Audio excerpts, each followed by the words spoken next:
On July 12, 2018, the Day of Judgment came unexpectedly. Countless lightning bolts filled the city sky. In the sky amidst rolling thunder, hung in the air a woman with a glowing orb behind her. An angelic-looking girl in a beautiful white dress with equally beautiful white hair. Something like a crown adorned her in human ears. With a bitter emptiness in her mesmerizing blue eyes she said, "Rest in peace, my people. May the thunder cleanse everything." At the same instant, the lightning bolts began to collapse the buildings. The debris came at the girl with great speed. A young, slightly unshaven, very tired-looking guy is our protagonist. With no time to think, he shouted carefully and rushed toward the woman. In a matter of seconds he shortened the distance and pushed her as hard as he could. The enchanting perpetrator of the apocalypse was surprised by what she saw. From the corners of her mind, the image of someone like this guy began to surface. Someone who had done the exact same thing in the distant past. The phrase "live a good life for me" said by the protagonist only plunged her deeper into the memories. Meanwhile, while the girl was wandering in her thoughts, our inglorious savior was already saying goodbye to life. A moment later, a giant boulder crushed the guy. This sad and unfair sight touched the white-haired girl's soul. Tears came to her beautiful blue eyes. Death, was it really supposed to end this way? A moment later, color flooded our hero's face. "Wasn't I dead? It's a little tight in here," thought the protagonist while something pink tried to squeezed him.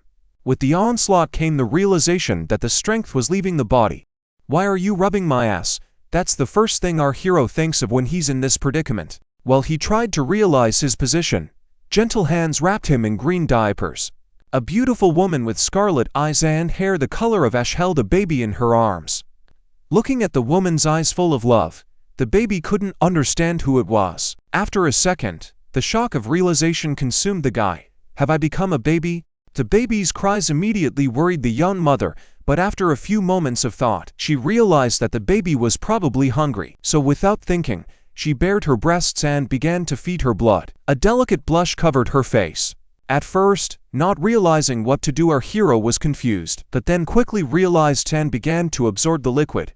Strange thoughts filled the baby's head as the hot sweet milk filled his mouth. He might have wanted to hide it, but the red paint that flooded his face gave it away. "I've posed in the bathtub, or to be exact, in a basin of water." Our hero began to think that because of the move his memory is damaged. All he remembered was only how the end of the world and a young girl. The image of a beautiful woman commanding lightning flashed vaguely in my mind. The image of a city being destroyed by lightning. A haze-covered image of a woman. I think she was screaming something. As his brown hair was wiped clean of water, he pondered what that woman had said. "Husband, can Hickens really get married?" Thoughts of memories that are shattered like glass did not give any rest, forcing all the time to be in the thoughts of our baby. That something was still able to pull him out of his web of thoughts. Glancing to the side, he saw his young mother. "She's good to me," he thought as his cheeks bled. "My son looked at me," the young mother cried out in joy. In her mind was the image of a beautiful baby that shows interest in his mother. With a heart full of motherly love, she picked up her baby and without restraint began to squeeze him and hold him close to her. Such cuddles made her the happiest in the world. And so began the life of our hero in a new, unknown to him world. For 5 years of living in this world, our hero has become quite addicted to mother's love, especially to mother's milk. In all the years he lived here, his memory had never returned to him. It's time he had learned to understand this girl as his own mother. And he firmly decided that if he could not protect his relatives in his past life, he would give anything to protect them in this life. He has seen his mother work hard for him many times and cry just as earnestly. How she laughs sweetly when she looks at him, and how she spoils him forever. All this bonded then and filled his heart with love. Memories came flooding back of how he used to neglect his mother's love, and his mother, who constantly reminded him that at 30 he still hadn't married. There were also curiosities about how his mother always forgot to knock at the most inopportune moments, and about his pathetic excuses that he only got out of the shower before he had time to put on pants. But now, after all this time, he realizes that she was always worried about him. His thoughts were interrupted by his mother calling him into the kitchen to cook dinner. But our hero is not very happy with his mother's cooking, which is more like waste, and insists that it would be better for him to eat milk. It is necessary to summarize all that has turned out to know for 5 years spent in this world. First of all, he lived in an ordinary family that a little saddened him because even in this life he was not born rich. This is an advanced world on our kids stuck in this god and forgotten village with no Wi-Fi. Electricity, however. There are some useful elemental spirits here. Crystal inside it is a picture of his father from this world. Mother never told him what happened to him and where he is now. Every time our hero tried to find out about it, she immediately began to cry. And this is his beautiful mother. He thought she was perfect except for the cooking. And this is their neighbor. Everyone calls him Lawin. He's 30 years old, but he's still single. And that stubble looks like a pervert old fart. Our hero is very glad he's not like him. So-yun, I caught a lot of fish today. I brought you some too, said the neighbor with a toothy grin. He had a blue toothy fish on the hook and kept saying that he wanted to share the meat and that the fish was still fresh. It was obvious that he was a little shy of our boy's mother. As he stood in the doorway, it was obvious he was a little shy of our boy's mother. That the protagonist clearly didn't like the neighbor. He angrily cursed the old pervert in his opinion for coming again. Unwilling to tolerate his neighbor's presence, he decided to use a secret technique called sudden hysteria. With wild cries of "How scary! It's a bad man, mommy save me!" he ran to his mom in tears and grabbed her leg, continuing to shout, "Get rid of that rascal, mama! He's a bad man, rascal!" He poked his finger at the obviously annoying neighbor. From this turn of events, the neighbor, who obviously wanted to help the beautiful lady, fell into despair. Under pressure from her son, So-yun had to politely refuse the neighbor, whom she called playfully Brother Wan. In order not to hurt him, she kept saying that he was a good man and did not have to take care of them, and that she had her son and did not need anything more in her life. Imprisoned in his mother's arms, the little prankster giggled at his victory. In turn, So-yun, as a truly loving mother, did not notice her son's subtle manipulations. Brother Wan, aka neighbor, obviously did not appreciate this turn of events and threw at our hero a look full of resentment and anger. Clicking his tongue and fiddling in a decidedly unkind smile, he said to himself, "We'll see." Deep in the evening, sitting on the windowsill, our hero reminisced about the land, about his former body, about his wife, about the street and the house he used to live in. The clouds thickened outside the window and suddenly lightning struck the ground with great force. The whole place was flooded with light, and after a short period of time the thunder hit my ears. The kid jumped up and stared out the window in surprise. What he thought of his wife had something to do with the thunderstorm. Wait, this thunder was familiar to him. He had definitely seen it before. He stared up at the sky in Amazon, and the image of a white woman filled his mind. It was she who controlled the lightning. It was she who destroyed the world. The image of a white woman filled his mind. It was she who controlled the lightning. It was she who destroyed the world. It was as if a lightning bolt of pain had struck his head. But it didn't last long, and he felt better and decided to go to sleep. For what could be more important than a good night's sleep? The little mouse was eating her dinner, but the door opened abruptly and interrupted her. She squeaked and rushed away. The one who interrupted her meal was a drunken man who was humming loudly to himself and pacing. The drunk man turned out to be Vin's neighbor. He was rambling to himself, 5 years. 5 years she's been giving me the runaround, and it's all because of the little bastard. The booze and resentment were too much to bear. Saliva dripped down from the corner of his mouth, and a blush flooded his entire face. His eyes clearly showed that he would make So-yun as soon as he got rid of the bowl. The wooden door creaked open, and the silhouette of a drunken man with a bottle in his hand appeared in the passage. In a drunken delirium, barely able to stay on his feet, he looked around the room for his target. At this time, our unsuspecting hero was sleeping next to his perfumed mother, who had forgotten about the blanket and adopted a very strange pose. The saliva dripping down his chin only emphasized his carelessness. The toes of the man not letting go of the bottle were already symbolically looming over him, foreshadowing terrible events. Our little guy at least outwardly woke up to a squeak. Rubbing his eyes, he thought it was just another prank of my stealing food. Not fully awake, he doesn't notice the shadow behind him. Not confused, he grabs the child by the head and covers his mouth. The uncomprehending child tries to get rid of the grip, but in vain. Wan leaned his finger on his lip in a devilish smile and insisted that the child not make a sound. It was clear from the expression on his face that it was better to listen to him. Gagging our hero with some rag, he began to mock him, saying that now he will deal with his mom and then they will become a family, and he can call him daddy. Trying to get out, he regrets that he is not in his old body. He may not have been able to fight before, but his height was 180 centimeters, which is already better than now. Suddenly from nowhere a huge stick cuts through the air and hits Van's face with such force that the comma itself breaks and, in turn, Van loses a tooth. The one who struck the blow was the protagonist's mother. Her eyes were full of fear and confidence, because she was ready to do anything to protect her son. The alcohol had dulled Van's senses, and it seemed that even a knocked-out tooth didn't bring him any discomfort. Perhaps it even fueled his excitement. Pulling on a smile and grinning his teeth, he said, "Are you awake? Don't worry, I'm on my way." "Get away from him, or I'll fight," the mother shouted without a shadow of doubt in her voice, for she knew she was protecting the most precious thing in her life. Tears came to our guy's face, but quickly pulling himself together, he remembered that he was 34 years old and it's not in his position to cry. He began to think of a plan of action. He needed a knife to cut the rope, but carrying mommy always laid it very high so he couldn't reach it. Sao Yun's resistance only fueled a neighbor's lust and anger. Starting to tear his shirt, he said, "I didn't think that even you had such a stubborn side. I like it. Gotta cut the rope. Gotta cut the rope." These thoughts swirled around in our hero's head incessantly, and somehow the knife materialized in the kid's left hand, engraved with "Made in China." What happened shocked our kid probably even more than the neighbor's attack. His head was filled with questions. Did he materialize here or teleported from another place? Or maybe something else? At the same time, Salyun held the defense of the house in front of the clearly superior enemy forces. "Stay away, get out of my house," she continued to shout, although it was to no avail. Laughing loudly, Juan crooked his drunken face and walked towards the frail woman. "What are you gonna do to me?" he shouted, waving his previously torn shirt. Despite his current wretched state, it was obvious from his body that he used to do a lot of training and maybe even participate in battles. Van's performance clearly did not impress Sao, her face expressing anger and disgust at the behavior of someone she used to consider a friend. Someone who had recently brought them fish as a treat. She makes the only decision she thinks is right. The desperate mother brings the sharp part of the broken stick to her throat and screams that she will kill herself if you come even a step closer. The drunken neighbor instantly turned tail and lowered his head. He repeated to himself the questions why, but there was obviously no answer.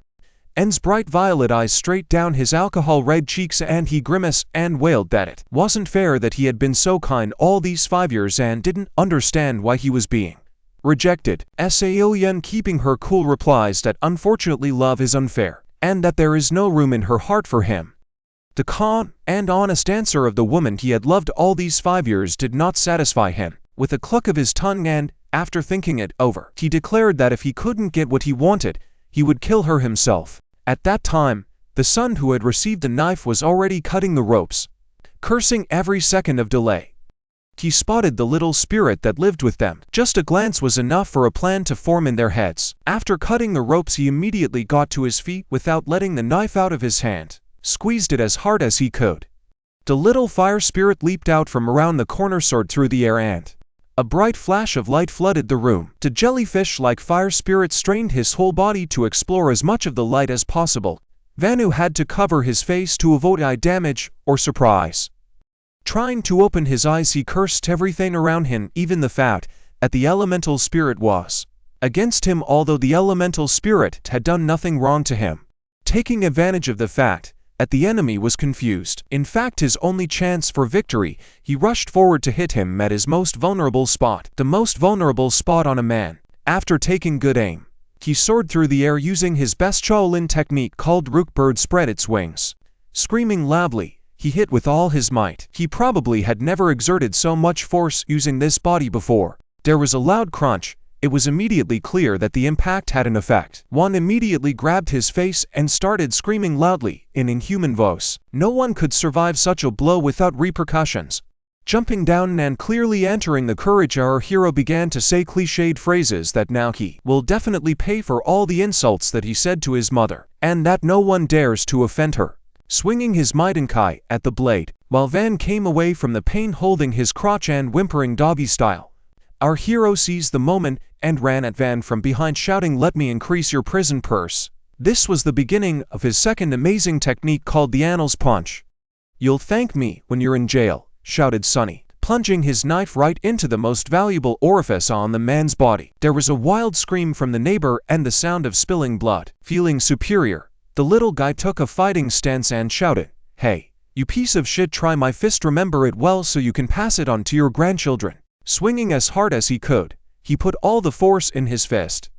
Even his skin seemed to redden and his veins pulsed with blood. Moments later, he struck the blow of a lifetime.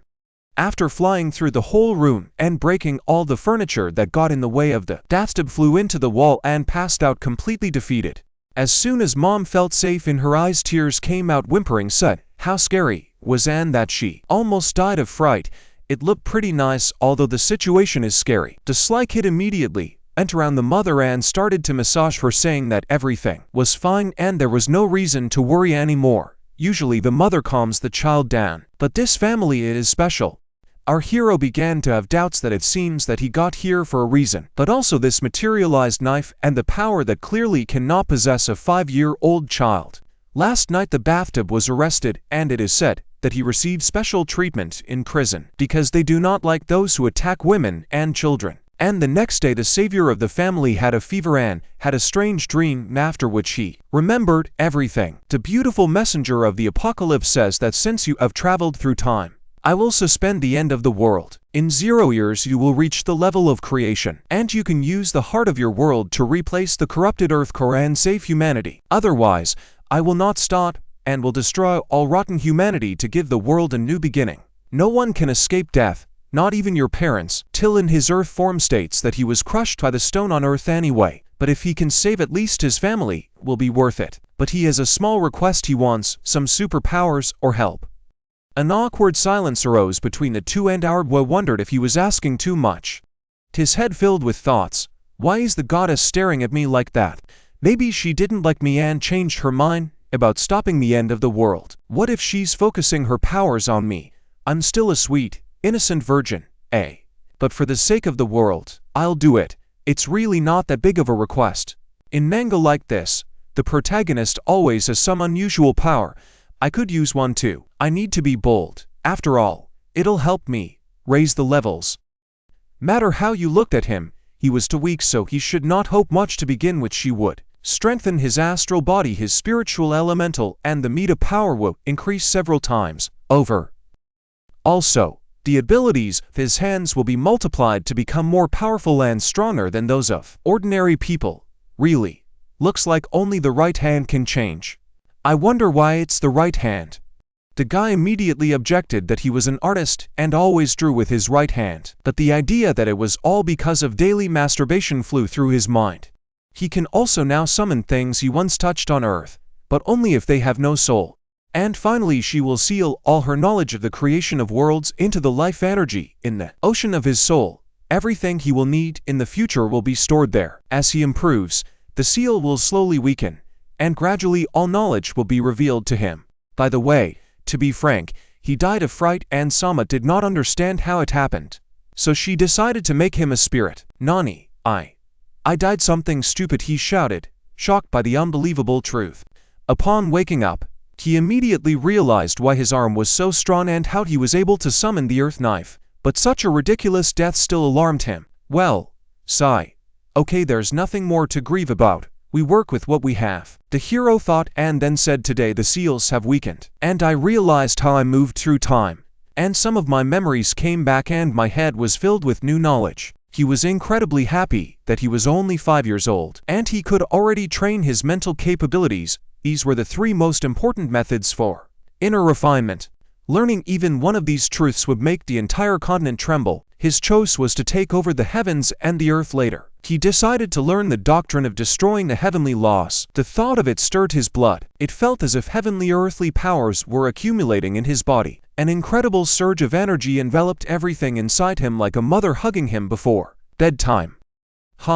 So much for reaching the first level. They say that even a genius has to spend at least half a year to reach it. Because of the power of the goddess, I will improve too fast and reach the limit sooner than I should. Such thoughts were going around in our boy's mind, while a haughty and somewhat silly smile was still on his face. It was time to try out some new powers. The first was object control. The kid started twiddling his fingers and a blue aura began to swirl around him.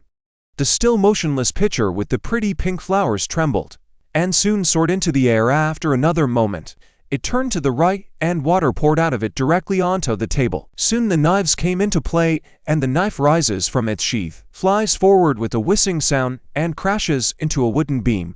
That's a pretty good start. Apparently he had added the gift of clairvoyance to his other gifts, so he knew his mom was coming. 3, 2, 1. And then, as if at the snap of a finger, Mother walks into the room holding something warm in her hands. "It's good that you're getting better, and for your speedy recovery, I made you some porridge and filled it with love. Sit down at the table," said Sao Yun with love in her voice and gentle intonation. All because he is already 5 years old, but he did not accept this arrangement lean to the last. But in the end Mom used the forbidden technique of stretching cheeks and, unable to resist the son, agreed. He still had to go to school, even though he already had so much knowledge. On the other hand, school was a good cover for him, and talented students could get out of paying tuition, and they got rewards for their performance. So on the day of registration, our mom and son stand at the gate and are amazed at such an incredible number of people. If you look from above, our hero and his mom are just small dots on the background of the general crowd. By such a huge number of people, it is easy to understand that the school is incredibly popular and, most likely, only a select few can study there. For a poor family living on the outskirts of the city, the number of people who want to register will really be astonishing. "Hey, look, that fatso is cutting in line," our hero said to his mom, and pointed his finger at the entrance. A clearly expensive bright yellow carriage pulled by a clearly equally expensive riding feathered animal creaked its way in, ignoring the queue.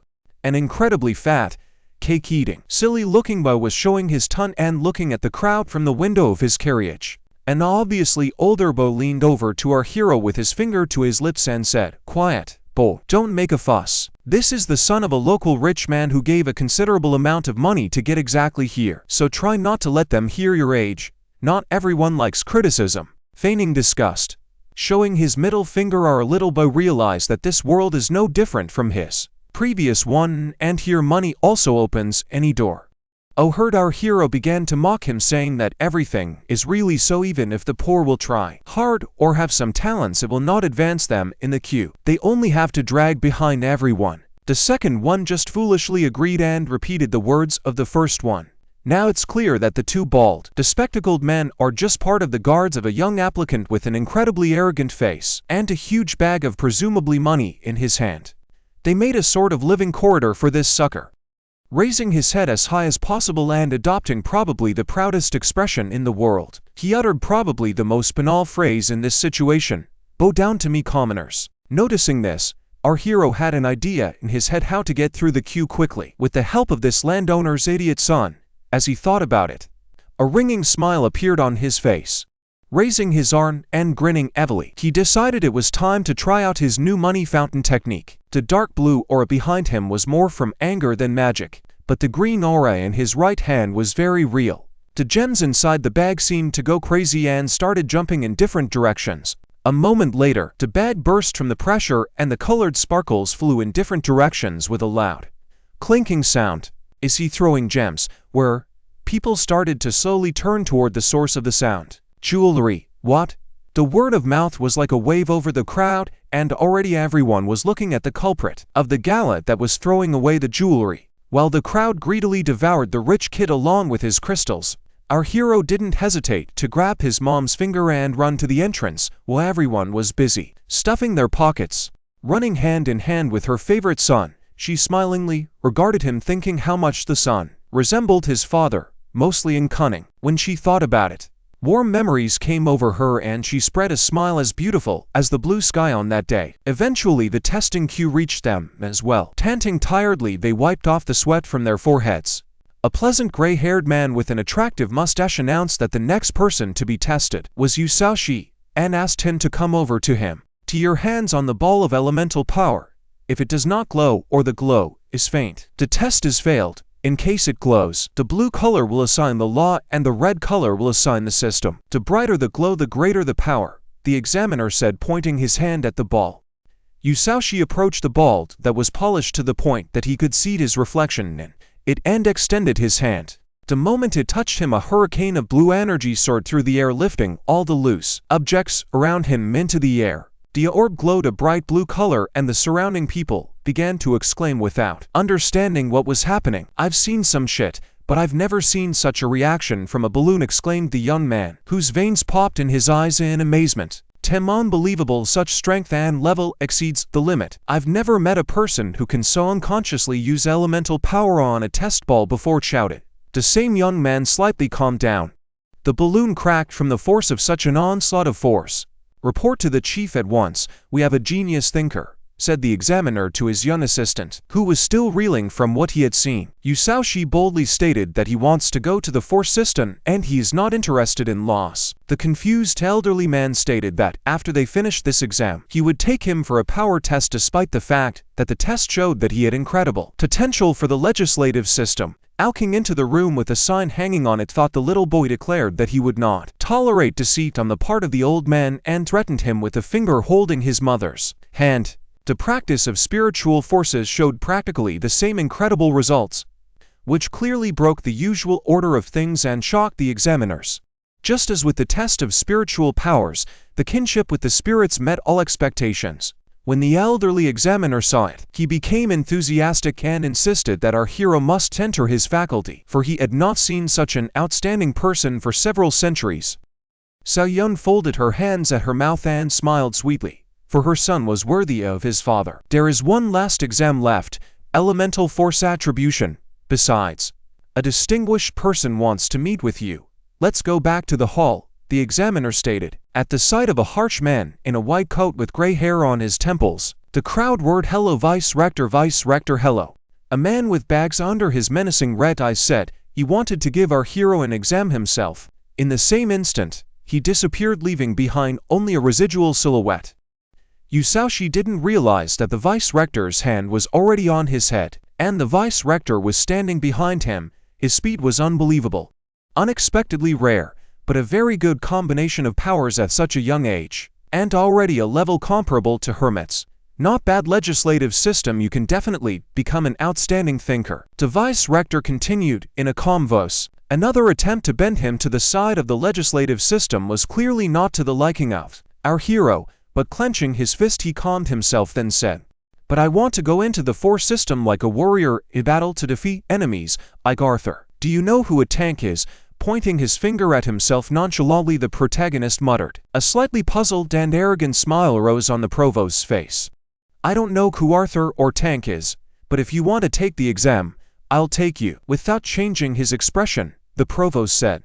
Immediately, he stomped his foot, and a large blue pentagram formed under the feet of the man and the child. "I'd mother that he would just take her son to the exam," while our hero, without worrying about anything, told his mother that he would definitely be the first and that there was nothing to worry about. Mom, in her kindly, encouraging way, reminded me that no matter what place you get, the main thing is to try. You got it, without hesitation, her favorite son replied. The vice rector moved into a hall, the torches were replaced by magic crystals, and the crowd looked forward and shouted, "How strong is he? He'll send him to the light with a single blow, he's awesome." "This is the first area where your overall level of strength will be tested," said the provost. Looking at the strange scenes where huge spheres stood, our hero began to think what this little thing can do. Although the spheres are large, but with his hand will probably not be a problem. The elevator is on the right, you go down by yourself. The questionnaire has already been added to the other participants. The vice rector continued to speak. "Thanks, projector, but I'll go down this way. It's not high up here," said the young man and jumped over the railing. When he landed, he put his hands in his pockets and started looking around. Compared to the last exam, there are a lot more people here. Even though the kids aren't more than 10 years old, they already have to fight for admission. It seems like class warfare is a big deal in this world too, he thought. Some guy about his age was puffing loudly and straining every muscle in his body trying to lift out strange dark sphere. "The next Obatian," the announcer said, and then the young man with 2 golden hairpins in his hair walked towards the same place as the previous one. "I must prove my power to this man," he thought, and raised the sphere. Tobatian is so cool, without relying on the influence of the Toba family. He passes the exam with everyone else. He is handsome, smart, and strong. He's perfect. Chian, Chian, Chian, Chian, the crowd chanted as they watched the young man with the hairpin. Ion was not going to him, and thought that these young girls did not understand who they should stick to, so when he grew up, he would show everyone that their pulling and pulling was not worth a penny. Trying to get through the crowd scanning Toba Tion's name, he saw a black rope with a bow on it and decided to grab onto it. The rope was soft and silky, which was a little confusing. Ouch! The young cat girl screamed when our hero carelessly grabbed her tail. When he realized what had happened, his eyes bulged and he blushed, and all he could say was "Huh." The beauty of the stranger quickly hit him in the head, yes, with such force that blood spurted through his nose. "Thanks for the help, oops, my mistake," he mumbled. "I hate it, he grabbed my tail, people are all jerks," muttered a black-haired girl with cat ears and big yellow eyes, blushing with anger. While the girl was angry, he was thinking about his next move. "Calm down," he repeated. "Cat's ears and tails are the most sensitive places, and I grabbed it so hard. Shit. I can't believe it. If I say I took her tail for a rope, she's gonna get mad. Well, she's a mushy girl. I just need to cuddle her like a little kitten. Dazzling beauty, will your goat heart forgive me for so foolish a mistake that I dared to commit at my hands? I like you, will you be my girl? Don't hurry, I'll come for an answer in a few days, okay?" Such an unexpected revelation stunned the little girl, and her face abruptly changed from an angry expression to a confused one. Taking advantage of the moment, our hero made a dash for the exam. "Well, look, that man is very strong," some kid next to the protagonist shouted. And then he mumbled to himself, "How? Little thing, you're surprised by such trifles. It doesn't matter how strong he is, no one has such strength in their hands like Uncle." Two guys standing near the stage were saying that Brother Lee was very strong. Even together they could hardly move this rock, but he could do it alone. Seeing that, our hero wondered what this kid was raised on. He's really less than 10 years old. With his strength on the ground, he could carry bricks. I wish he had a paycheck. Wow. A huge over-pumped one more resembling a grown man easily lifted a giant rock with one hand and, smiling, said it was easy. "This is our named brother Layli, wah ha ha ha ha ha ha." Both boys shouted this to the crowd, clearly satisfied with the results of their comrade's performance. "Ugh, a little thing in the soul, a little thing forever. It's obvious you haven't grown up a bit. Uncle is bored just looking at you," Sa said, picking his nose with his finger and clearly unhappy that the attention was not on him. "Hey you," a young man from the crowd shouted. "Don't think that if you're standing far away from me, I can't hear you. If you dare to talk about Big Brother like that, why don't you come out and try it yourself?" "Next test subject, Yu Saoshi," said the announcer. "Little thing, now it's my turn. Watch well. Uncle will show you what it means to be a man," said Saoshi with a smug smile. As he climbed up on stage with the rock, there were whispers in the crowd that he had a frail body, and that he would never be able to move it, and that he was showing off but couldn't lift it. Full of confidence, he walked over to the boulder and grabbed hold of it. His head was tilted, and a haughty smirk remained on his face. By taking the deepest possible breath, he tensed his whole body and began to pull the stone up, his right arm red and veined. Come on, push, you can do it," he encouraged you in his thoughts.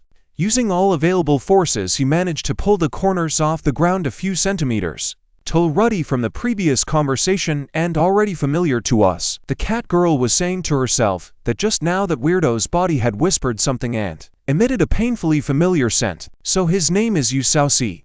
The difference in strength between his left and right hand is enormous. I can't embarrass myself at such an important moment.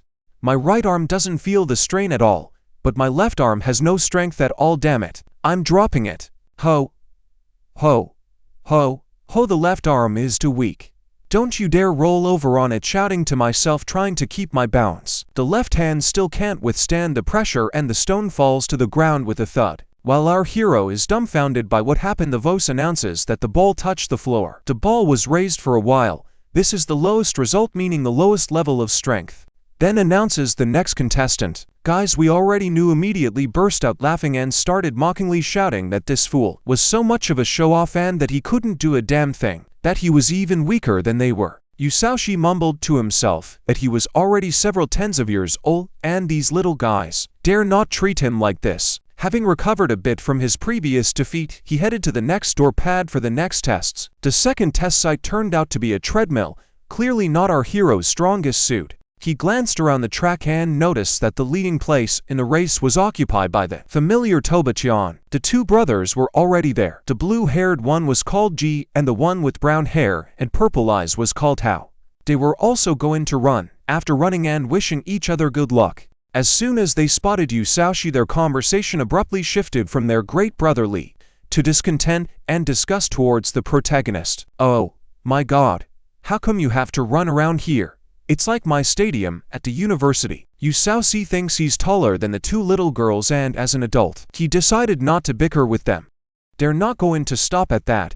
They're making faces at him and saying "Be ba ba ba ba." The sound of small heels walking on the grass echoed somewhere nearby. When Yu Shaoxi turned around at the source of the sound, he noticed a beautiful black-haired girl whom he had recently bragged about, confessed his love to, and asked out on a date. With an airy gait she came closer and said, "Take it seriously. I don't want them laughing at you. Punch them in the face if they start making fun of you. That's what I always do." Looking at her while she's talking, he wondered if it was a lolly girl with cat ears. As far as he knew, they called them outsiders here, but he'd never met anyone with mixed blood. There don't seem to be that many of them. People said that aliens are the lowest nation. They are an intermediate race related to the KN. To be more precise, they are descendants of humans and orcs. Our hero didn't care much about that. He didn't care about aliens, because a girl with cat ears is very cute. After thinking about it, he thanked her for her support and said he would do his best. The examiner announced that the next competitors were Yu Shaoxi, Jen Hao, and Li Jin. A shot was fired to mark the start of the race, so all I have to do is do it. A good run is no problem at all. That's how our bow started.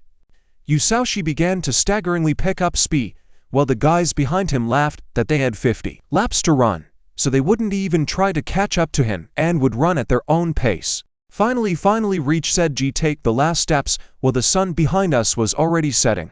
That. What a jerk, rascal. Trying to catch her breath, Hao squeezed out her words with her hands on her knees. "Oh," sighed Ji, heavily looking off into the distance at our hero. "Somehow he's still there. It feels like he's about to run out of gas," Hao said, staring at the same place where his brother was looking. Finished with their run, they stood silently in the sunset light and watched the unfortunate Yu Shaoxi barely shuffling his feet. He had the same thought in his head. "No way. This isn't going to work. I can't go on." It seemed hard to even think. "Mommy, I made it. I used to run as soon as I started running. Before he could finish, he grabbed his stomach and something sour filled his mouth. Feeling a severe headache, he flopped on his back, foaming at the mouth. As loudly as possible in his condition, he asked for help.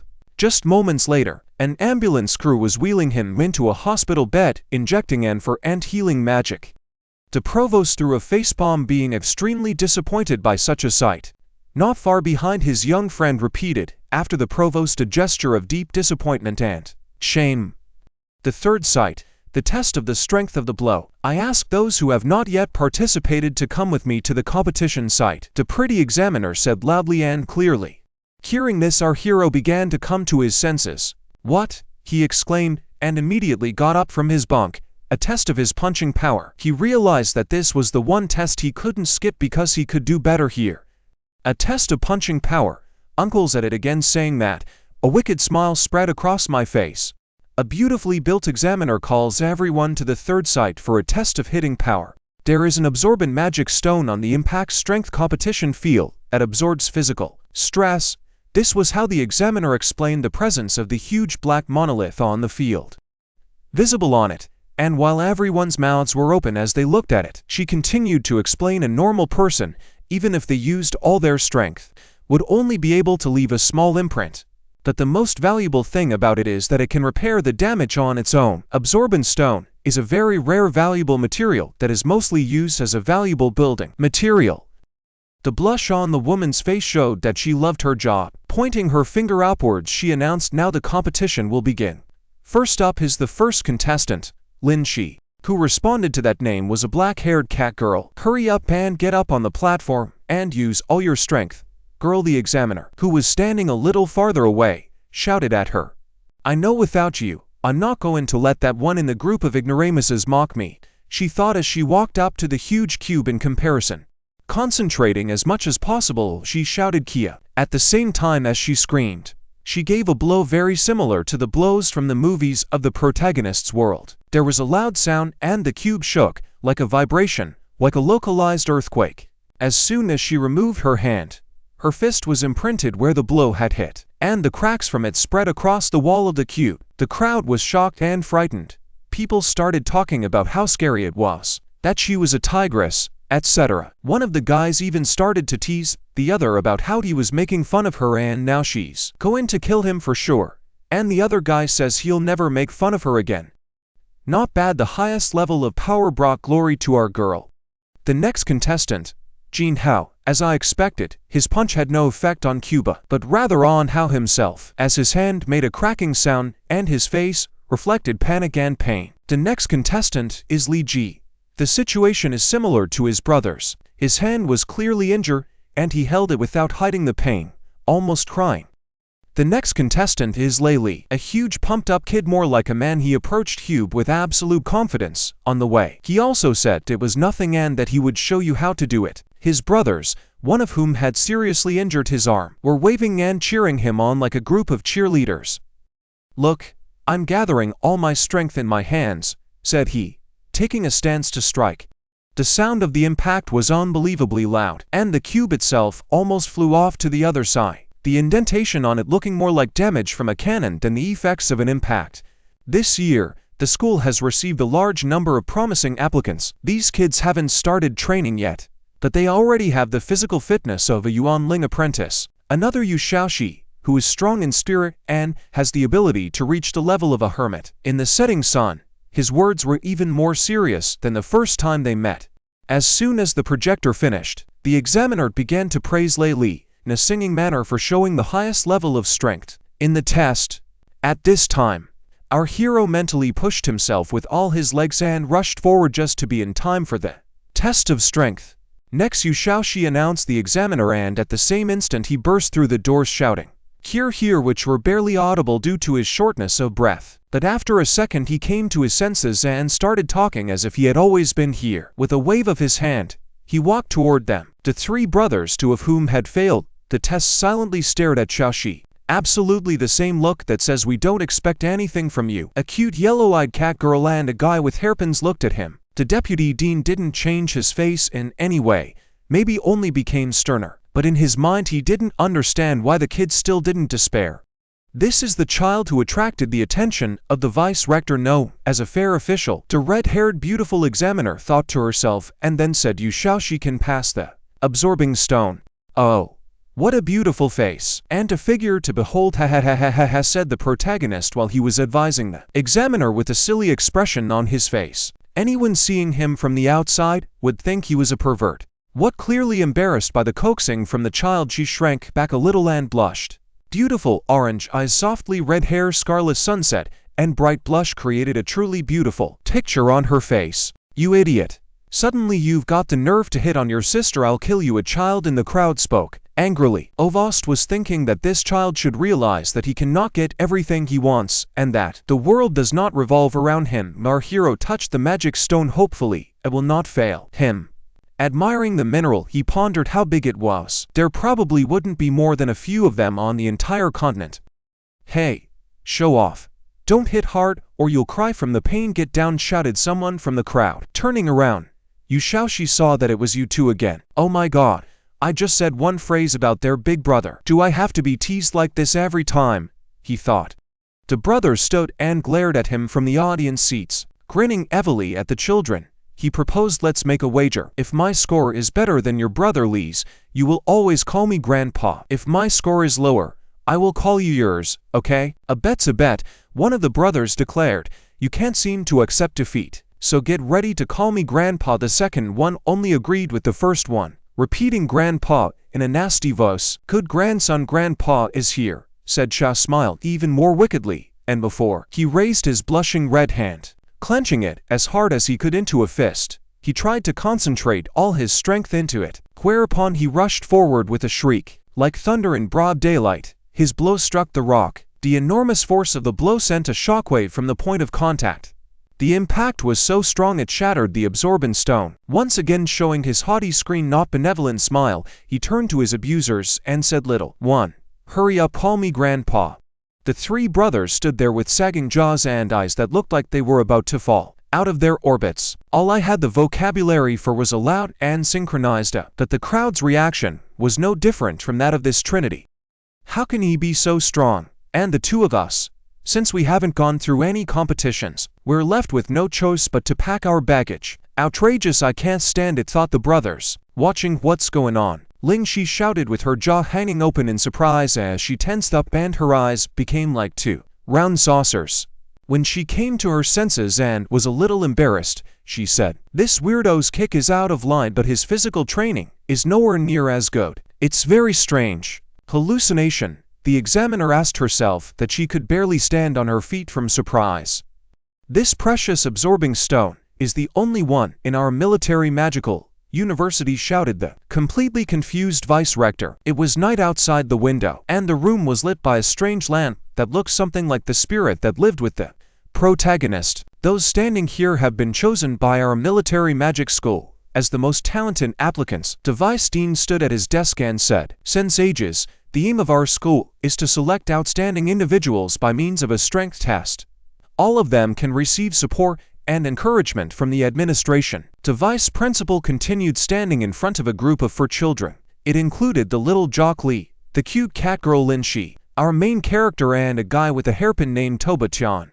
"Now, please tell us what you want. Let's see if we can meet your demands." He was speaking to clearly differently minded children. Tuba Cheng, that's the name of the guy with the hairpins, age 6 years old. One of the heirs of an elite family, chosen by the Wind and also ranked 3rd in elemental power attribution. As a member of an elite family, Toba Cheng enrolled in school based on his strength alone. "Your intelligence and natural ability are very good. Tell me, what kind of reward do you want?" he said with an overly serious expression. "Thank you, Provost. I want to have free access to the library, access to view rare book perfection and fusion, including secret magic." Folding his arms across his chest with full confidence, Tuba Taixiong declared, "Secret magic is possible only after receiving my personal permission. Young men should not be too much in contact with secret magic. Too fast gaining knowledge can have a bad effect on your development." Without taking his eyes off the child, he answered. Clearly pleased with this decision, Tuba Ten put his hand on the train and said he agreed to the rector's terms. Li Si, age 6, a half-breed outsider, has been persecuted by other people since childhood and has often been abused and bullied. Likes to assert herself, the expense of her strength, hates the slanted eyes looking at her. Also ranked 2nd in elemental power attribution. Lin Shi, what help or reward do you need from the school? The rector asked the same question. "I need the right to free access to the gym for training." Without shyness, the cutie expressed her low demands. "This request we can easily satisfy. Wait, and I will give you the keys to freely enter the hall and start the simulators," replied the vice dean. Lei Li, 10 years old, has strength beyond the norm. The element of strength fire is fiery and irritable, often ridiculed by other people for looking older than his years. He is also the winner of the 1st place elemental strength attribution. "Rector, I have only one request. I asked the school to accept my 2 brothers who couldn't pass the selection process," Lei Li demanded loudly and assertively. A memory of his brother Zhen Hao surfaced in his not-so-big head, as well as his second cousin Li Ji. Leaning his hand on his chin, the provost thought, "We never accepted losers. No wonder this kid didn't come to the competition until he was 10 years old. He had calculated in advance that he would take 1st place and then make such a demand." "Lei Li, we can't take everyone indiscriminately. In this world, survival of the fittest. You can't take care of them all their lives. But since it's your request that they stay here and do the dirty work, that's the only way I can keep them," said the projector after a short thought. Tears welled up in Lei Li's eyes, and trying to contain himself, he shouted with joy, "I agree. Of course you do. Thank you, Rector." Finally, the 1st place unplanned participant, Yu Xiaozi. "The other unplanned participants didn't get the required number of points, so we're only considering you." Clearly dissatisfied that his abilities weren't immediately appreciated, our protagonist thought, "You stinking old man, you should have made me participate in the elemental strength assessment. Because of my poor physical fitness, you think I won't be able to develop my abilities? So naive." The provost is still reeling from the scene when the bastard broke their main magical absorption stone. Every time he thinks about it, tears well up in his eyes. "I need my mom to be able to live at the university. After enrollment, she should not be left alone. I cannot study in peace if I know she is at home all alone. If you can't meet this demand, I might as well not study here. Yu Shaoxi said his ultimatum demand. Director must have intimidated me with that answer. He won't let a talent like me leave the school. In any case, if you don't agree, I just won't study here. That's all, pondered our hero as he waited for the provost's reply. More than usual, and he was thinking TZ, he's a troublemaker, but he's very brave. For mother's sake, he dares to talk to me like that. Besides, he broke the magic stone and acts like nothing happened. He has the nerve to tease me like that. I didn't think that this weirdo could ask for such a thing. He cares so much about his mom, thought the girl, blushing a little. What do you think, old man? This is a matter of your university. Perhaps such a genius is only found once every 10,000 years. Yu Shaoxi continued to press on. Starting tomorrow, your mothers can live in the teacher's dormitory. We'll stop here today. The teacher will take you to your guardians. Lin Shi, stay a moment, I'll bring you the keys. Director said, agreeing to the protagonist's request, but clearly unhappy with his attitude. The moon is similar to the one in the protagonist's world, except that it shines a little brighter. Something that looked like a magical stingray was swimming, or rather flying high in the starry sky. What do you think of my windjammer? There are very few spirit elements that can fly, asked the golden-haired guy, who was holding on tightly to the stingray's head, and was clearly too excited about what was going on. Meanwhile, chasing red berries around the plate with a fork. The protagonist's mother had dinner at the university. Apparently she likes the local food. Young lady, don't rush so. I've already ordered the chefs to prepare more dishes. Good food looks even tastier with such a beautiful lady. Haha. Gently tried to moderate the woman's appetite waiter, but the mother of our hero, eating probably already 10 pie, did not care much. Well, it's about time. My stingy co-worker suddenly invited your mom to an expensive restaurant. Apparently, he found out he was terminally ill. The white-haired man turned to the protagonist, looking at the picture before them. Without taking the meat out of her mouth, the mother said, son, you have already finished your exams. This teacher is a very good person. He brought me here to taste so many delicious things. Knowing that such kind people will teach you, mom can sleep well. He clearly pleased with her son's new position. She smiled as she continued to take a bite out of the juicy chicken leg.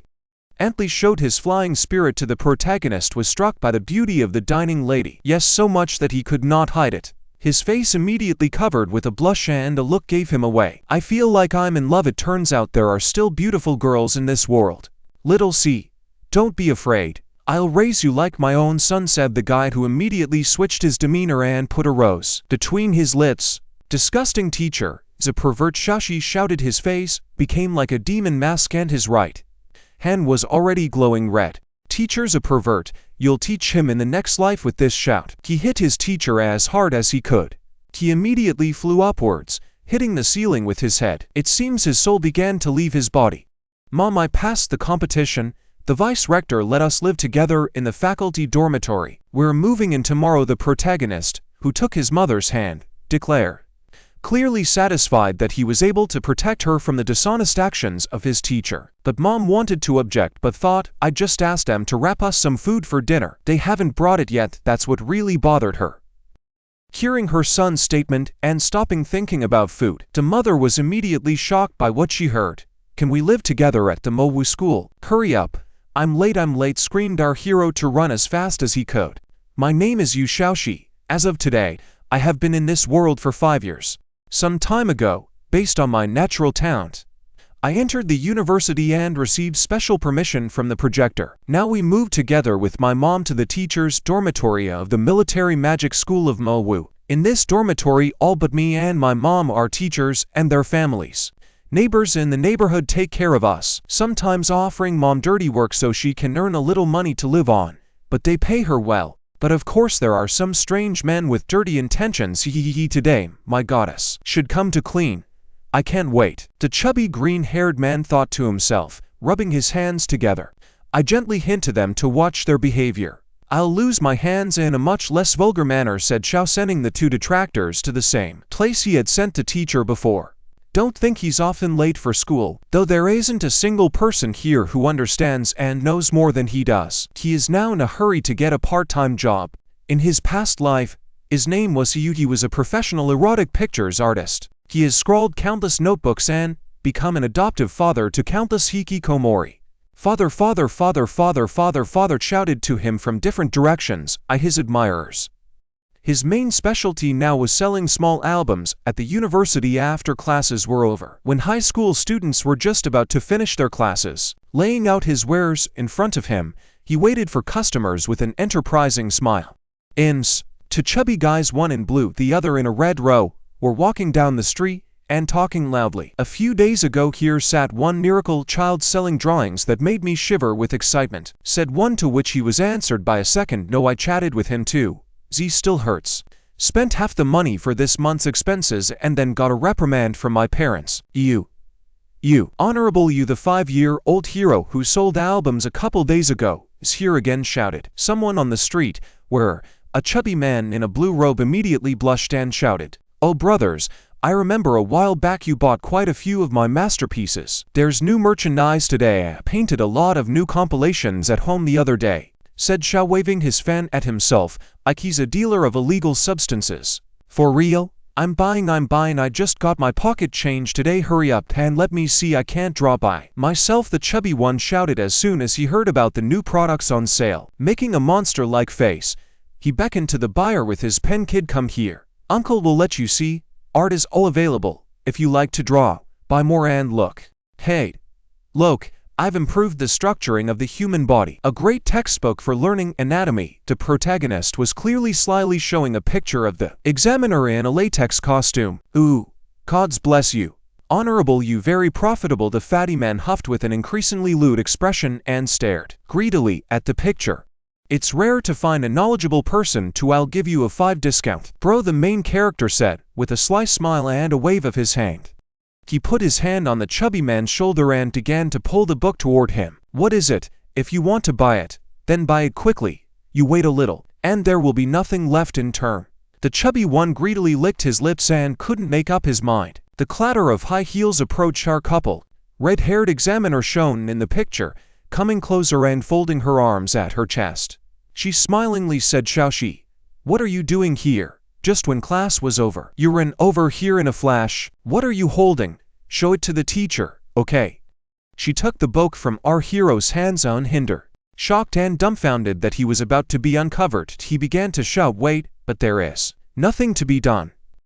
When she opened the book, she saw in it, expectantly, the same lewd depiction of herself. From what she saw, she instantly covered with paint. She hardly expected that a 5-year-old child would draw such an obscenity with such a grown woman. Completely out of touch with reality, the teacher's head bowled red and she stood staring at the magazine. I'll be damned, Xiao exclaimed, fully realizing what had just happened. Goodbye, teacher.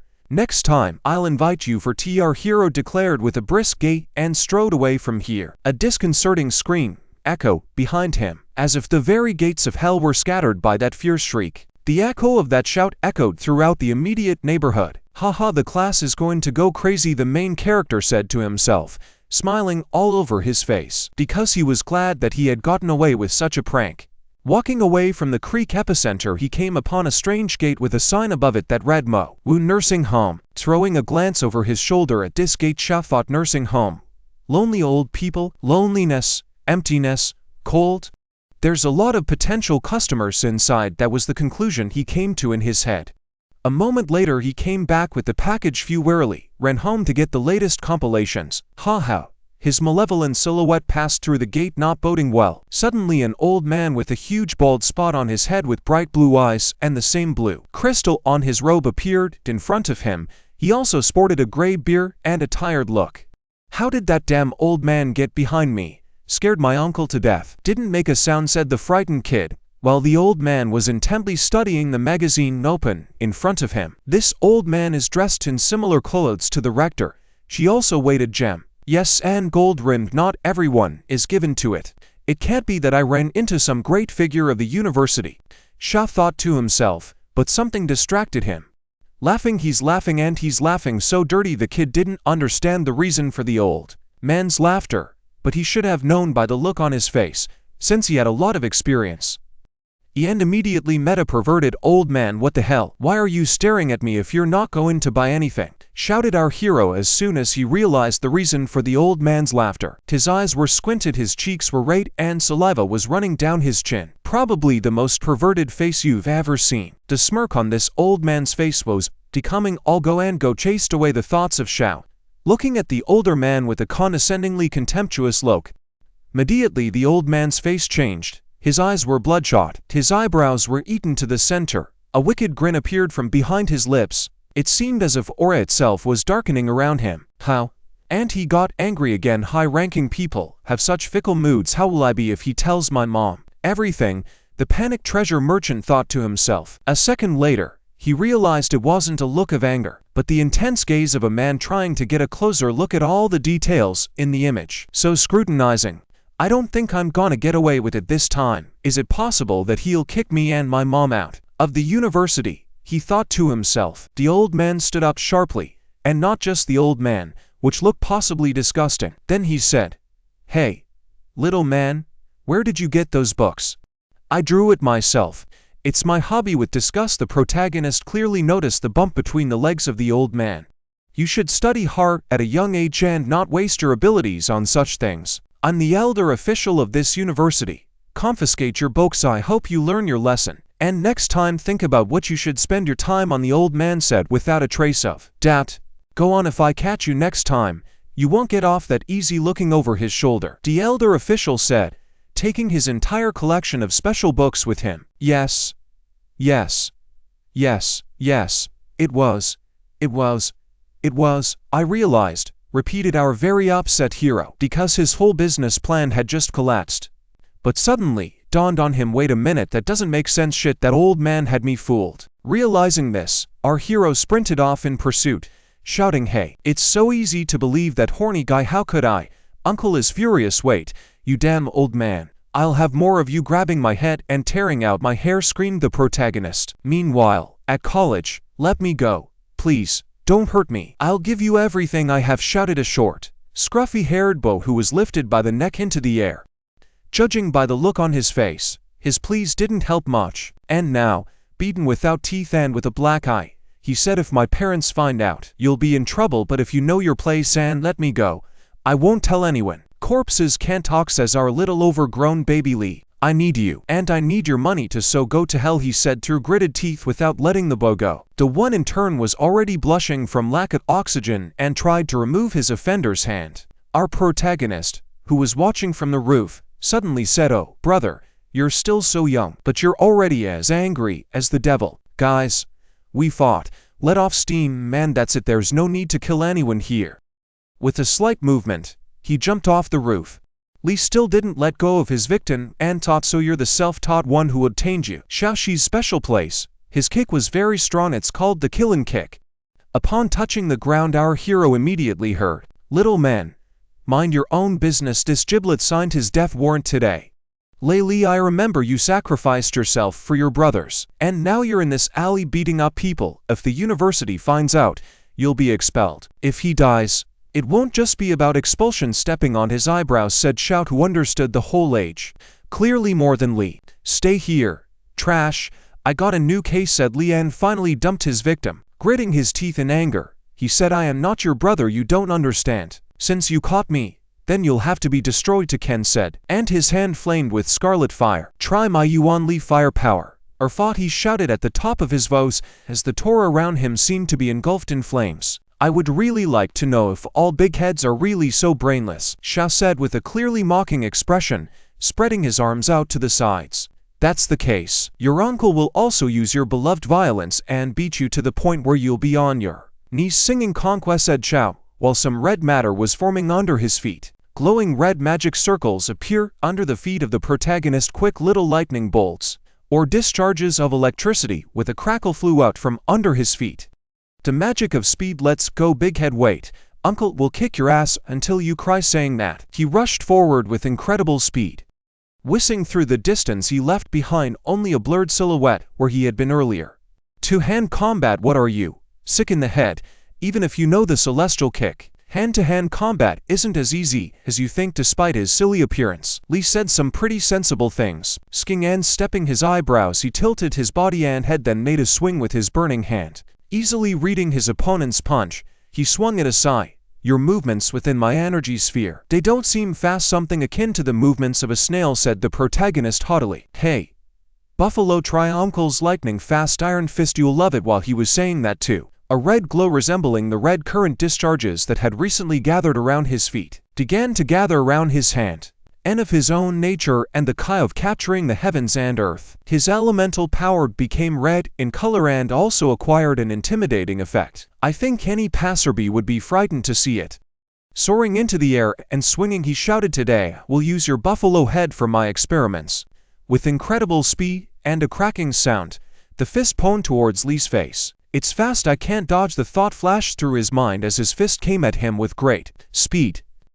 What a great power, he's definitely self-taught. Before he could dodge, he could only block Steve's hand in front of him. The blow was so strong that the bandages on his arms began to tear. He was thrown aside by the impact of a huge boulder, but thanks to his long training, Lee was able to stay on his feet. How can he be so strong, trained harder than me? Defense, speed, strength, all better than me. He was already completely out of control, screaming in shock at the incredible blow that hit him. I don't believe it. I've been training my strength and hand-to-hand combat skills since I was 3 years old, and now I'm getting beaten by some punk. I can't believe it. Lee continued to deny what he just experienced because it was a life-altering experience, and that of 10-year-olds, and now I am stronger, taller and bigger than even 20-year-olds. As he said this, his mind conjured up images of him training under the scorching sun to lift huge volumes. I fought the people's masters, learned from their success. I can never lose to you. Memories of the duels of the past flashed through his mind. If I told you, you wouldn't understand. The electric flash is long gone. I've just used the speed of the thunder elemental force. That's not a speed you can resist, Buffalo. Besides, within my energy sphere, your movements are slowing down. So let's get the horses, Lee. If you kill him, you're wasting your life. I don't know why you want to kill him, but I know you're not a bad man, shouted, about to launch a second attack. Bouncing off the wall, he soared into the air. If you stubbornly cling to your mistaken opinion, then I will forcefully restrain you. The dazed big guy stood lost and didn't know how to react. Bastard, you're younger than me and you have no right to talk to me like that. Stay out of this, my business, the big guy shouted loudly to the shell hanging in the air. Besides, don't think the same trick can work a second time. I've already found the weak point of this. Kick, you're in weightlessness, with no support under your feet. It's all about intercepting your blow before you strike. And it's done. You have very little fighting experience, Lee said loudly, rushing up towards Xiao. Our hero knows what he's about to do, but he has no time to dodge. He's helplessly hovering in the air. You can't escape, Lee shouted, shortening the distance to strike. Taste my strength, he shouted smugly, while delivering a lightning-fast fire strike. With a ringing sound, the blow that was to turn the tide of the battle met with a shield that appeared out of nowhere. Xiao grinned in his usual satisfied and unfriendly smile, revealing all his 32 teeth in front of the enemy. Surprised, was that unexpected? Our hero teased his opponent by giving him the middle finger.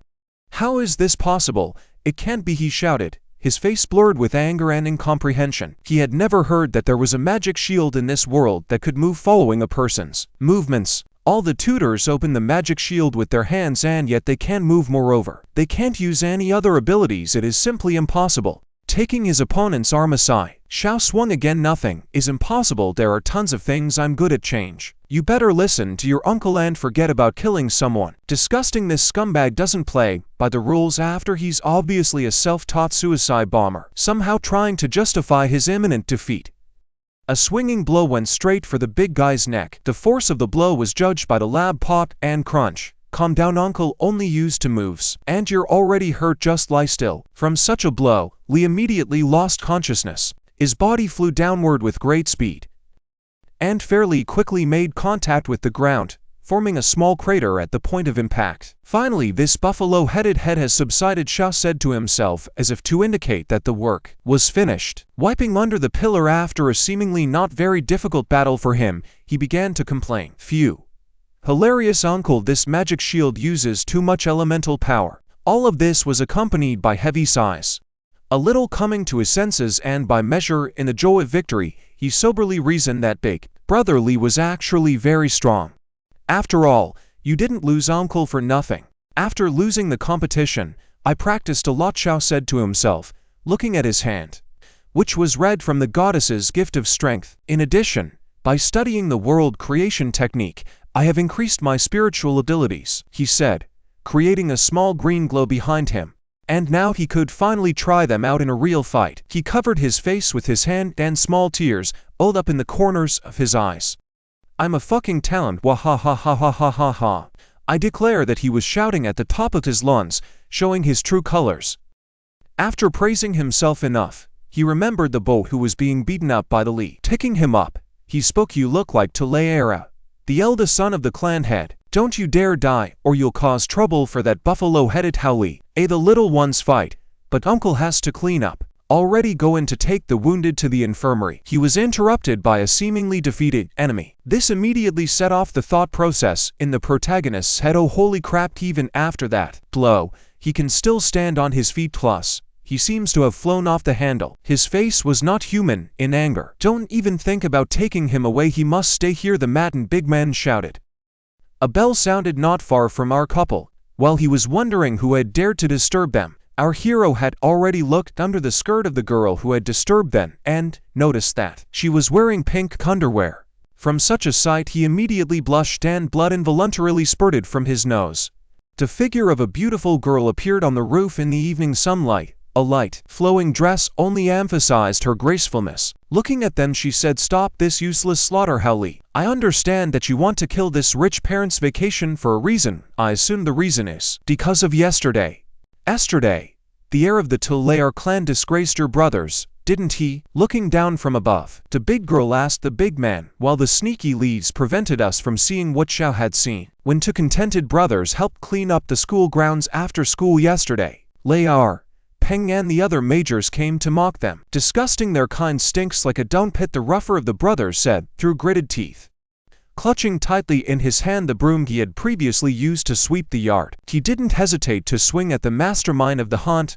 The broom whistled through the air and caught up with the arrogant major's head a moment later. "Ouch, it hurts," he grumbled, grabbing his head. A funny bump immediately popped up on the rich son's head, poking his assailant with his finger. He shouted, "You commoner, how dare you beat me, kill him." In the end, they were both badly beaten, especially the one called Xiao Hao. Both of them were bruised and covered in bruises and lay on the floor recovering.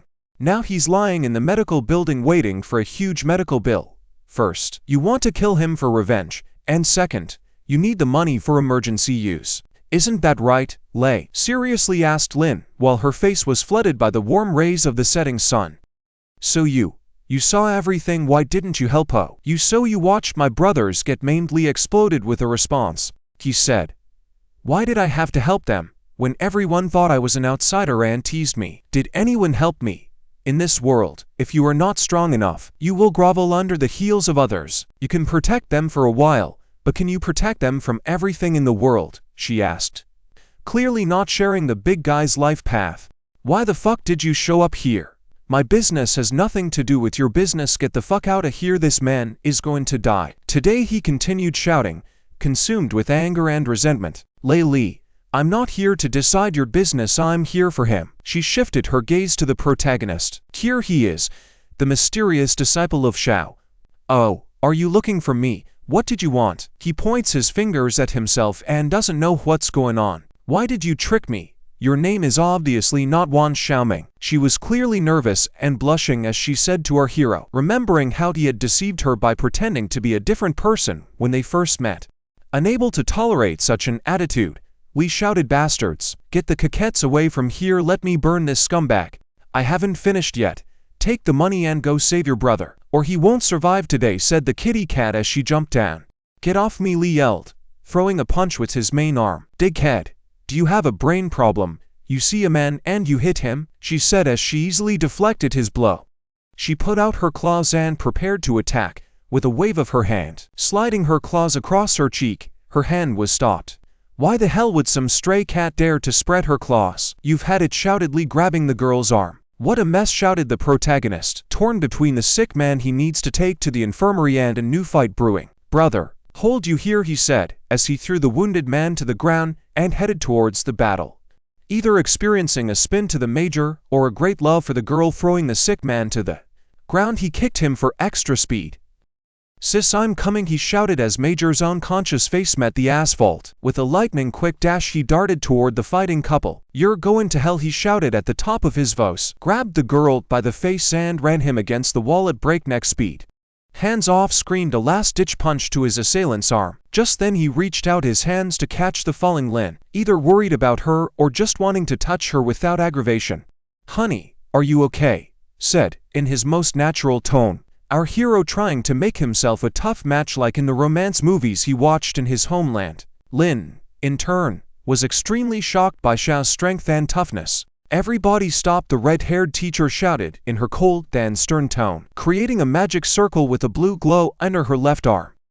In the same second, magical fetters enveloped the frenzied Li, preventing him from moving. The same way they enveloped our hero, but the type of binding was more like something indecent. The Lin that had fallen out of the protagonist's hands was also bound. After a while they were already standing in the provost's office. "Me crazy? You've just arrived, and you're already organizing illegal fights do you want to get kicked out of the university?" He spoke in a raised tone with a creepy and gloomy expression on his face. All three culprits of the gathering stood connected to the disgruntled Minami, while our shapely teacher controlled them all. If three commoners get into a scuffle, and you turn a blind eye to his misbehavior, shouldn't he be expelled? Xia asked the principal in a cheeky but fair manner, pointing out the obvious injustice. "An exception, and I see that the university has an undeserved reputation if it is subject to the influence of such trash." He was not shy in his expressions and gave the vice-rector the middle finger. "What are you talking about?" the vice-chancellor shouted in a rage, as if he was about to explode. "Respect your parents, I will not tolerate your insults to the academy." The vice-rector was speaking with intensity. His eyes were already glowing green, and he seemed to be using some kind of magic. "You're bullying the little one. You're a mental pressure. It takes a lot of intelligence to attack a 5-year-old," Xiao responded aggressively, tearing the pathetic bonds that were trying to bind him. "All my life I've hated people like you. As kiss are a good man against a sheep, and against a good man he is a sheep," he shouted, getting really angry. "What was behind you, Xiao?" "She's back. Could he really resist my mental pressure?" shouted back at him. "You little rascal, you can't take back words like that," the vice-chancellor shouted with rage. The entire assembly was immediately pressed into the ground. "It's so heavy I feel like a mountain has fallen on me," Lin said through gritted teeth from the pressure.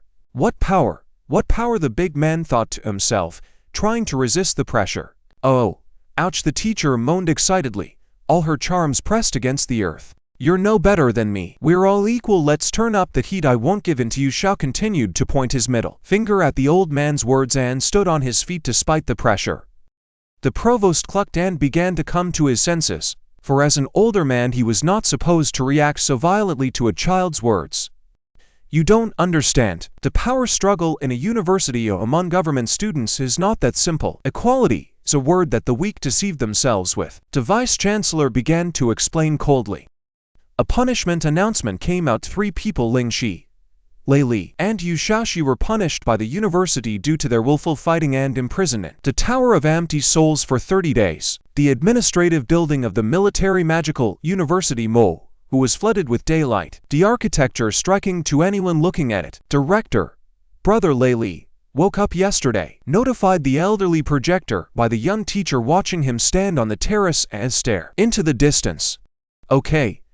The university administration is still investigating the case. Are they going to pin all the responsibility for Talaera's beating on Lei Li?" asked the rector. The bags under his eyes had clearly increased over the past few days. Some of his relatives in management tried to get Lei Li expelled, but the head of the university prevented it, a clearly annoyed female teacher replied. This time, the vice dean pulled out Ling Shi and Yu Shaoxi. It was because of him that they only got off with a punishment. He pressed the board with the facts that they were the best students and the university could not allow them to be expelled, she said with a slight frown. "All right, in that case, Lei Li can continue studying. The 3 of them need to be more diligent and endure until the end of the punishment," the rector said to himself, looking thoughtfully into the distance. The Tower of Empty Souls is not the nicest place on earth. There are quite a few ferocious elemental spirits and demons imprisoned in this place. This is the prison they are locked in. Just think about it. The rector's eyebrows drew down to the center and his eyes grew fierce. "I'm worried about them. Even the final year students won't be able to bear such a long stay in the Tower of Empty Souls." Putting her hand on her chest, The teacher became worried. I'm afraid these three won't make it through the ordeal, she repeated, staring anxiously at the ceiling. In this troubled time of discord, the provost answered her against a glance from behind her shoulder. Strength is the means to help them survive, he said, clenching his hand into a fist. In any case, I have faith in them, especially that bastard Yu Shaoxi, he encouraged her. There are many abilities hidden in his body that we don't know yet. The provost leaned his hand on his chin as he pondered. Excellent soul power, he thought, remembering how he had touched Xiao at the orb trial. Tremendous power. The memory of how Xiao had shattered the absorbing stone with a single blow popped into his mind. No one had ever been able to do that before. And then there was the strange energy that was manifesting in him, he thought, remembering the threatening red aura that had appeared behind the child in their recent argument. I've suddenly had something interesting in it since time immemorial. It has only been distributed to the strongest and has never been publicized to the common people. Many criminals are gathered here. He spoke while holding an ancient scroll in his hand. Yu Shaoxi's mother seems so weak. It's hard to imagine she's on this secret list. The black market is willing to pay a reward of 10 billion yuan for her capture. They use this list to announce the amount for the most important among the wanted. But 10 billion yuan, isn't that too much? He said while looking at the parchment on which the mother of the protagonist was depicted. I announced the amount of 10 billion yuan. We can't turn a blind eye to this, even though he constantly pokes fun at me. You can see that his heart is filled with kindness. In the future, he will definitely be able to enrich the whole world, the old man thought as he looked at clear skies. Without thinking long, he decided to dispose of the scroll on the spot and burned it. Don't tell anyone about this secret list yet, not even the administration. I must discuss the necessary measures with the head of the university, he said to a woman he seemed to trust completely. All right, I understand, Rector, she replied seriously, justifying the trust placed in her. Well, you can go now. I need to think about what has happened lately, he said to her as he escorted her out of the room. Oh, right, I forgot to tell you. If you're worried about the students, just say so. Why are you looking at them with a sullen face? She smiled sweetly at the sullen old man, trying to melt his heart. Go on. I've got things to do, he coughed, trying to hide his embarrassment, but his flushed cheeks made him look like a tsundere. Meanwhile, very different events were happening in the Tower of MP Souls. Howled Li as the giant lizard-like creature clawed at his back with all its teeth and claws. Die son of a bitch, shouted he, fight back with his fiery punch straight at the green lizard's face. I won't be able to hold out much longer, shouted the Lin, and knocked down similar amphibians with her feet. This is not good, she shouted as she saw the long, sharp claws coming towards her eyes. Sis, are you alright? Asked Xiao, who attacked the attacker with an amazing attack that made the lizard glow as if struck by lightning. This attack was called electric shock. Shaoxi, thank you, immediately hesitantly replied, while a blush of embarrassment spread across her face. After all, if this is the end of it, I've killed some, and at the same minute others appear. How tired I am. He and his companions found themselves at a strange purple gate, he said, standing at the ominous door, trying to catch their breath from the endless battle, the scale of which could be understood by the lizard bodies surrounding them. Before they could catch their breath, a new group immediately surrounded them in a ring, reducing their chances of victory. There are too many monsters. If they don't kill us, we'll die of exhaustion. Plus, I think Sis is having a panic attack, he thought to himself as he looked at his companion. Clearly panicked and desperate, Lin was spinning only one thought in her head: we're all going to die. Even Clubhead scared to death. Yeah. Well, they're just kids, Xiao reasoned, taking stock of his surroundings. Li stood in utter confusion, nausea and fear preventing him from moving. At a time like this I can't hold back, otherwise the flowers of the future world will wither here, said he after finishing his assessment of their situation. Calling, he exclaimed, and at the same instant, a levitating pile of metal buttons from his world formed above his hand. I'll scatter it on the ground, let your herd be splintered, you shameful devils, he said, throwing the buttons around him. Buttons will buy Uncle time. He thought that the buttons were already shining and ready to prick anyone who stepped on them. Sis, don't be afraid. Listen to me, and you can survive these 30 days, he said to the little girl, trying to cheer her up. But her mind was actually spinning with other thoughts. This Yu Shaoxi, why does he make me feel safe? He seems to be much wiser and more collected than all of us, even though we are the same age. And what kind of summoning magic is this? Do you have any concealed weapons or small caliber sharp weapons with you? The buttons he had just scattered were too small. They could only hold them off for a short while. He asked his companions, hoping to find some help.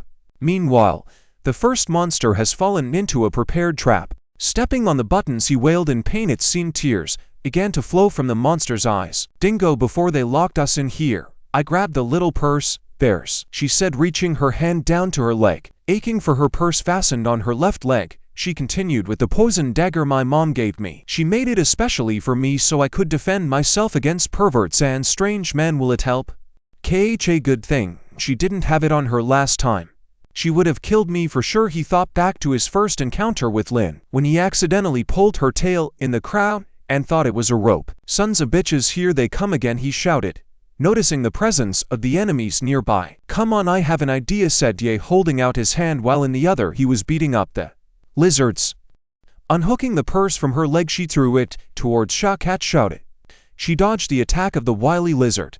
That's it. With a deft movement of his hand, he caught her a rather cute native handbag with a picture of a cat on it, and retained some of Lin's body heat was in his hands.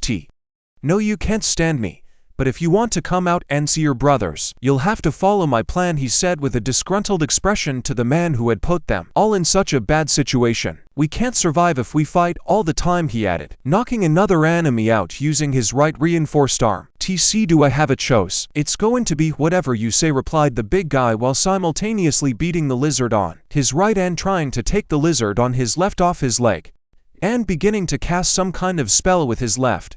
He said, stand behind me, I'll create a protective sphere and explain the plan to you. Quickly, I can't hold it for long. Every minute counts. Good, immediately Lee replied and rushed towards the protagonist. Lin did the same, deftly increasing her distance with her opponent. As soon as the two partners were behind him, a strange bundle of energy, his left hand took the form of a magic circle, illuminating the clothes of those nearby with a red glow. Shield activation, he shouted, and the magic circle from his hand descended to the ground, after which a scarlet dome formed over them, protecting them from the enemy's attacks. Speech to put into a few words. Listen carefully, I have a way to eliminate this nuisance, but we must act together quickly, he spoke to his companion while supporting the barrier with his left hand. Got it, aha, they responded in unison and took up battle positions. Supporting the barrier, Xiao stuck his hand into the bag with the words, wait, I'll get the poison dagger first. He started rummaging through it. The dagger's not there, don't open it, Lin shouted at the top of her voice. Her face instantly flushed red with excitement. Her eyes darted from side to side. Oh my god, the protagonist shouted, pulling out a small pair of blue and white striped panties with a cute pink cat in the center. Blood spurted from all the holes in Xiao's head at the same time. Thanks for the tree dupes. I meant, sorry. He mumbled this unrelated nonsense as the paint on his face spread wider and wider, and the blood was about to form a puddle under his feet. Completely depressed by this unfortunate coincidence, the red-furred Lin neatly noted that the poison dagger was in a nearby compartment. Wrong, never mind, repeated our hero hastily, wiping the blood from under his nose, and still so necessary to him, daggers in the neighboring compartment. That's right, this time I was afraid I'd pull out something criminal again, he said cheerfully, showing off the 3 poison daggers he had found. All right, now listen to my plan. What? No, it's not okay. It's beneath my dignity, he reacted in his usual angry manner. What's more important to you, dignity or half-dead bros who need your help outside? A grown man in the body of a 5-year-old boy began to torture a child with provocative questions. The big guy couldn't take the pressure and collapsed to his knees and screamed, all right, I'll do it. He said he couldn't betray his brothers. Regardless, they were still at a severe disadvantage. All right, everybody ready? Let's get started, said Xiao with full confidence in his plan. The blades were distributed among the participants. 3 went to Xiao and 1 to Lin. Yad, answered his partner, who could finally pull herself together. Disgusting, does it really have to be me who is the charger? Did the protagonist resent the plan? While his cheeks were covered with a blush, Merge Li placed his hands on Xiao's back. Both of them stood red with embarrassment. The eyes were running in different directions. Fuck, you think I like your hands? So Gay shouted back at Li's nagging. He was clearly not happy to be in this position. If there was another way to absorb your power to maintain the shield, I would never let you touch my back. Asshole. Xiao continued his stream of insults, pointing his middle finger at the big guy. While they were arguing, The monsters continued their group attack on the shield. Lin tried to fight back with her blade because unlike her enemies, she could go beyond the count. But it wasn't enough and the shield cracked. The two fools were arguing with each other while she was fighting and trying to save their lives. She said, "You two motherfuckers, stop shimmying." Her face darkened and her eyes glowed like a demon's. Both of them shouted in unison and hugged each other, because just now the chance of dying from the lioness had become much higher than the chance of dying from the lizard. Push it. Bro, alright. Bro, I don't know, back to back, start my motor, bro. They said to each other with the tightest smiles in the world. At least these words would help calm the catty girl down. Seeing the picture before her, Lin smiled and seemed to glow with happiness. "That's it. Keep it up, ha ha ha," she said, trying to hide her genuine smile with her hand. "Well, things have lightened up a bit. They're not as scared as they were in the beginning." "Great," the protagonist said to himself, trying to make it look like a premeditated plan of action. "The performance is about to begin," Xiao said, and at the same moment his face changed. It was as if another person had entered him. Then he added spiritual control after saying that. Tro's right hand dagger soared into the air while his left hand was pointing. A green aura began to disperse from him in all directions. The daggers whistled as they took flight, searching for targets to hit. He could only control 3 objects with difficulty before, but now it was a breeze for him. Therefore, thanks to his honed skills, the trio saw a picture of gracefully flying blades around the barrier, cutting through any enemies that got in the way. The monsters could only let out nasty screams as the daggers methodically carved them out one by one. Soon the blade accelerated even more and began to rotate around the barrier like a meat grinder, slowly sucking and grinding all the enemies like mincemeat. "Fall back, little monsters, uncle will send you straight to heaven, ha ha ha." The bloodthirsty Xiao shouted loudly. His hand was glowing red and his eyes were filled with veins. The man standing behind him paled when he saw the hero's strength and heard his angry shout. "You seem to be the monster," his companions shouted in unison, shocked by the power our hero possessed. The muzzle of one of the lizards broke through the barrier and began to scowl at the fresh meat. "DBC, there's a hole on that side already," in a calm voice said. Our hero glanced over his shoulder at his unoccupied partner. "Fine. Leave it to me, even though my dagger is small.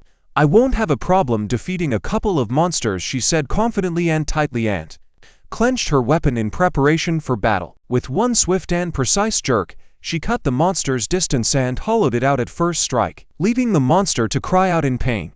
"Key defensive forever. I've got to cleanse the world of these sons of bitches. I'm not gonna get my ass handed to me. So let's turn around." Our hero continued his painful speech, ignoring those present. The guy behind him was getting more and more freaked out and shouted, "Monster." He usually laughs, but now he looks terrifying. When the monsters realized the situation they were in, they huddled together and started hugging each other and trembling with fear, looking pitifully at Xiao in the hope that he wouldn't kill them. But this had no effect and he began to methodically slaughter all the monsters in his path without missing a single one and without letting anyone escape from the clutches of death. With a wry smile and eyes rolled up from relaxation at the same time and dried out from the visual, Dado Lin said, "How tired I am. Where are the monsters? It seems like some of them ran away somewhere.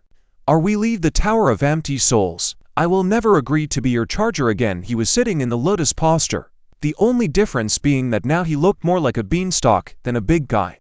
"Layli, the monsters are dead. Now it's your time. Only you can do it." Ling spoke as if she hadn't died of fatigue before. "I have to do. Until today, I was an authority. I was the talk of the town, the stuff of legends. Talked and dry, showing off my newfound baldness." The hair fell out, probably from stress. In his last breath, he managed to use fire magic on his hand. "Arson, burn fire element. And the monster's ham," he added, bringing the meat of a recently killed enemy to the fire. His mission was to provide tasty, albeit maybe not very healthy, food for himself and his partners for these 30 days. After all, he was the only one who could cook it because he had fire magic. Soon all 3 of them had filled their bellies to the brim and were sitting there catching their breath. The amount of delicious food had put everyone in a better mood, except for Li, who still hadn't fully recovered. But suddenly, in the distance felt something present. Strange sounds reached our heroes, stirring them after the meal.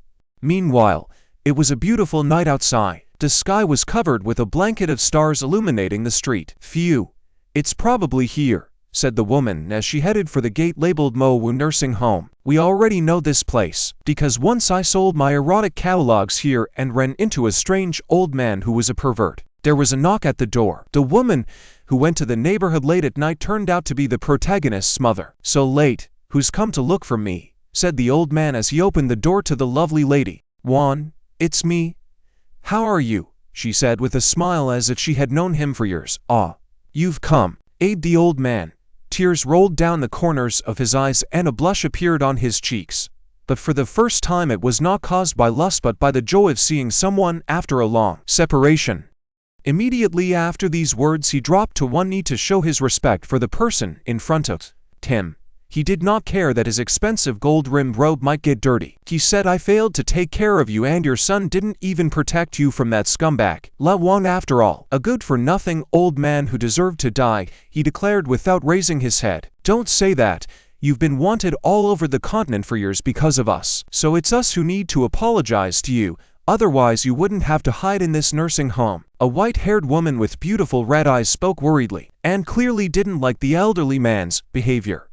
"Ding, for 5 years, you are currently being sought after by a variety of black market robbers. So you've been put on the secret list," said the grandfather, clearly dissatisfied with this state of affairs. "Could it negatively affect the reputation of the academy?" She spoke, primarily concerned about the others. "Never mind, the head of the university owed me his life when he was young. Now it's his time to repay the debt." Thinking about it, the old man remembered himself as a young man and how he had risked his life to repel a deadly attack intended for the current head of the university. "Dear Juan, have you ever regretted following me over the years? I don't want to drag you into this," she continued to squeeze out word after word in an agitated manner. "Ever since you asked me for help 100 years ago, I have been willing to sacrifice my life for you." The old man spoke with confidence, reeking of loyalty and pride. Although not so long ago, he inspired a very different feeling. "You come in first and then we'll talk. I know the purpose of your visit today. That's why I've prepared everything in advance. Come in," the old man repeated, inviting the young mother inside. Once inside, she sat down on the bed, and a small spirit that looked like a mushroom man gave off a small orange glow, sat on her lap and began to devour the corn. "Oh, I don't know how shy she is now," she said. The we with the historian now clearly were busy not with her words, but black envy in relation to the mushroom, which so tenderly held in her arms the girl. "This time, the Vice-Chancellor has overstepped his bounds. The Tower of Lost Souls is not a place where a 5-year-old child can survive. I have contacted my battle buddies. They are willing to help me attack the tower and free Xiaoxi," said the old man, offering his help to rescue the youngster from such a dire situation. "One of them is called the Iceman," said he, and someone in long black shoes with a bright blue flame stepped inside. "And the other with a golden lion," he said, and a man in brown boots with a metal toe cap stepped inside after the first man. "Count on us, we will free your son." Two old men in blue and red robes said in unison. They looked to be about 100 years old and seemed to be the Iceman and the Golden Lion. "Besides, a child who can draw such good drawings can't be a bad person. We can't lose such a talent so soon," they declared, showing their true motivation to help the child. Nor did they show their purchased copies of the erotic catalog, not at all embarrassed by the presence of the author's mother in the room. The blue moon brightly illuminated the sky and the earth beneath it. It was so bright it even seemed unreal. A beautiful rocky night view opened up before our travelers. One of them exclaimed, "Here comes the Tower of Lost Souls. Pick up the pace, Snowball. Man, your legendary snake is indispensable on the road," said the Fire Lion to the Iceman as he rode along. G with the others on ahead of the giant ice serpent, whose speed exceeded all expectations. It was probably because he was freezing the ground beneath him on the way, thus speeding himself up. "Little snake, thank you, and I say to you," in a voice said, carefully sitting on the head of the snake like young woman. "This kind of treatment, even an ancient magical beast made, even the ancient magical beast blush a little with embarrassment. Here we are, but it seems our maneuver has been discovered." And behind him, among them many familiar faces such as the red-haired teacher and the green-haired temptress, as well as the blonde catcher and the dark-haired one who used to be the assistant examiner. They were counterbalanced by 3 old men and a woman, as well as an ice serpent. They stared straight at the living obstacle in front of them. The ice snake was also extremely unhappy with the abrupt stop, so it fiercely looked at the group of people in front of it and fiercely exhaled icy puffs of smoke. Our guy's grown up pretty good, and he has the nerve to block the path of such respected old men, the Iceman and the Fire Lion declared. Despite their advanced age, it looked like experienced and strong warriors. Eng Feng, have you forgotten how we used to kick you in the ass when you disobeyed as a child? What do you say to that, Rector? They said, pointing their fingers at the highest-ranking man in the crowd. Our ass. Cheng Feng didn't think I'd forget that, however. Your current raid on the Tower of Empty Souls is not in accordance with the rules of the university. Cheng Feng will not turn a blind eye to it, said the vice-rector, trying not to be rude to his former teacher, which he did with great difficulty. Kicked in the ass. Kicked in the ass. Such exclamations immediately spread through the crowd of teachers who could hardly contain their laughter after what they had heard from these elderly people. Did they kick ass? Did our moody project get a kick in the ass? The red-haired teacher was barely holding back her tears, covering her mouth with her hands so as not to accidentally give away the bag. Blushing with embarrassment, the projector threw a baleful glance in the direction of the murmuring teachers. The comma in his red eyes seemed to have pentagrams drawn in them. One of the elders rushed down from the kite. Friends, enough with the talking, it's time to start the rescue operation, said an elderly man, rolling up his sleeves and shooting sun bunnies into the eyes of those around him with his bald head. Meanwhile, in the tower, our heroes are attacked by a giant lizard. Ray black mark on its forehead right in the middle of big red horns. Its body is basically all covered in spikes, and it appears to be very angry from the massacre the three of them have recently caused. I couldn't find a way to finish the sentence or just stared at the monster with a completely lost gaze. What the fuck? Our hero shouted, his eyes not only popping out of his orbits, but seemingly about to pierce the monster himself. Lim, in turn, noticing the monster, just giggled nervously, trying to realize what was going on. A deafening roar sounded. The monster was of incredible size. It seemed that everyone in the group was at most the size of a claw on its gigantic hand. Lindsay, get under my shield, prepare to attack, shouted the protagonist, quickly realizing that there was no time pressure to act quickly or they would all die. "I can withstand it," said Chao, supporting the shield, while Lee had already gotten behind him and started powering up our hero. Thank God, before the battle, they had time to eat a snack and rest a bit. The monster swung his huge arm and struck a devastating blow to the shield, destroying it with a single blow. Seeing this, our hero immediately realized that his shields are useless here to win another way. As soon as the shield was destroyed, all three of them jumped out of it in different directions to prevent the bridge from swatting all three of them at the same time. "Don't look at me, there's your brother over there on your right. Did you see what he looks like?" "Not like me," shouted Chao to the monster, who was clearly showing the most interest in him. "Damn, that animal has its eye on me. Is it a crime to be beautiful?" said the hero, who was about to be overtaken by the monster's giant claws. "That's a shame. Looks like we'll have to resort to extreme measures," said Lee to himself as he touched the leash around his neck. Removing the bell strap from around her neck, she said, unseal of turning half crazy turns at it. Wasn't just a piece of jewelry, but a magical seal. In madness mode, the blood that she inherited from the orcs pulls and her body develops rapidly. That's why her costume was specially designed with the ability to stretch. Only she has no more than 20 seconds to use this power. "I don't want to watch people who are good to me die before my eyes," said Lin in a changed voice. Her body had matured into a more feminine shape. Her arms and legs became fur, and her right eye changed beyond recognition. The pupil was glowing red and the white of the eye was blackened. "I created a shield around myself to stop the attacker's claws." "Impossible, I haven't reached the level of creation yet, and I'm already supposed to die here. So this is what it means to leave the world in the prime of life." "Uncle's only 5 years old," he shouted from the defense right into the monster's face. "But even with madness, I don't think I can kill this monster in 20 seconds, at the very least. We need to save Xiaoxi," she said, as she crouched down to create more amplitude in her legs to jump. A pink aura resembling a puff of smoke formed behind her back. Without wasting any time, she immediately rushed straight towards the shield created by our hero. A claw of destruction screamed as she swung her claws straight at the monster's arm. The force of the blow was so great that 3 giant slashes formed on the monster's arm and the meat was ripped out of it in an instant. The monster, clearly not expecting such a strong rebuff, grabbed his arm and roared in pain. "Did it happen? Am I in heaven?" our hero asked himself, his face pressed between the 2 soft roundnesses of his very young girlfriend. Enjoying his position, he flushed and blood involuntarily flowed from his nose. So this is the madness of the orcs, but it can't last long. So you'd better hide while I distract that big fraud, said the fleeing comrade.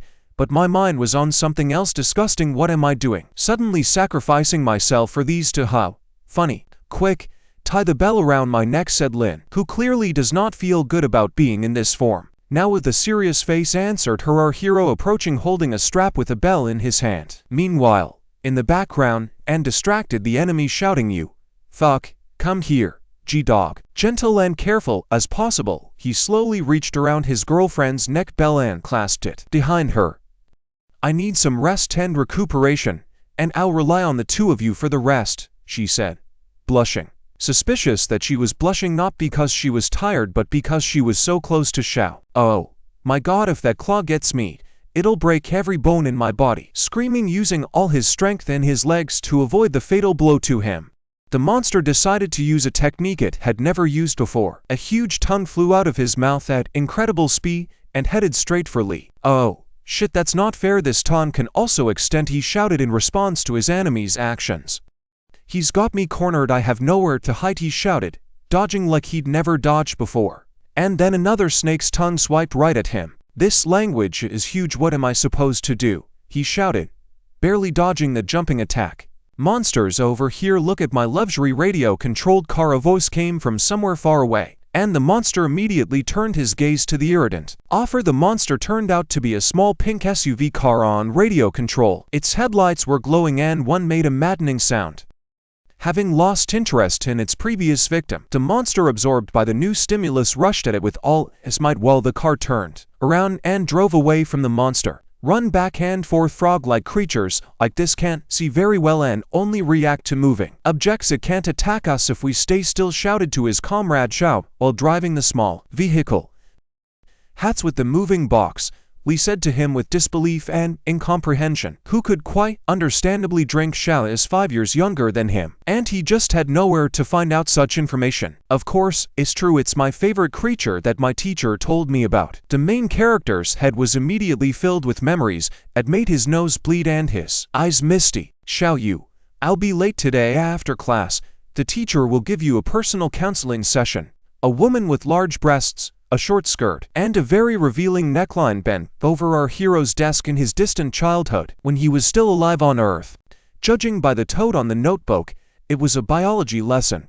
Frogs have a pair of bulging eyes, very sensitive movements, but if only the object freezes and there is nothing in their eyes, as if they were completely blind. He got this knowledge thanks to his wonderful teacher, who was just very good at presenting the material and nothing more.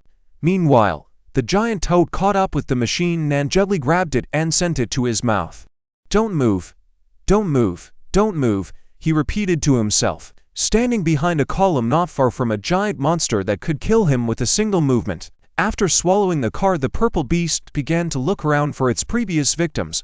Not seeing anyone, the monster simply decided to demolish the random combo helpfully, thus hitting the enemy by accident or scaring him, thus provoking him to move. No movement, no movement, be patient, continued to repeat himself, whether his heart went to the heels. One can only envy his courage at this moment. After another blow, monster continued to look around, trying to catch the slightest movement with his eyes. Because the small plastic machine will not be fed, you need meat. You Xiaoxi, meeting you was the most unfortunate event in my life, Li said to himself. His body slid to the floor and a medium-sized puddle of warm liquid formed under his feet, which he released as he was afraid of the near end of his life. Suddenly, a translucent grandfather appeared. Me? Yanju, and I'll show him my secret technique, the grandfather shouted, forming a bright red-colored magic circle beneath him. The huge powerful green tornado slammed into the golden glittering wall. Look at the word strong, old man's wall, shouted the grandfather, shining his bald head. It's so strong my body feels like it's nailed to the ground. I can't move, he shouted, feeling the power of the elderly trio. Brothers, it's like we've gone back to a time when there were wars everywhere, shouted the bald elderly man in the center. All three of them radiated the incredible energy of strong warriors who had been through hundreds of battles. Don't be afraid to attack at full strength. Our continent raise your resistance level by 12 points, otherwise they will gift all your attacks, shouted the provost, offering a lot of effort to stand on his feet. Under the pressure of those three, follow my energy and show what you are capable of with this sign, he shouted with all his might to raise the morale of the teachers, who will have a hard fight against the living legends. Good, they answered in unison and carefully watched the projector, repeating its every movement. Two incredible forces collided in the center. It was as if the air was melting and space was warping. Such was the power of the two groups that confronted each other today. Xiao Bing, you don't have to participate in the battle. Stay and take care of the houses, said the ice man. I didn't think they would be able to resist our fortitude, added the bald man. Fire Lion just sighed heavily as he looked at the group of teachers. Old age is no fun. We put so much effort to defeat these mollusks, shouted he. Threw off his robe and rolled up his sleeves before fighting.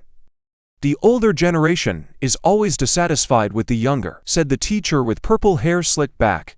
At the same moment, it made a leap and flew off the ground at a tremendous speed. Violet flames, transformation, he shouted, and immediately transformed. His huge purple eyebrows grew and his eyes completely took on a purple coloring. At the end of the transformation, he became a large purple bird embraced by purple flames, and flew straight at the enemy. I haven't exercised in a long time. Even my muscles are stiff, said the Fire Lion, as the bird flew around him from behind to strike from the back. It's rare to get out for a walk, but when the kids are around, it makes you feel young again, he added without even turning to look at the huge purple menace approaching from behind. He clenched his fist, and it seemed to turn golden and incredibly hard. Isn't that right, you milk sucker, he shouted in the face of the captured bird and threatened it with swift retribution, most likely with a single blow. Didn't your teachers teach you that soldiers fight face to face? He continued in a brutal manner to get his opponent. Only the strongest can afford to do that. Now he'll teach you the culture of battle, he added, and then struck the transformed man in the head. His head immediately sank into the ground. Hands loose, because the elderly are the treasures of the family. He must treat them with love, the grandfather continued his speech, though the target of his address probably didn't hear him anymore. Oh, looks like they've already started. Then it's time for me to teach you a lesson or two, said the ice man who was watching from the side. A moment later, the atmosphere changed dramatically. Huge ice rods grew from behind the old man's back, and under every place he stepped there was an ice buildup of sharp icicles sticking out in all directions. His eyes glowed blue, and he seemed to be able to turn anything and anyone into ice. A 10,000-leaf freeze, the old man cast a spell and, from the magic circle formed by his hand, an ugly ice rushed forward as if it were an explosion, covering the ground. That was fast. I haven't had time to do anything yet, and already half of my body is frozen, shouted the green-haired teacher who had harassed Xiao Mama not too long ago. Shit, it really hurts, shrieked the blonde boy standing nearby in the same ice trap, who is also a fan of the young white-haired mom. The rest of the faculty, including the vice-rector, managed to break free of the ice tongues and bounce away. Everyone was amazed at the power of the old man's magic. Teacher Bin and Teacher Dean are still as strong as ever. Commands respect, dodging, said the projector in respect to his former teachers, also to warn his group. The roar of the hurricane, the vice-chancellor said the name of his spell, and then a green magic circle formed around his middle index finger. Master Bin, accept the attack. A huge whirlwind at high speed burst out from the magic circle that had been created, after which it headed towards the old man.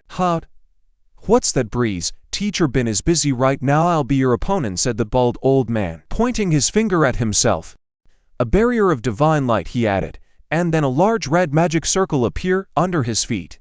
Spreading for a reason. After all, one little barrier of divine light was able to defeat my tongues of wind, said the provost, angrily looking at the old man who had so easily shrugged off his attack. Try this trick, the provost shouted, and then began to glow green. A strange mark of the same color appeared on his arm.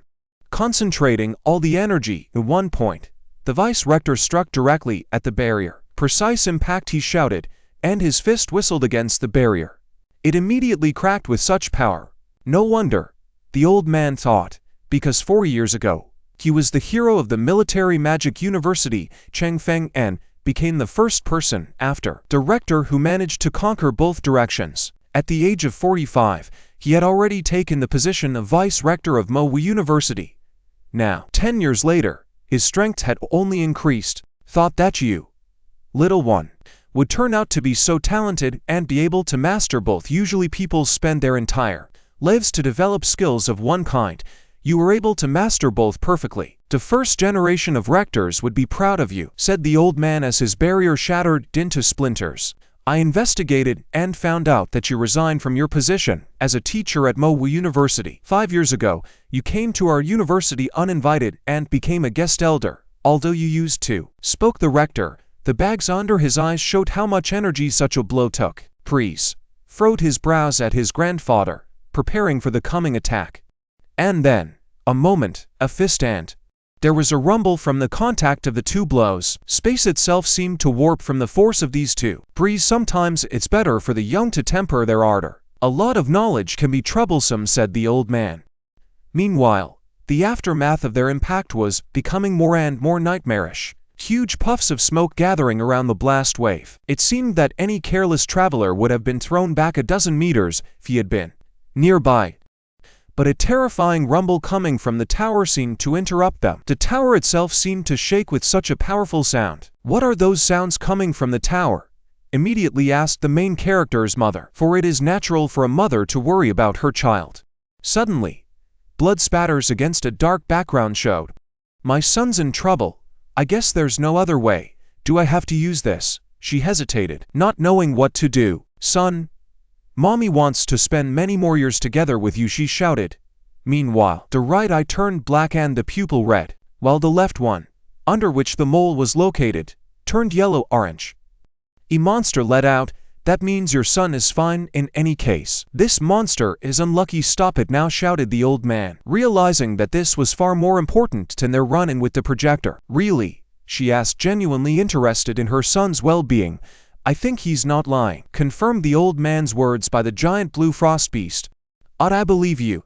This way I can spend a few more years with my Xiaoxi lately. It's getting harder and harder for me to contain my strength," she said, as tears welled up in the corners of her eyes. And the same red attire and holding a staff in his right hand stood directly in front of a giant portal only for a moment, but the gateway caught her in the southern desert. "Okay, I got it," he declared. At the same time, blood spilled into the towers of empty souls.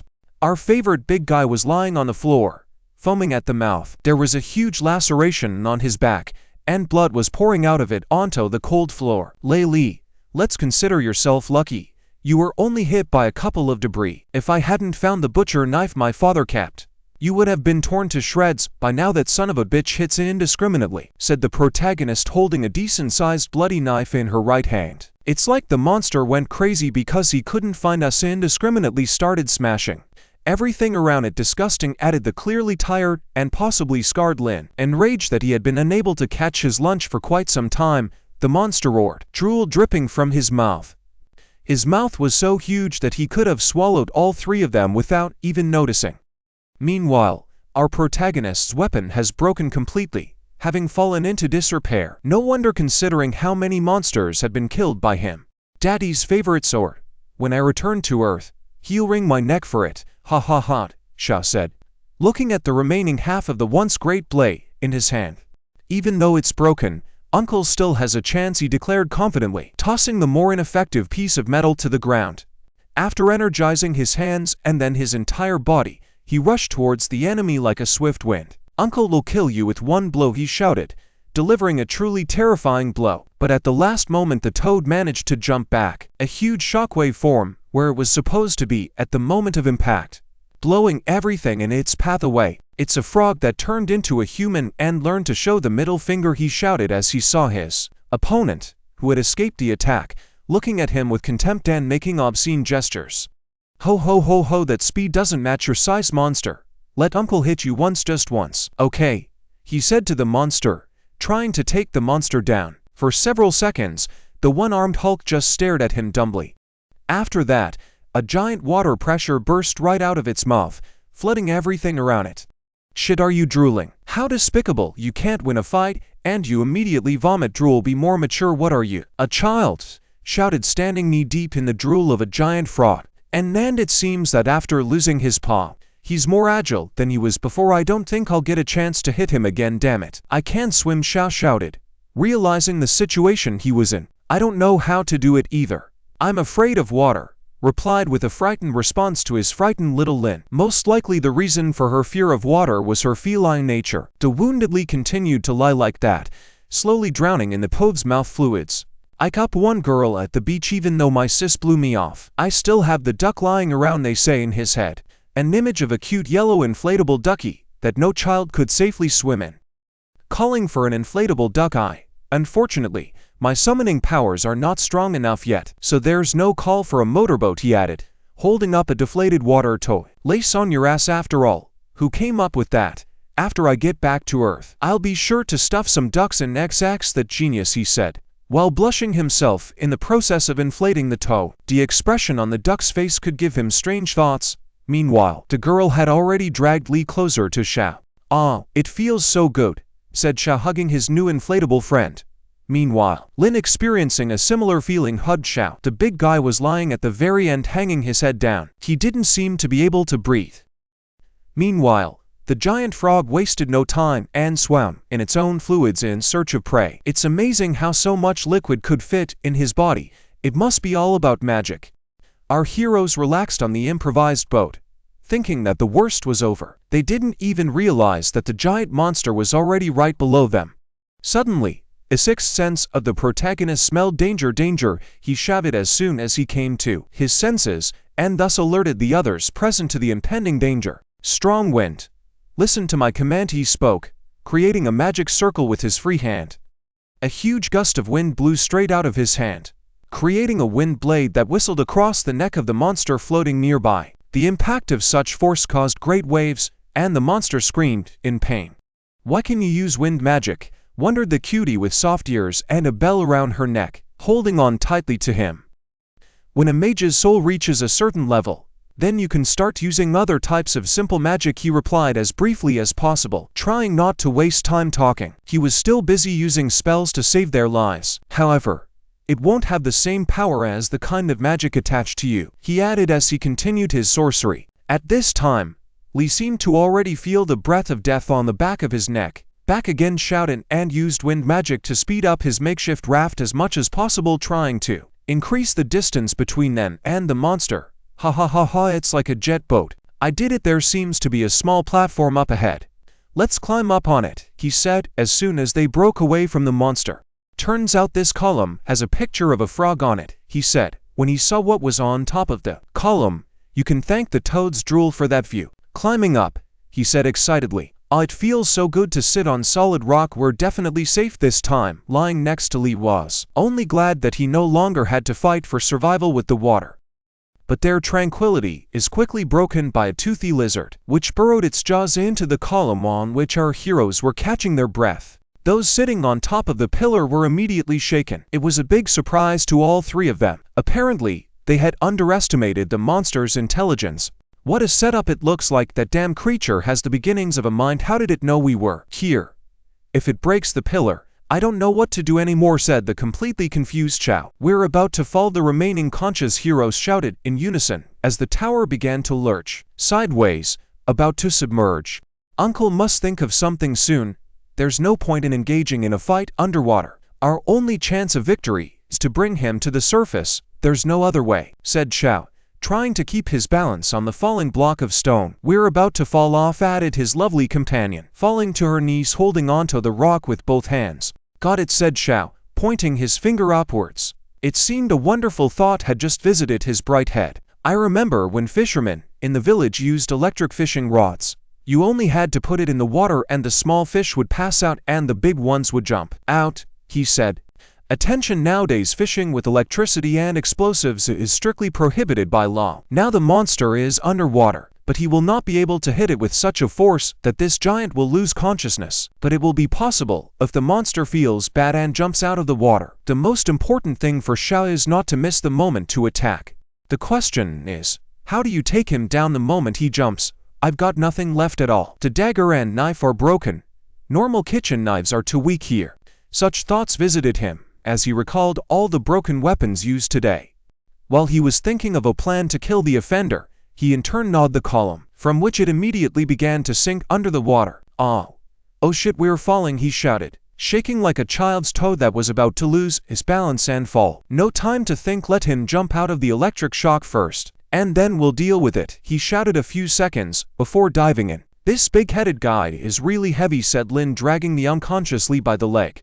Sha began to concentrate the power in his hands, causing them to once again embrace small lightning bolts like cracks on the red glass.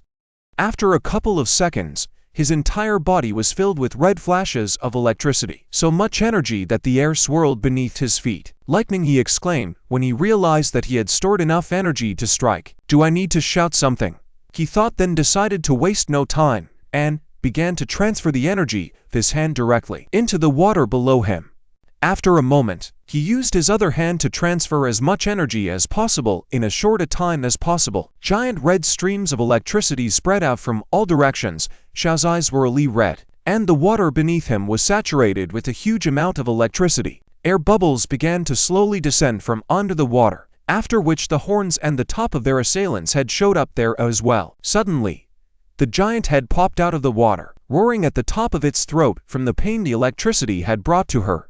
Not even half a second later, the creature completely jumped out of the water, exposing all of its vile but incredibly powerful body. Now I'll try to use an already proven attack, shouted the hero, remembering how not long ago he was unexpectedly attacked by Elite in a fight in the backyard of the school, pieing the big guy's movement, and said, in the air, "You're helpless even if you can anticipate my movements. It won't help, you can't hide," he shouted as he approached the enemy 10 times his size. He jumped to the level of the monster's eye, forming a blob of magic power in his hand. The monsters were clearly dumbfounded at being caught. The call, "I need something that can save a life. I need to deal with this huge monster," he spoke, preparing his right hand. The universe, hearing his wish, sent him a CD of an adult movie. Perhaps this is the very thing that can save a life, at least for someone like Shao. Okay, so this is what I dream about in the face of death. Ha ha ha ha. He tearfully cursed his gut. Ling watched this with a peek through her fingers. She couldn't hide the embarrassment on her face and gave an amused wah sound. This was probably the first time she had ever seen pornography in person. This is the last edition. You won't find such a thing anywhere else. Do you realize it or not? Asks the protagonist, but all he gets in reply is mute silence. Goodbye, my youth, goodbye, sang Ding Chun Teng and baby Hun Yao, I shall love you forever, he shouted, his suicide speech as tears flooded his face. He then channeled all his energy into the box with the adult CD. Whites, work for me, he shouted, and with all his might he hurled his reinforced armor disc straight at the giant toad. The box hit the monster's upper jaw. The force of the blow was monstrously large, so much so that the monster changed its flight path. Dismember him, lightning disc, shouted Sha, concentrating his power into the disc he had previously taken out of the box. Swinging it around, he prepared to make a throw. A moment later, the disc flew through the air at breakneck speed, straight toward the behemoth. With a slightly sickening sound, it plunged into the beast like a saw, beginning to cut it open. The monster cut into two halves. The stench of hot meat spread everywhere, and blood began to stain the water. Goodbye, shouted the heroine of the movie whose disc was used as a tool. Goodbye, the protagonist mentally answered her. It was a very important farewell for him. Realizing his loss, he flew downward uncontrollably while the tears dripping from his eyes were lifted upward by streams of wind. Lin immediately put out her delicate little hands to grab her falling comrade.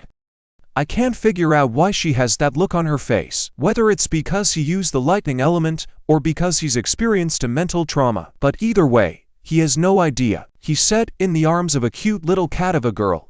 Dear Xiaoxi, this time, everyone relied on you. Thank you for saving me, she said to the guy in her arms and smiled the happiest smile in the world. Anyone would be happy to have the object of adoration personally take care of their safety.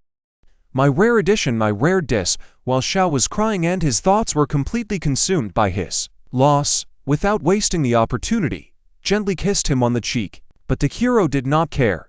The loss of the adult video obviously bothered him more. At the same time, Lolita appeared outside the Tower of Empty Souls. We finally made it, said the girl in the white hat in a high-pitched voice. A marvelous plant staff appeared before our eyes. The base of the staff looked like a sturdy stalk, and it was adorned with an eye at the top, looking out as if from the mouth of a predatory flower. The staff itself emitted a beautiful green aura. Soon we saw the owner herself. Enough of your fighting, declared a young maiden of incredible beauty. She was dressed in a white and pink outfit with lots of lace and a bow on her chest.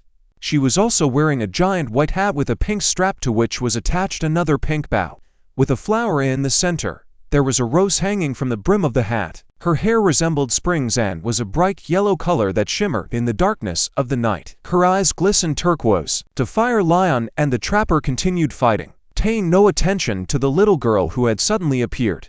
The old man and the projector did exactly the same, completely ignoring the girl hanging in the air.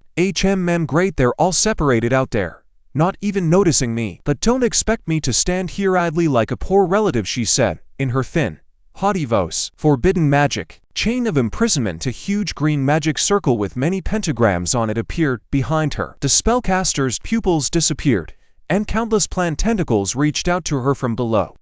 I can't use my powers. Very wise sealing magic, much cooler than mine, said the red-headed teacher, finding her hands in the stocks. Even the old man and I can't do anything about it, added the provost, finding the exact same pads on his hands as well. Damn, it's the wench, she took us by surprise, muttered the bald man. The rector was cheating. Once we let our guard down, we fell into a trap and turned into regular people, complained the fiery old man. You were fighting so hot, so you didn't hear Grandma talking to you, she said disgruntledly, pointing her finger at everyone present. Snake, I order you not to move or you'll get it to consider yourself saved by the woman in your head, added the very young-looking granny, looking at the giant ice serpent and its beautiful rider. I think I've seen this little sister somewhere before, Mother Shah said. The rector is still as fiery as before. Scary woman, added the giant serpent, clearly frightened by the power of this Lolita. Old woman, quickly let us go. This is a matter of life and death, resented the old man with perverted tendencies. Who are you calling an old woman? She exclaimed, her staff immediately, like a spring, stretched out, hitting the old man who insulted her right in the jaw. Aren't you always calling yourself grandmother? Besides, as far as I remember, you're a year older than me, spoke the old man's defense. In the march on the Tower of Empty Souls, if the outside world finds out, how will it affect the reputation of the university? The rector reprimanded him with an angry but sweet expression on her face. Literary University has held the mark for many years and has never been ridiculed by any other school on the continent, she shouted, holding the old man who had pissed her off by the scruff of his neck. Her eyes were as red as blood, her teeth as sharp as a shark's, and she was terrifying in her anger. But you've been at the university for over 100 years. Don't you know the rules? She shouted, pointing her finger at the old ones who had come to help, her anger clearly enough for all of them. It's all because we've been lingering in the nursing home, wanting to stretch our bones. The old men began to justify themselves, huddling together in this way, trying to appear as innocent as possible. Looks like it was a mistake to put you in a nursing home to enjoy life in your declining years, she said, looking at them with a little sadness in her gaze. Souls on the first floor. It's unclear whether he's alive or already dead. We have to go save him, shouted the old man, desperately trying to help the mother rescue her son from the clutches of death. Hearing this, she immediately shifted her attention from the Iceman and Fire Lion to our old man, who's old. If Grandma hadn't mistakenly turned into Lolita, she'd be a bigger-breasted, sexy sissy right now, she shouted, and forcefully thrust her staff into the old man's mouth. Assisted by a foot. You didn't have much wealth even before you turned into Lolita. The old man continued to bend his lie, despite the bullying from outside. Truth be told, she said, with a distinctly displeased expression on her face, and, twiddling her thumb, pulled the pads down even tighter on the old man's arms. They slammed even harder. Screamed the old man for more in his hands. Mirror of the Great Void, shouted Lolita's incantation, raising her herbal staff into the air. A green magic circle formed at the tip of the staff, creating streams of wind around it, from which the girl's hair developed beautifully behind her. Look, she said, as the image formed in front of them. They are now in complete safety, she said nervously, as the scene of a dark cat girl kissing weeping Xiao appeared on the screen. Are fighting to the death to save him. And this little guy is inside deciding matters of love. Oh God, what's this to me for? The enraged grandfather shouted and started banging his head on the ground. They didn't disappoint me after all, said the provost with a smile, who was clearly more worried about the fate of those three than meets the eye. Just like his father suffers from an excessive female attention, said the mother, breaking into a smile and reminiscing about her husband. Al, for yourself, they are completely safe. Plus, I found out that the monsters from the first level were completely defeated by them, said the rectress, with an expression of indifference on her face. Even that king-sized magic frog was killed, she continued as the screen showed the moment with the giant frog being chopped into two halves. However, the 30-day ban still needs to be enforced. Rules are rules. Tomorrow I'll have food brought to the three of them, she said, with a displeased expression on her young face. Does anyone have any objections? She asked everyone present. The most important thing is that Shashi is safe, thank you. Sis, spoke the pleasant woman with white hair still standing on the ice serpent's head cordially. If she called me sis, oh, so I'm still in my prime. Lolita was immediately embarrassed and blushed, hitherto stern and not showing any signs of pity. What great men have peeped into our remote land, she added, trying to cover her embarrassed look with her hat. In the future the university will no longer be quiet and peaceful, she thought, after which she soared through the air and flew away. At this time in the Tower of Empty Souls, our hero was slowly recovering from the hardest battle of his life. Ah, what a comfortable sleep, feels like sleeping on something very soft, pleasant, he said, tossing and turning and howling with bliss. It felt as if a huge cotton candy was enveloping him from all sides. Awake, said Lin, who used her knees as a pillow for our hero so that he could rest properly after the battle. Well, and probably for his own personal motives. Where is the water? Aren't we drowning? Began questioning her sharply. Xiao grabbed her shoulders. Too close, the dazed cat girl thought to herself at that moment. After the frog die, the water disappear. That's why we didn't drown or die. Layli also woke up, she said, averting her eyes in embarrassment. Ah, yes. That water was the manifestation of that frog's power. So after the monster's death, the water energy returned to the great void once again. Xiao spoke with an intelligent look while rubbing his chin with his hand. The girl listened to him attentively, as if she was a teacher. Oh good, you can eat it. I cooked something delicious for you, said the satisfied Li, holding a huge piece of meat in his left hand, and in his right hand he conjured a flame that he used for cooking. And it really smells good, replied our hero, whose chin was already drooling with hunger. Not bad. Guys, who would have thought you could overpower a magic frog? Come up to the next floor to find me. I can give you a mighty power. A loud voice came from the depths of the tower. Who's talking? The company immediately became alarmed. Next floor? Asked Li, who, having no time to prepare, decided to use meat as a weapon. Son of a bitch, he's going around and around. If you have the courage, come down, uncle, and the others are challenging you to a fight, declared the protagonist as he prepared to fight. Next to him, Lin stood in a fighting stance and stared into the void. In the original world, power is everything. Power, money, desire depend on strength. Do you want that? The mysterious voice asked. Damn, it's a magical influence. Lin see Layli, don't listen to what he's saying, shouted, realizing what his opponent was trying to accomplish. In the primordial world, power is everything. Power, money, desires depend on power. Do you want it? We do, his partners declared with glee. Their eyes seemed to have lost their luster and were directed nowhere. Most likely their minds had been taken over by someone else and brainwashed, he shouted and thought. It's probably an ancient monster locked up upstairs. Seems his call can enchant even through the seal. That can only mean that it's very mighty magic call. This can't go on otherwise. Both of them will be in danger. Allow uncle to break your damn charms. Monster on the top floor, listen good, you orphan, said our hero, beginning his address with direct insults.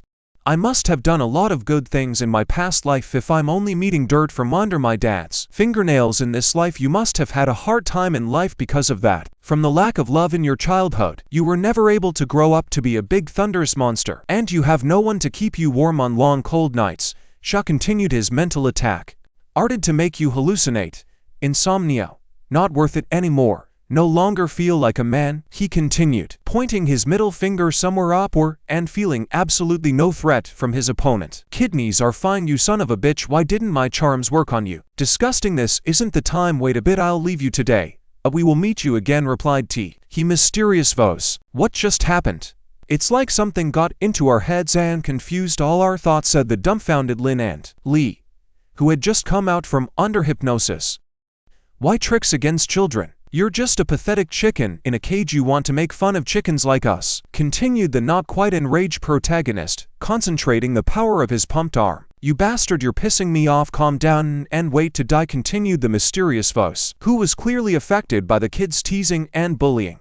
Just of all monsters are locked in here. If you piss them off, we'll all be in trouble immediately. Resented whether or not he barely survived the previous fight, and it was only on the first floor. Captivity without them. He's trying to use us to get him out. By the way, about that, I remembered a great example. He saved the world. Uncle is a manga with positive energy. Can your spirit open up? You just need to have a strong spirit and not be influenced by charms. That's all we need. Blurted out in one breath. Why is it so quiet? Lee asked. Probably the monster is gone, replied Lin. Nothing to be afraid of here. I scolded it. And since it didn't come out to kick our asses, it means it can't get out. Otherwise we'd have been dead a long time ago. He dares to talk to us like that. You're dreaming. Asshole shall reply, overly pleased with himself, eating a huge piece of meat prepared by the big guy. My meat. Somewhere in the background resentedly. That makes sense, so he really can't get to us, said Lin, slapping her fist on her palm as soon as she realized what the main character had said. Looks like it, but I don't want to get in his way. Our job is not to fall for his tricks. And then everything will be fine. Saying that, he tried to use a smile to hide his excitement. Shall reply, guys, let's stick together. Even though we've killed most of the monsters, we can't know for sure if there are still any left on this level. This way, we can support each other. It's so quiet, I'm getting scared, said Lin, to which everyone agreed. Then she began. You Xiaoxi, how do you know all this? You're so cool. How old are you turning this year? She asked our hero. Soon to be 35 years old, he smilingly replied our hero, and showed the goat. Even younger than me, giggled Lin, and added Layli. And you? She asked the big guy, to which he replied something. Huh. He clearly got embarrassed and scratched his head. Ha ha ha. He looks like he's 20. He started laughing and pointing his finger. He looks like a grown man. I'm only 10. But I look older because I used my ancestors' knowledge to absorb a large amount of life energy in a short time, and it developed my body a lot. As it is, I'm just a simple poor man who was able to take first place in the trial. Embarrassed, Lee replied while scratching the back of his head. And how old are you? Lindsay asked the lads in reply to their companion. Her face changed immediately. It seemed the entire atmosphere was soaked with bloodlust. I am 6 years old. I am what humans call an outsider. My mother is human and my father is an orc. And I'm going to kill him with my own hands. The two boys immediately shrank back and clung to each other, trying to find escape from their comrade. Let's change the subject, shouted the big guy, unable to stand the pressure. And I don't need much in this life, spoke Shout, trying to change the subject. I just want to go home, he added as the memories filled his mind. I don't know how my parents are on Earth. Do they still remember me? Can I come back? He asked himself while his memories were filled with the image of his room with monitors, figurines and posters on the walls. Oh, that's right, summoning diary, he shouted, and a pink little book labeled diary magically appeared in his hand. Is that weird summoning magic again? Earth, this is his homeland. This creep still knows summoning magic. I need to keep working hard too. Only then can I compare to him. I'm still a long way from him, added Lee. I need to write down today's events so I can show my mom when I get back to Earth, he said, and immediately set to work using the pencil he had called for along with his journal. Dad, Mom, today I cleaned up the school tower. I cleaned up a lot of very small frogs. I also have 2 classmates with me, 1 boy and 1 girl. Your son in this world is very interesting, eating and living well. I also have a new mom here who loves me with all her heart. Don't worry about me. Everyone here is very kind to me. Besides, I'm only 5 years old now, so there's no need to rush me into marriage. A classmate is also only 6 years old. When I go back, don't ask me why I didn't run after her. This is what I wrote. It's not enough, let's turn the page. This is my mom's handwriting from Earth, he said, as soon as he saw the text, which was clearly not written by him. A plastic anim figurine of a girl was melting in the fire next to the stone that said, my son. He used grave. Son, it's been 5 years. You had aged very suddenly. Mom is very worried. However, you won't be alone. Mommy burned all your board dolls in front of your grave. Mama used to forbid you to play with such things. Mama is bad. However, now every year on July 12th, she memorializes you. Every time I'd burn new dolls for you. This year, I burned a Dia Tanghua doll for you. Today, while cleaning, I saw your diary and couldn't bear to write a little. Mom misses you very much, Mom. Such sad lines read by our hero. Xiao's heart was shattered. Few people could read such a thing without feeling any emotion. This is his family after all. Dolls. Every year, Teng Hui, he repeated while blood trickled from the crack in his chest. He repeated while blood trickled from the crack in his chest. It seemed this was a moment he wouldn't survive. The guy, just writing a diary, suddenly felt hurt and inconsolably upset. He really treasures his kindred feelings, spoke Lin, whose eyes were already wet, lips trembling, and cheeks red with sadness. Even her hands didn't find rest, constantly changing her dress. Ah Xiaoxi, are you all right? She asked.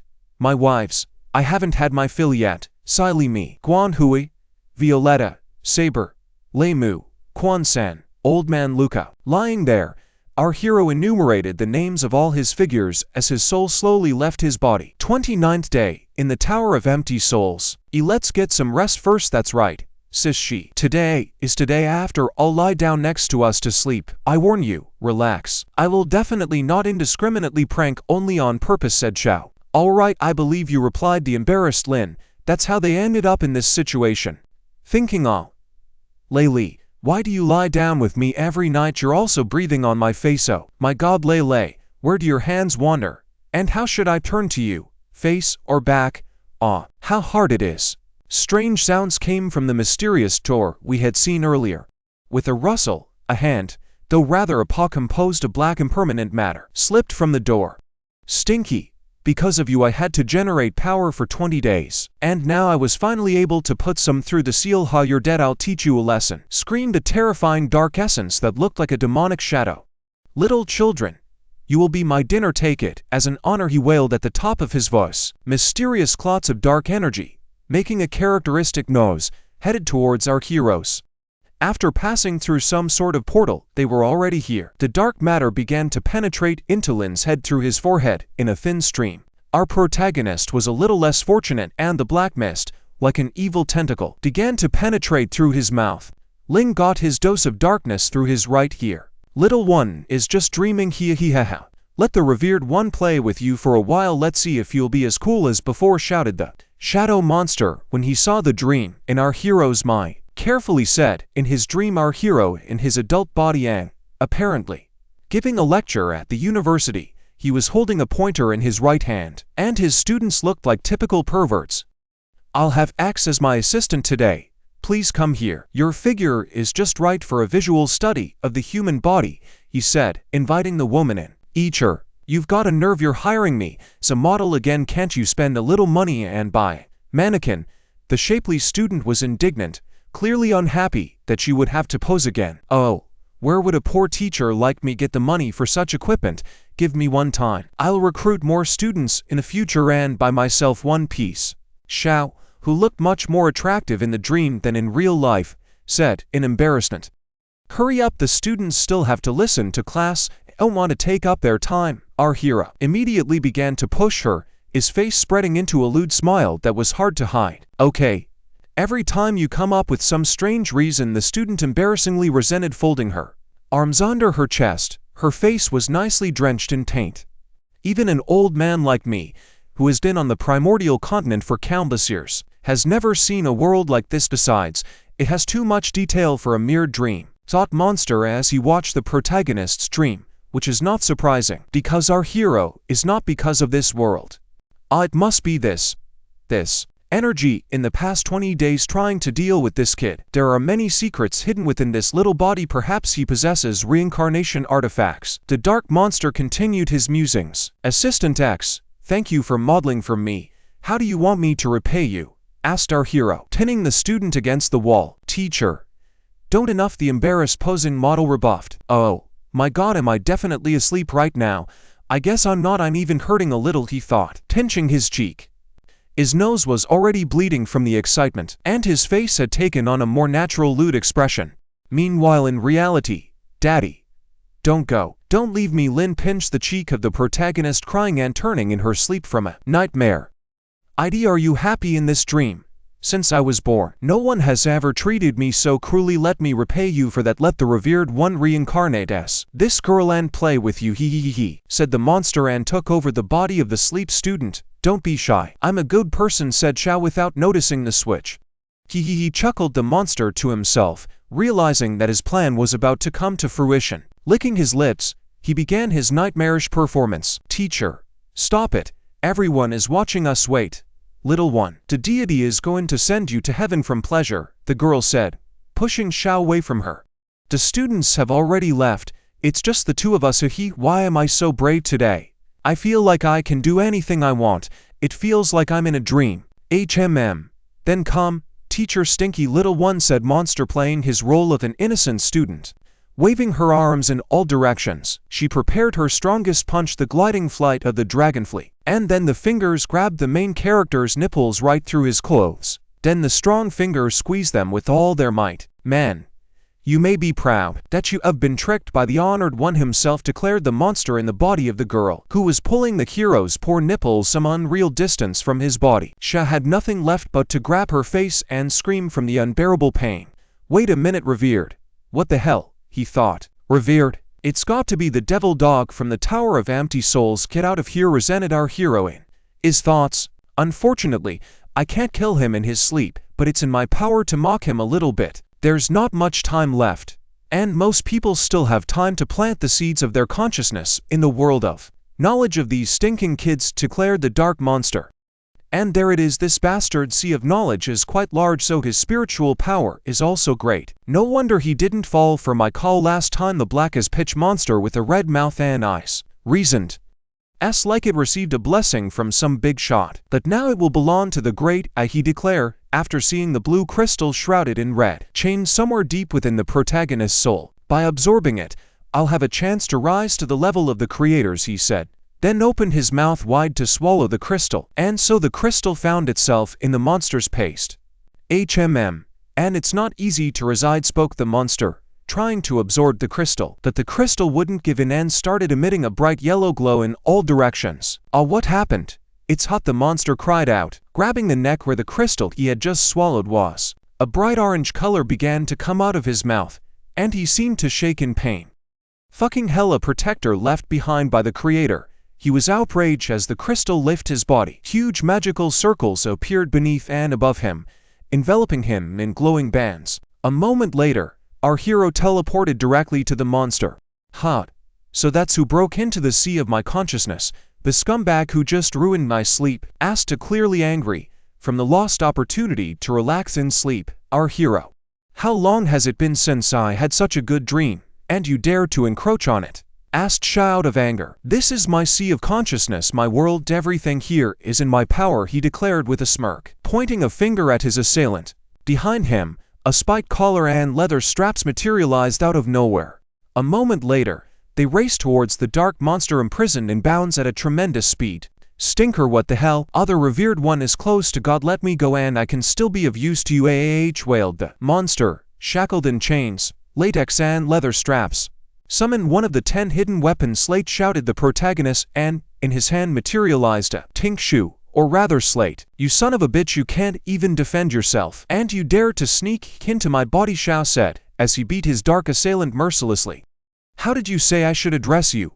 Smiling devilishly asked our hero, more like a villain, as he held the slate in his left hand. Kid, let's talk, revered. He shrieked in pain, trying to evoke pity for his person. A huge lump popped up where he had been beaten with the slate. Revered, are you still revered? Sha asked, immediately striking another blow with the slate on the shadow-like creature's other cheek. You just snuck into my uncle's body without his consent, and I can sue you for harassment, revered, spoke Sha as he methodically beat poor monster's face with his shoes. Damn you, the old man in front of you is the king of the dark elements of evil. When the revered one struck the continent, your grandfather's great-grandfather wasn't even born yet. Don't seal me, Etko said, the completely beaten and crushed dark, evil elemental king. Old man, grandfather, who else? I'm your Uncle Mao. Tell me, what did you want to do when you got into my body? Said our hero as he struck another blow to the king's face. He clearly didn't care who he was or what he was. Old. I'll look at you at my age, let me take you on as my apprentice, I'll be your mentor, screamed the monster in pain and anger. And you're still at it, said the protagonist, once again bringing the slate over his head to strike. A moment later, a hail of blows flew straight towards the dark entity, retaliation for the rude behavior towards our hero. You still think I'm a 5-year-old kid? Asked King Shao, tugging on his cheek. You sealed dog, damn, king of the dark garbage, think you can be my master? Will you tell me or not? Why did you sneak into my body? asked the enraged Xiao, once again bringing the slate above his head. This child is not so easily fooled, eh? So be it, I don't intend to put up with this kind of treatment anymore, said the Dark King indignantly. You stink, a child, revered. Deeds of my consciousness into your sea of knowledge, and, in the future, when they germinate, then I will devour you. That way I would finally be able to leave this prison, the fiend finally confessed. So you wanted to devour us? I didn't expect that in Uncle's sea of knowledge. The creator left a trap for these are the kind of underdogs like you, Xiao said. Don't pull your pig's feet toward me, wailed the villain, when he saw the lad pull his arm in his direction. Grabbing the king by the neck and smiling heavily, Xiao asked, tell me, aren't you sealed? How is it that you were able to separate your little clone to penetrate our spiritual consciousnesses? I have been sitting under this seal for tens of thousands of years. Although it severely restrained the capabilities of the Honored One, it wasn't enough. In addition, it's been years since anyone has strengthened it, so it's slowly getting weaker. Looks like that stinking demoness is dead. And besides her, no one knows the sealing spell, answered the demon honestly, fearing he'd be beaten again. No wonder you bastard was able to separate the little clone to penetrate the sea of my knowledge. Now that everything has come to a head, let's settle the score, Xiao said, rubbing his chin and smiling caustically. Dills, what are you? The revered one has graciously answered your questions, immediately shouted the venerated one, fearing reprisal. Honored again, you're my prisoner now, and you still look down on me. I just recently learned a forbidden technique that allows me to absorb the souls of elemental spirits, so I can practice it, said the protagonist, immediately hit the king on the head for his insolence. Power accumulated has barely broken the seal. I wish you'd let me go, whimpered the king of the dark elements, who immediately changed his behavior and began to rub against the protagonist's leg. Dig brother, he added, folding his arms across his chest in front of him, and rounding into his eyes like an unhappy kitty cat. Al familiar, you might not be as strong as you were, but since you were locked up on the top floor of the tower, you still have enough power. Saying that, Xiao looked more like a demon than his enemy. Arcane spirit born of chaos, since the moment I appear, I have not submitted to anyone, even under pain of death. I will not be anyone's familiar, he declared, assuming the former form of the evil king. Really? Then I'll have to absorb you. That will strengthen my strength. I was thinking of making a 25-year equal pact with you, and I wanted to share the knowledge of overcoming the creation level with you. Well, forget it and enjoy your death, you son of a bitch, said our hero, clearly trying to manipulate the king. Wait a minute, you say you know a way to overcome the creation level? Besides, you want to make an equal contract for 25 years, the Dark Element King said, in bewilderment. He immediately changed his face and looked like a cute little dog who had just received praise from his master's deal. He barked. 25 years is like a drop in the ocean. The thing is, I have to break through the level of the original world. Only then will I be able to find her, the dark monster stated with a wave of seriousness. Wait a minute, little man, do you belong to the dark energy? Asked the protagonist king. What the hell is dark energy? I have no idea what you're talking about.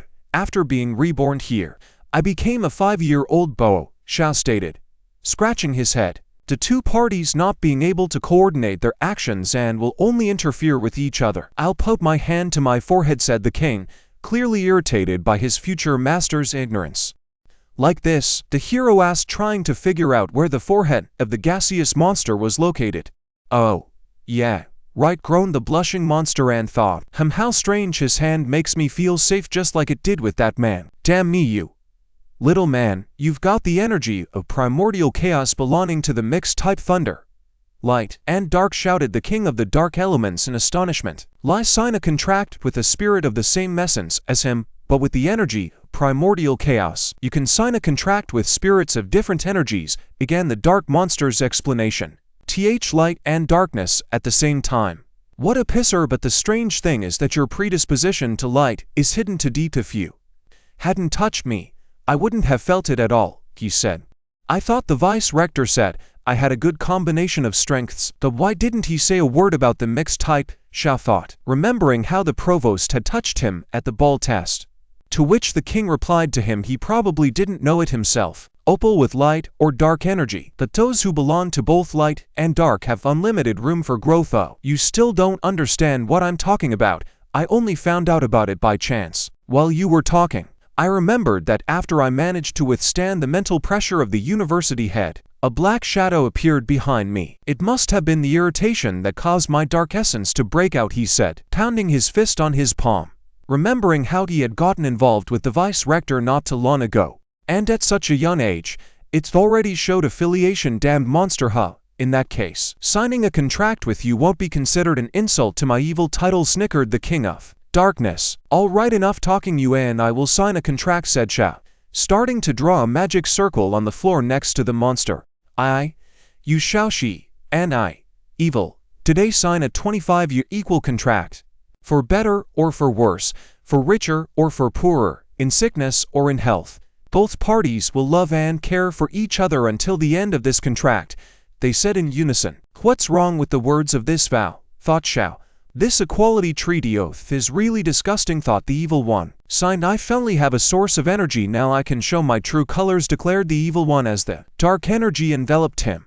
Little one, be careful not to get your pants dirty when you see the true form of the revered one. I am the strongest wolf god in history, said the evil one as he transformed into his true form. What? What's a dark wolf god? Isn't that your real appearance? Shao asked in complete shock, pointing his finger at the transformed evil king. Shiver, mortal, came a voice from the puffs of smoke, the silhouette of a dog visible through it. Teddy, you must have been frightened, beholding the mighty and stunning visage of the revered one. Our hero couldn't create even a couple words, he just stared with a sagging jaw, the dog, pointing his finger at it, absolutely not knowing how to react. The body of the evil god of wolves finally emerged from the mist. The small, neat paws were decorated with a gold bracelet, and his tail waved from side to side. Woof, declared the god of wolves and presented his appearance. The small dog with earrings in his left ear and a scar under his left eye looked something like a husky. A red scarf was tied around its neck, and its eyebrows were furrowed in a haughtily angry manner. Trickster, what dark wolf god? You're just a goddamn purebred husky, a common mutt in a rage, grabbing the puppy by the neck. Impossible, this magnificent appearance was personally created by the revered white she-wolf. No one else in the primordial continent has one like this. I am the only one, replied the pup to him. And then the puzzle in our protagonist's head finally came together. What? Are you talking about the she-wolf goddess C? It seems that the creator who sent me to this world was called C. She's a half-breed, just like Lin C, he said. Earth was originally a lifeless planet. I used the heart of your world to create different kinds of animals and other organisms. Turns out that I am your creator god. Unfortunately, humans don't appreciate this. Pollute my body and destroy this helpless world, recalled our hero about the words she said in that fateful meeting. My name is C. When you find yourself in the primordial world, help my kin, half-breeds or outsiders, as they came to be called later. Since I left, they are vulnerable. No one can protect them anymore. Tell me I care about them. I just can't go back, she added sadly then. Are you really a half-breed as well? So when C inhabited the earth, she created the husky based on your image, said Shao. Black Wolf, perhaps the goddess couldn't forget me, and that's why she created the very huskies you keep talking about. I'm sure when she looks at them, she longs for me, the puppy replied, embarrassed. Wolf god. But because of his dark energy, people thought he was an evil spirit. They constantly attacked him. So the cornered beast became fierce and began to kill anyone who dared to stand in his way. Until one day, he was badly wounded, the powers left him, and as he was taking his last breath, thinking that there was nothing in this world worth living for, the white goddess she-wolf C appeared. What's wrong, doggy? Asked the beautiful goddess with eyes the color of the sky and fluffy, sweet ears. With her great power she brought the wolf who had fallen asleep to life. Don't fight anymore. What if next time no one is around to save you? Here, take this scarf as a present, she said to the doggy as she stroked him, after which she handed him a cute red scarf. And also perhaps, because your fur is so black, people are afraid of you and think you're an evil spirit. You must be a holy spirit, I can feel it. And if that's the case, then you can change your appearance anytime. I think you should add some white. Ha ha ha ha. Don't get mad. People love cute little animals, said she in her angelic voice to her new furry friend. I don't know if the goddess will like my new look, cute black and white. That's probably what the girls like, he thought as he crept up behind her. I must win your heart and have many wolves with you, white goddess she-wolf. Coming, he thought of obscene things, but a cursed stone prevented him from realizing his surprise for the she-wolf. He stumbled and fell. Oh holy shit, I'm not used to this body yet. How could I embarrass myself like this, he thought, kissing his face on the ground. How? The goddess she-wolf turned around, hearing a strange noise behind her, and saw her woolly friend. She picked him up in her arms and began to consider his new image. She has beautiful bright eyes, and I've just been thinking such dirty things. What an animal I am after all, thought the husky to himself. Silly. You're very cute, she thought, and blushed. Maybe she can read minds, or maybe she can just feel the mood of animals very well. Or her power reached the creation level. Something terrifying might have happened, that's why he wants so badly to ascend to that level and find out what happened. Where the hell did the goddess go? I never thought that she was trapped on Earth and couldn't return to the primordial world. However, the magical power of the creator level should be limitless. How could a goddess might be trapped somewhere? I don't understand. I just have to go to Earth and rescue her. Whatever it costs me, the doggy declared confidently. Ha ha ha ha, to be honest, you turned out to be a nice kid, so why were you locked up in the Tower of Empty Souls? Asked Chow, stroking the puppy's head. Elan thought, oh, this feels so good. Perhaps it's because of the goddess energy trace in his aura. He mustn't find out that the revered one enjoys it. I won't survive this kind of embarrassment. HMPH, a few millennia ago, I was passing by Mowu's magical military school and wandered into the miracle medicine pavilion, where I merely drank the elixir of pure spirit. Who knew that stingy Stinky, which would lock me in here? But it's been a long time since I've seen her come to reinforce the seal. That hag is probably dead already, the dog said, fully confident in his words and the rightness of his actions. A few millennia ago, the sorceress, it was probably the creator and first chancellor of the university. So you drank someone else's elixir and you didn't get burned on the spot. You should thank them, Chernish Shao said thoughtfully.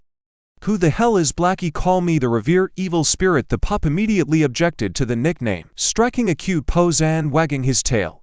Let's go. Chernish, hurry up and remove the seeds you planted in the minds of Lei Li and Ling Si, otherwise there'll be no mercy. Chernish Shao began to tease him once he realized he didn't like it. I would have retrieved them without your instructions, but compared to my last incarnation, I'm very weak now, so I'll have to take some energy along with these seeds. The dog replied irritably with a furrowed brow. And so, having finished with the invasion from the evil monster, our hero slowly began to open his eyes.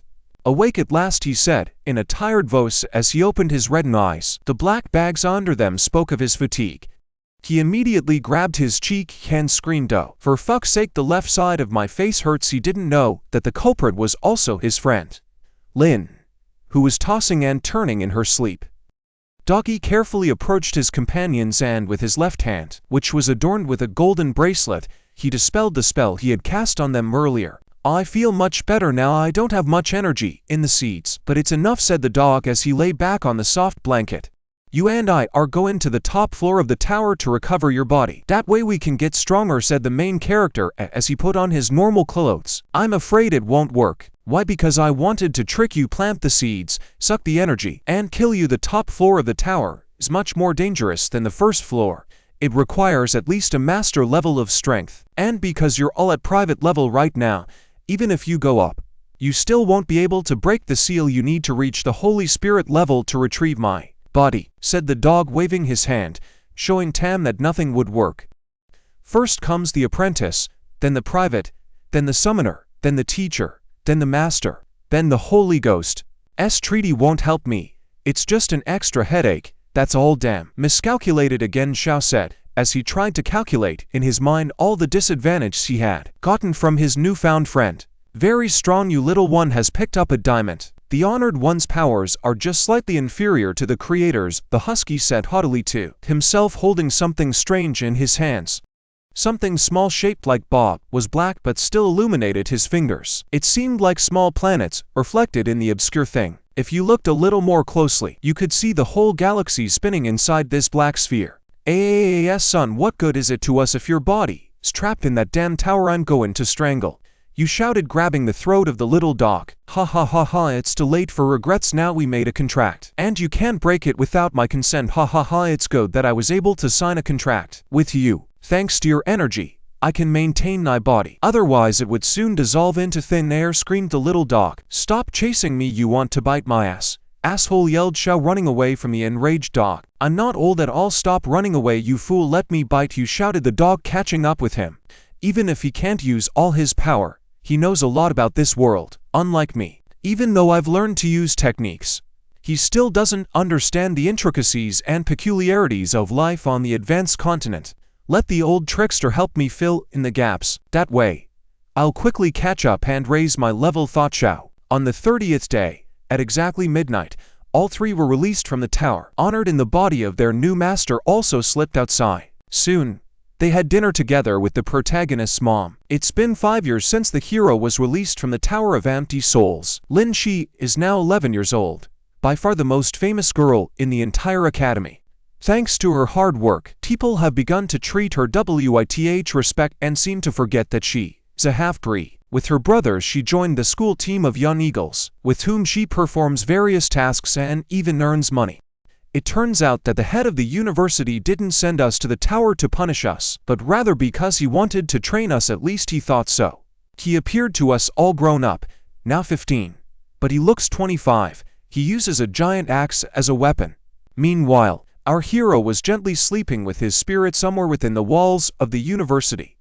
And I have not forgotten my purpose. I need to save the world. Z. He mumbled as he rolled onto his other side, but his peace seemed about to be disturbed. The door opened softly, and a light morning breeze blew through it. "Son, wake up, are you going for a walk with mommy today?" The woman that disturbed his sleep was his. It turned out, not a moment too old, beautiful mother. Sleeps so sweetly. She spoke to any of her children wrapped in a blanket next to her spirit. "Before I know it, my son is 10. I don't know how much longer I can stay with him," she said quietly, stroking her baby's head as he slept. But suddenly a strange object on the nightstand caught her attention. "Oh, it's a memory stone. I think I put it here last time and forgot. It's covered in cobwebs," she said, as she recognized the object that had caught her eye. Without thinking long, she walked over and touched him in a very strange manner. "Chen Yi, where are you now?" she said sadly, bowing her head and kneading the crystal in her hand. "I miss you so much," she said, and hot tears ran down her cheeks. That man, thought Xiao, who had actually been awake all this time. "Mom, I'm awake. I'm not going to cook today. Let's go for a walk together, okay?" asked the 10-year-old culinary god, who was already dressed. He didn't seem to have changed much in 10 years. "Okay," replied the tear-stained mother, not even trying to hide her tears. She still looked cute. "Mom, stop crying like a little baby. Don't forget, you still have me, don't cry. I have no lessons today. You and I will go for a walk and buy some sweets." Xiao soothed his mother by putting his hands on her shoulders. "Aha, okay, I want caramelized fruit, more candy, and more," she listed, curling her fingers like a child. Good. I've been making a pretty good living off the last few compilations," answered with a crooked smile. He never seemed to have changed the way he made money over the years. "Son, am I ready? Let's go," she said. His mother's appearance was simply enchanting. A big beautiful white hat adorned her lovely head, and a lush and delicate dress neatly emphasized her gracefulness. Through the open door you could see that the weather was beautiful outside today. "Hurry up, if we go out late, we'll be sold out," she said, as she grabbed the protagonist's hand and led him out of the room. The old crystal of memories remained standing in Xiao's room. A man's silhouette was reflected in it through the rays of the sun. That man abandoned his mom and his cute little beau. I wonder if he's still alive or dead. If he's alive, one day I'll find him and pay him back. Xiao thought of his father from this world. He didn't have good feelings for him, because he could see his mom getting upset about his disappearance. A little while later, the young mother was already zombie cheeks gobbling up sweets. She looked like a child opening presents at Christmas. The crowd looked at her with loving glances and blushed with cuteness. "Is it really that good? I stopped liking sweets after 25. Even began to add a few goji berries to beer, haha," thought the protagonist, watching his mother who flew away sweets. "Mom, I'm going to take care of you for the rest of my life," he thought as he walked by his mother's hand through the stores. Now, in comparison, he seems much taller than he was 5 years ago. A strange black shadow formed behind the protagonist's shoulder. "Blackie, why did you come out?" asked Xiao to the shadow. "That's so sweet, let me take care of your mom with you." "Oh, that beautiful interracial love, I wouldn't mind joining you to yours, mama's boy." As a shadow that has taken on the form of a dog did not tolerate such an attitude, our hero immediately flicked the puppy right into a pile of dung, in which for some reason there were iron buttons. "Shut up, you damn dog," he shouted. A second later, the dog landed with his face right on the stinking pile. A crowd immediately gathered around it. Even if this dog likes to eat G, that's no reason to dive so deep into it, shouted a kid in the crowd. And so slowly the evening came. The setting sun was sinking behind the mountains, coloring the sky a pleasant orange. I'm going to go for a short walk. Though a familiar cannot stray far from its master, I need some time to air my mind and stretch my bones. Perhaps my wolf nature is calling me, said Chernish, cast a glance over his shoulder as if going on the most important mission of his life. Just go already, stop making drama, shouted Xiao to him. Son, do you know why you are called Xiaoxi? Asked the mother, gently stroking Xiao's hair. Why is that? Asked the drowning in bliss protagonist. Because my father and I met on the shore of Shaoxi. Mother began to talk with her chin resting on her hand and staring far away into the sky. It was as if she was staring straight into her memories. That day I was washing in the river and your daddy suddenly. She began to tell me, while a picture came to her mind that was impossible to look away from. Disgusting, that bastard peeping on mommy's bath. I'll show you the motherfucker, Xiao immediately shouted as if he was there in person. Her was a decent man. He was wounded and his body floated downstream in her recollection of a chair painting a war picture clad in armor that floated downstream. Man stopped by colliding with a rock. At first I even thought he was dead because when I started to give him first aid, his nose was bleeding non-stop. It was just everywhere. I thought it was too late, but luckily I managed to save him. Mom continued to tell me, when your father came to, he said he owed me a debt of gratitude. He followed me around and offered to marry me, promising to devote the rest of his life to me. Your father was really trying to repay kindness for kindness, she said without realizing the man's true intentions. Good for goat. He tried to repay your kindness with evil. Her son reacted violently. Was my assistant back then, and he got along with your dad right away. They spent every day having fun and making a lot of noise, and mommy was very happy. This is the best time in mommy's whole life, said mom, fully believing in her words point by point. Due to her naivety, she did not understand the true feelings between the two men. After all, your daddy and I fell in love, she said, clutching her hands. Bunnies from embarrassment. A slight blush emphasized the beauty of her eyes and her smile sparkled with love. The image of the two lovers standing waist deep in water in the sunshine of love popped into her mind. In the background, for some reason, her assistant Zhuang was furiously beating his head on the ground. Why did you choose that particular man? Asked Xiao with a serious expression. Because when he was in the river, he looked really pitiful, like a poor cute little puppy. Then you came along, I gave you the name Yu Xiaoxi. His mother answered him, a little embarrassed. Mom, why are you so gullible? Ma, am I really your real son? Ma, you just gave me the first name that came to mind, said the protagonist irritably. I'm a little dog, too. I'm also very poor. I also know how to pee. Blackie immediately joined the conversation. Xiao immediately chased him away. Is definitely not a weakling. I'll contact the main headquarters. After all, I have enough and happiness reward, said a man with black hair that all this time hid behind a tree and watched our couple. Summoning, he shouted, and a small rodent appeared from the magic circle in front of him. Take this message to the secret headquarters, he ordered the summoned creature, handing over an envelope. After a moment, the rodent immediately burrowed back into the magic circle as if it had never been here. It was like the guy had an epiphany. Did someone notice me? He asked himself, turning around, a strange feeling. Before he could fully turn his head, the blow hit him in the groin area. The attacker was an old pervert we've known for a long time. I'm too late. I was distracted for a second, and the beast of prey was gone, he shouted in a rage that made the capillaries in his eyes burst, and the veins in his forehead pop out. Those damn rats from the Michuan organization, they've already sensed the presence of the goddess. It would be best not to let the two of them out of the academy. That way somewhere is safest, he thought while looking at the happy family picture. Another peaceful day has come. Students diligently listened to the philosophy class. On the blackboard were two bananas and a male symbol. The lecture was led by a handsome dark-skinned dancer wearing a bandana. Guys, the students of our academy should not only be strong but also educated enough. Therefore, today we have a philosophy lesson. Please listen attentively, he said, smiling his trademark smile. Chernish, what's a ghost treasure? Do they even exist? Asked Xiao to his familiar, who was hiding in his body. Xiaoxi isn't listening to his lessons again, and is doing some obscure shit. Does he even have everything at home? Thought to himself to the strange red-haired student with interesting eyebrows. Meanwhile, our hero was climbing on turns, communicating with his spirit. Elemental spirits can't usually be seen, except by their masters. I swear on my honor. It's all true of his master's dog spirit. Honor? Where was your honor when you tricked me into signing a contract with you 5 years ago? Sha shouted, to which the dog squinted his eyes and smiled slyly. What? My honor? Oh, my God. Is he trying to dishonor me? But I'm a guy. But what if this Yushashi decides to pounce on me and takes the strength? Continued to pout, thinking that the speech was addressed to him. Kid, I'm not lying this time. I really have found a good place, Blackie continued to assure his master. D-man, you keep running away. Well, I can't even see the point. I don't even know how many spiritual plants and minerals of the elements of darkness you've already managed to mess up in the neighborhood, reprimanded his pet our hero. Lately, my mom has forbidden me to leave the academy grounds. If she finds out that I sneak out, she will definitely be worried. So you better not lie or I'll kill you. Sha said with a clear threat in his voice. I'm also trying my best to recover. But this time, it is not like that. I found the ancient ruins.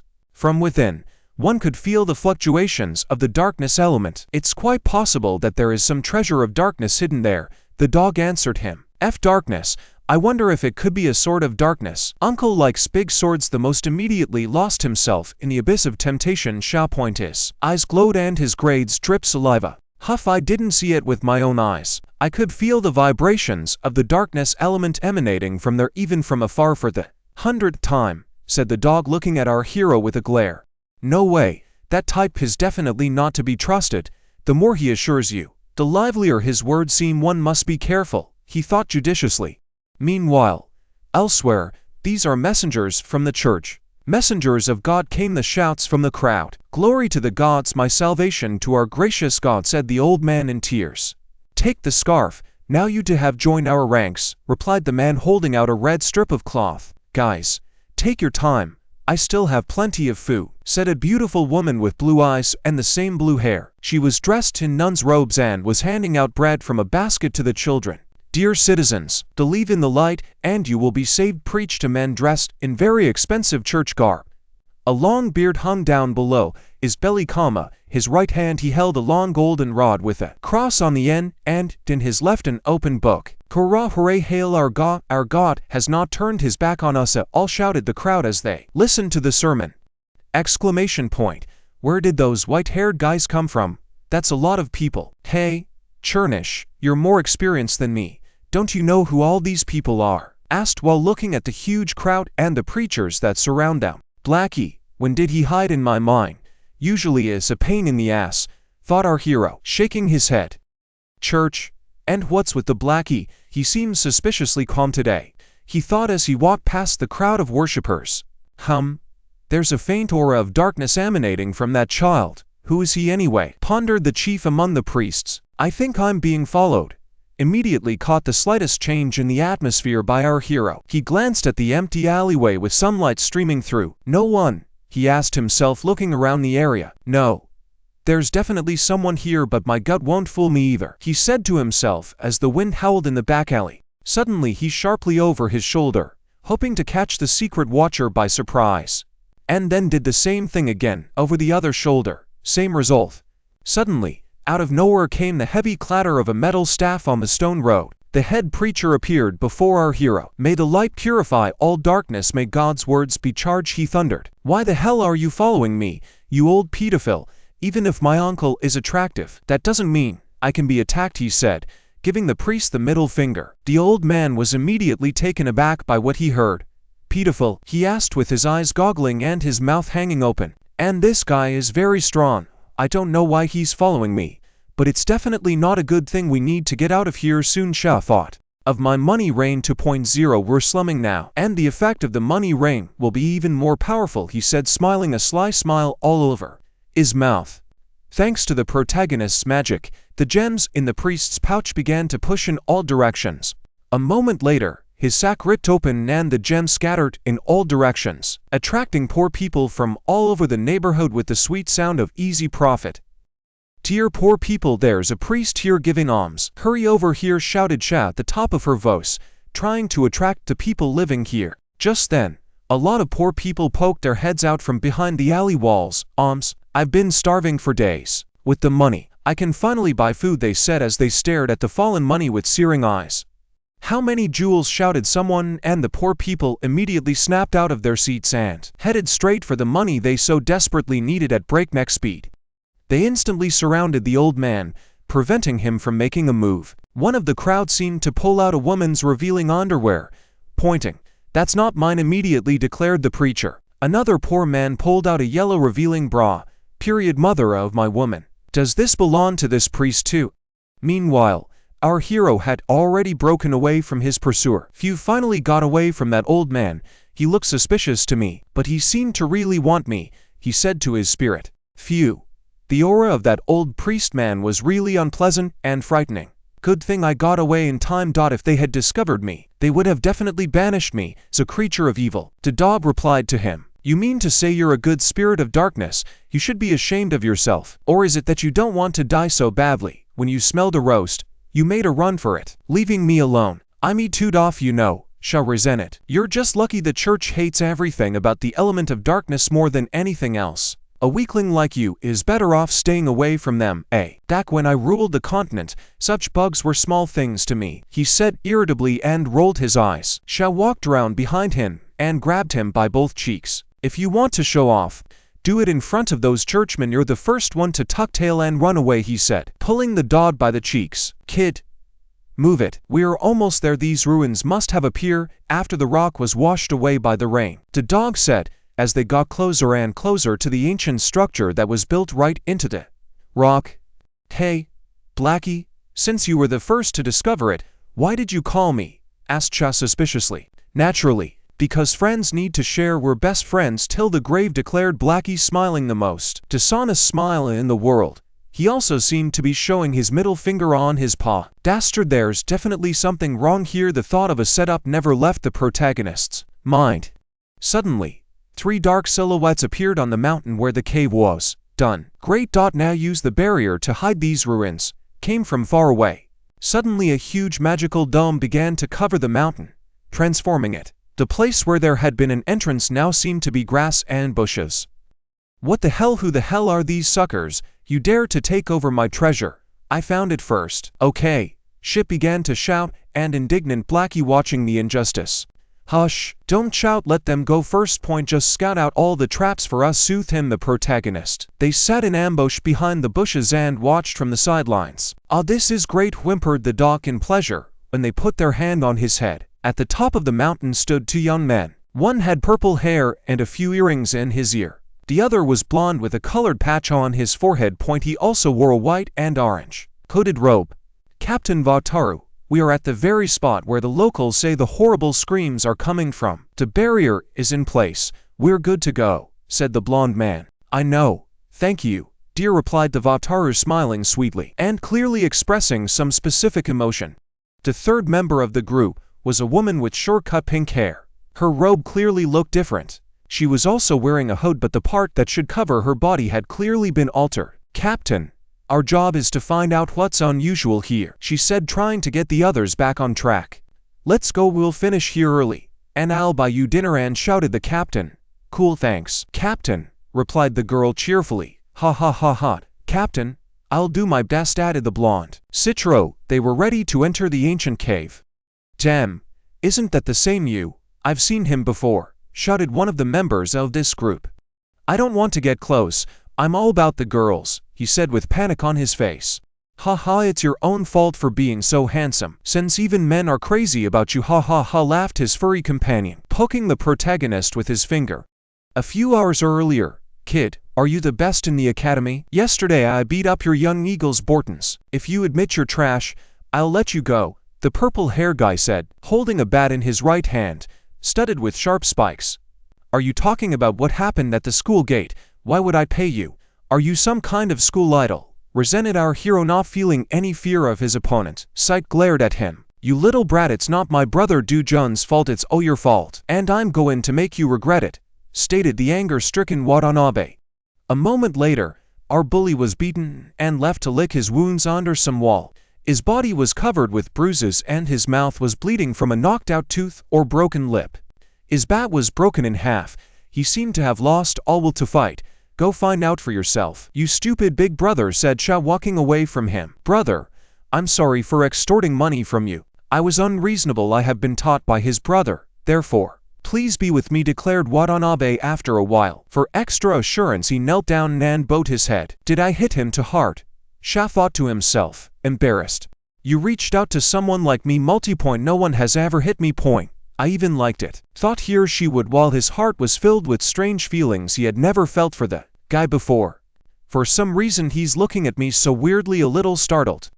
Ah, Shaoshi, everything inside me is trembling with how much I want to receive your little, thought Watanabe. Our hero immediately gave a run for his money. Wahaha, hey, kid, point, don't run away. Go and charge him, the dog began to taunt. Screw you, Blackie, this pervert looks like he's looking for a lover, shouted back at Xiao. Why did he suddenly run away? Well, the brother is so strong, he must have urgent business, thought to himself the abandoned Watanabe. This is what happened recently.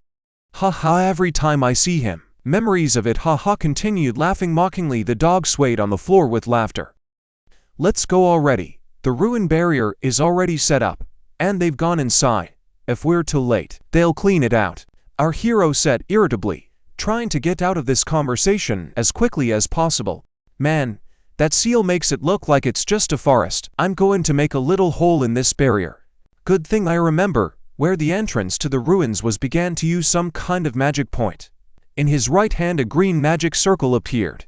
I'm starting, he declared, and the circle immediately changed color to purple. Soon the barrier began to dissipate, and by now the entrance to the cave was visible. Stinky, I didn't think of that, not bad, praised his master's initiative the dog. And so they went inside. The cave was dark and very deep. Only dim blue crystals illuminated the passage, at sea only the simplest outline. There's so many bats on the ground. They must have killed half of them. Well, let's see who will have the last laugh, said Sha, looking forward. Suddenly, out of nowhere, a bat jumped out at them and whistled past our hero, who managed to dodge at the last second. Point, what the? He shouted. Don't move, I'll deal with her, said the dog slyly and stared at the bat. Drool flowed from his mouth. Watch and learn, he said, and then he sprinted, jumped and caught the bat in flight with his teeth. Delicious, and this mouse tastes like chicken.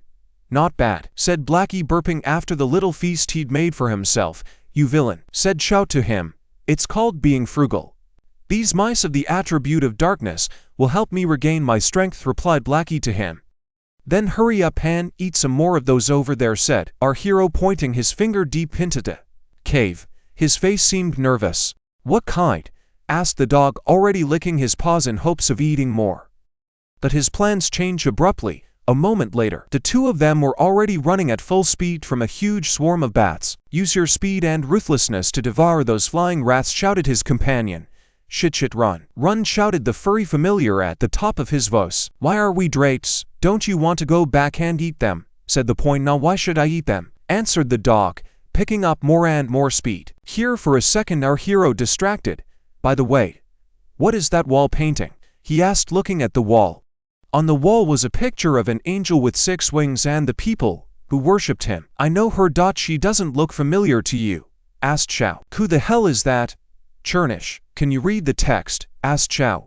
No. It's all the letters are too erased, replied Churnish. From the depths of the dungeon, a piercing shriek remained. They both turned to the source of the sound that had captured their full attention. What is it? It sounds like something happened in the back of the hallway, said Xiao. Such powerful darkness energy, added the dog. Ah, the shriek resounded with even more volume. The wall seemed to shake from the volume. I'm not going, Blackie. It must be a monster screaming. Uncle doesn't want to go there, said Sha, trembling with fear. When let's turn around and run away from here, ignoring those idiots who came in here first. The exit is over there, answered the dog, that was shaking even more than his master. I don't care what kind of monster it is, but you seem to have set me up again. Let's at least see what you've been drinking, said the embarrassed man, scratching his head. And you look a lot like my goddess, haha, said the dog, contentedly watching his master go deep into the dungeon. Despite the great fear, he has no choice but to follow him. Geez, I've got a serious problem, thought to himself, our hero, frowning into his eyes. The face of the woman, who was part of the Watanabe group, appeared in front of us. Her eyes were drenched in blood. And her eyes seemed lifeless. He realized that the woman had been nailed to the wall with something sharp like a fang. A huge gash was on her stomach, and blood was pouring from it, making a puddle on the floor. A horrible sight. The magical ice arrow whistled towards our hero. Well immediately sensed the magic and turned towards the attack spell. There was no time to think. With his strong hand, he caught the projectile. It was a sharpened bone, presumably human. "You killed people from my school?" asked Xiao Point angrily. He broke the bone they tried to kill him with. A huge shadow cover, another member of the Watanabe team. It was a blond man. 2 huge bones protruded from his stomach and chest. He was as dead as the woman, filling the space with the foul stench of blood. Something huge began to emerge from the darkness. It was most likely the culprit of all the casualties, and a huge purple carcass appeared in front of the protagonist. The monster was covered in bone spikes from head to toe. His hair was white and his mouth was steaming, and from his appearance alone, you could tell that he was incredibly strong. Look at his appearance. His body must have mutated after years of death. It looks like the energy I felt earlier came from his rotted soul. After awakening, he became stronger. The spirit of the element merged with his body and replaced not only his appearance, but also his aura, all because we're in Yin Land. The furry familiar analyzed the situation. The monster stared at our hero askance with its countless sharp fangs. A slight snarl escaped its mouth. "Blackie, you're quite the actor. Is he your treasure of the element of darkness?" asked Chow suspiciously, looking at the cunning PSA. "It looks like that's the case. We could use it." The black-robed man didn't deny it. "Kid, with the powers we have now, we can't beat him. We better save up our strength and deal with him later," said the dog, pointing to the door as if to suggest that it's time to go. Our hero obviously wasn't happy with that, so he grabbed the sly dog by the tail. "Don't pull my tail. I've merged with this frame of the manga. Don't pull me off to certain death." He yelled something incomprehensible. "No. We won't be able to leave this guy's locked up in here, but he doesn't even know if he's alive or dead. Do you think he'll let us escape?" asked Shah, holding and showing him the monster. "How should I put it?" replied the dog. "Why the hell are you holding me in front of you? He's already dead and decomposed. There's bones sticking out all over the place," yelled the enraged familiar. "He obviously likes fresh meat. And of the two of us, you're the tastiest little boy with tender meat. I, on the other hand, am already an old dark spirit," he added, looking at the main character. "We're like a buffet for him." While our heroes were arguing, a hail of bone arrows headed in their direction at great speed. "Ho, they're flying," shouted Shaoan without thinking long. He decided to use his furry friend as a shield. "Holy smokes, you like that, huh? Why are you suddenly quiet?" he asked. "Why don't you try to repel them yourself instead of me?" shouted back the surname. During their conversation, Sha had to constantly dodge the projectiles, assuming various strange poses. The fact that he had destroyed his enemies with a single attack clearly agitated the monster. He began to breathe heavily, and drool flowed from his huge mouth. Our heroes hugged each other in a panic. "He's got a mouthful of drool," shouted the dog. "He's getting close," he added. They were both shaking with fear, not knowing what to do. Meanwhile, the monster swung his left arm, preparing to strike. And here was his huge arm crowned with bones flying at full speed towards our heroes. They could hardly have survived such a blow. "Blackie, let's deal with him together," shouted Sha, preparing to use magic on his opponent. His gaze was full of determination despite his fear. "Well, it looks like his body is made of meat after all. I can't sense the soul, so normal attacks are unlikely to work.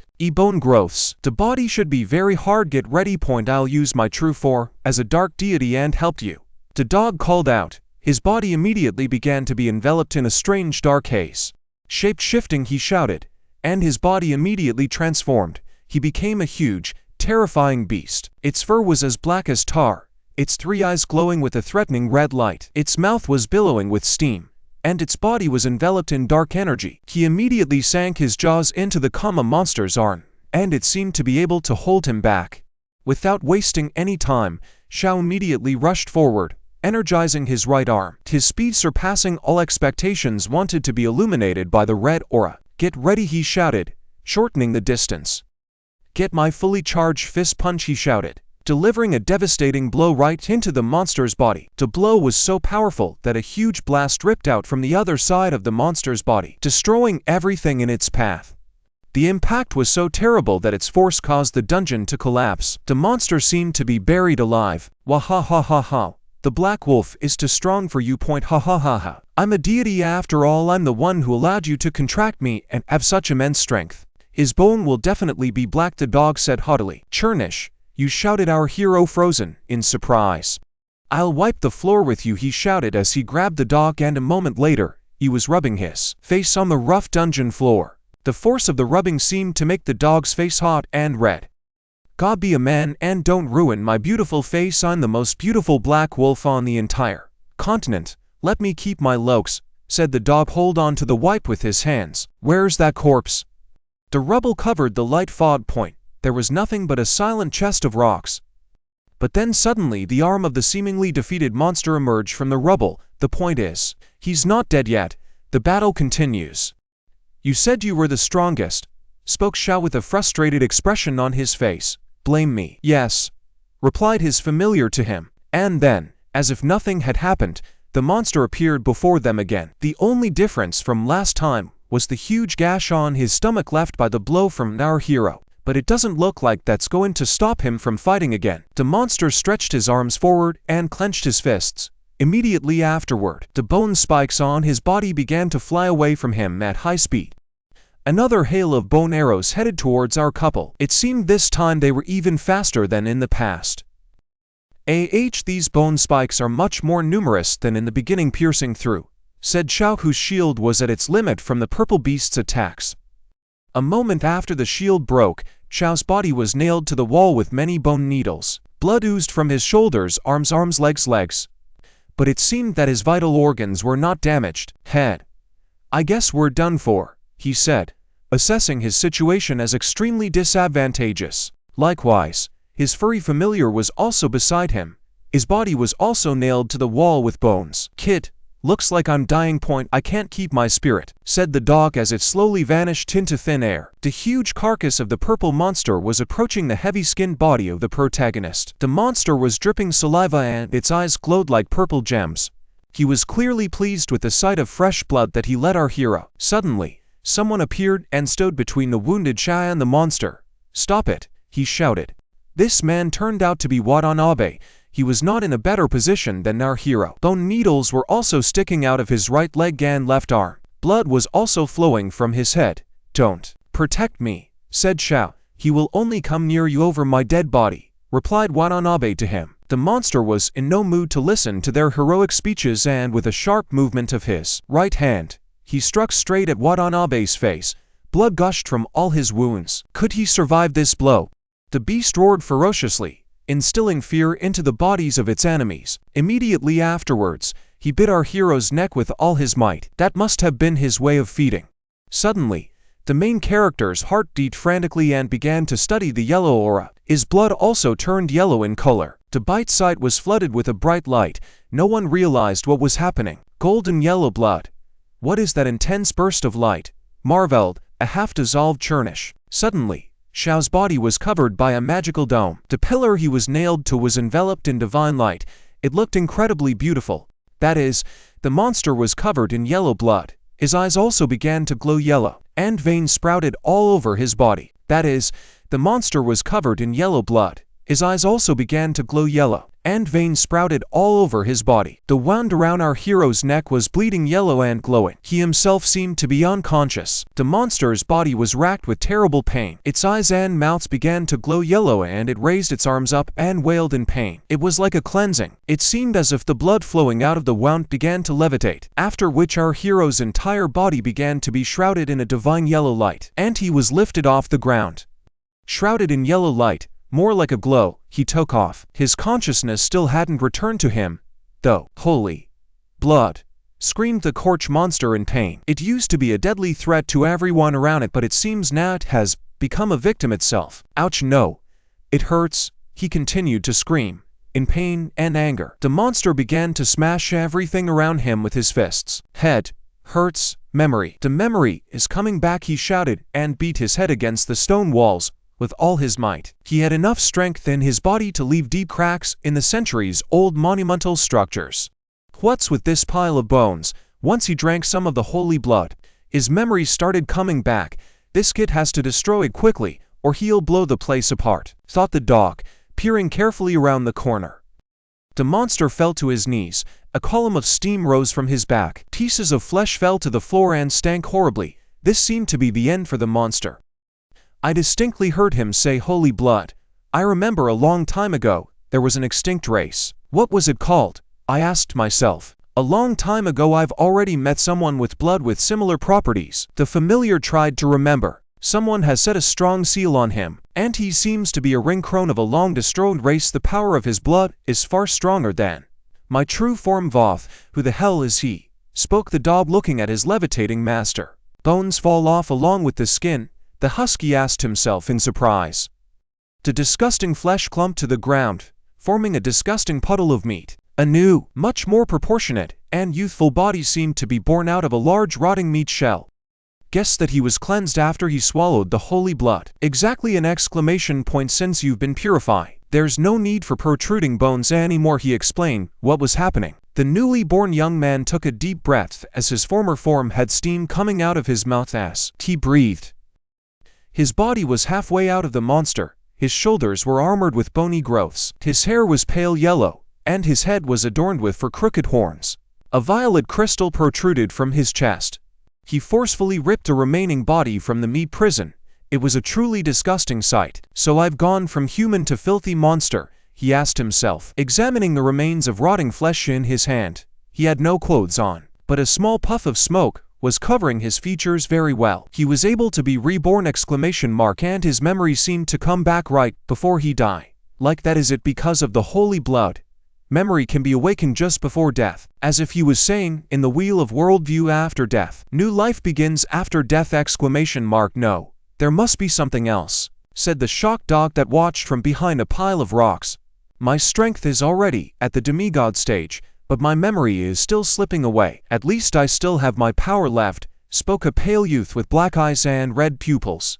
I have risen from the dead. No, in the past my name was Emperor Mo, and now my name will be, he said, slowly remembering the past.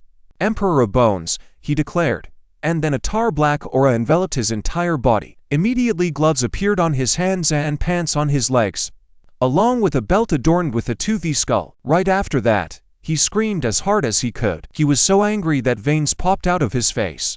The pillar of light it emitted pierced through the mountain. I have returned from hell, the saints lied to me, I will have my revenge, he shouted as the incredible energy radiated from him in all directions. He seemed to possess unlimited power.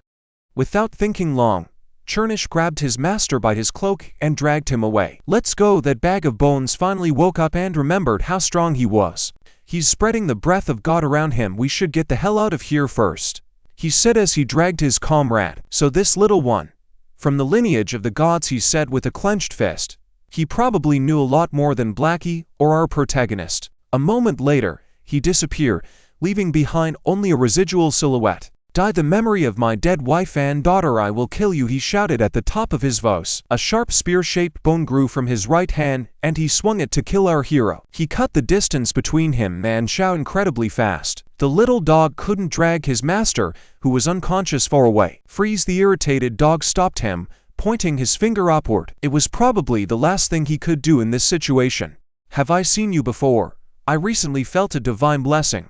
Are you the Dark Wolf God? Asked the pale young man, who decided to stop his attack and listen to the familiar after all. What?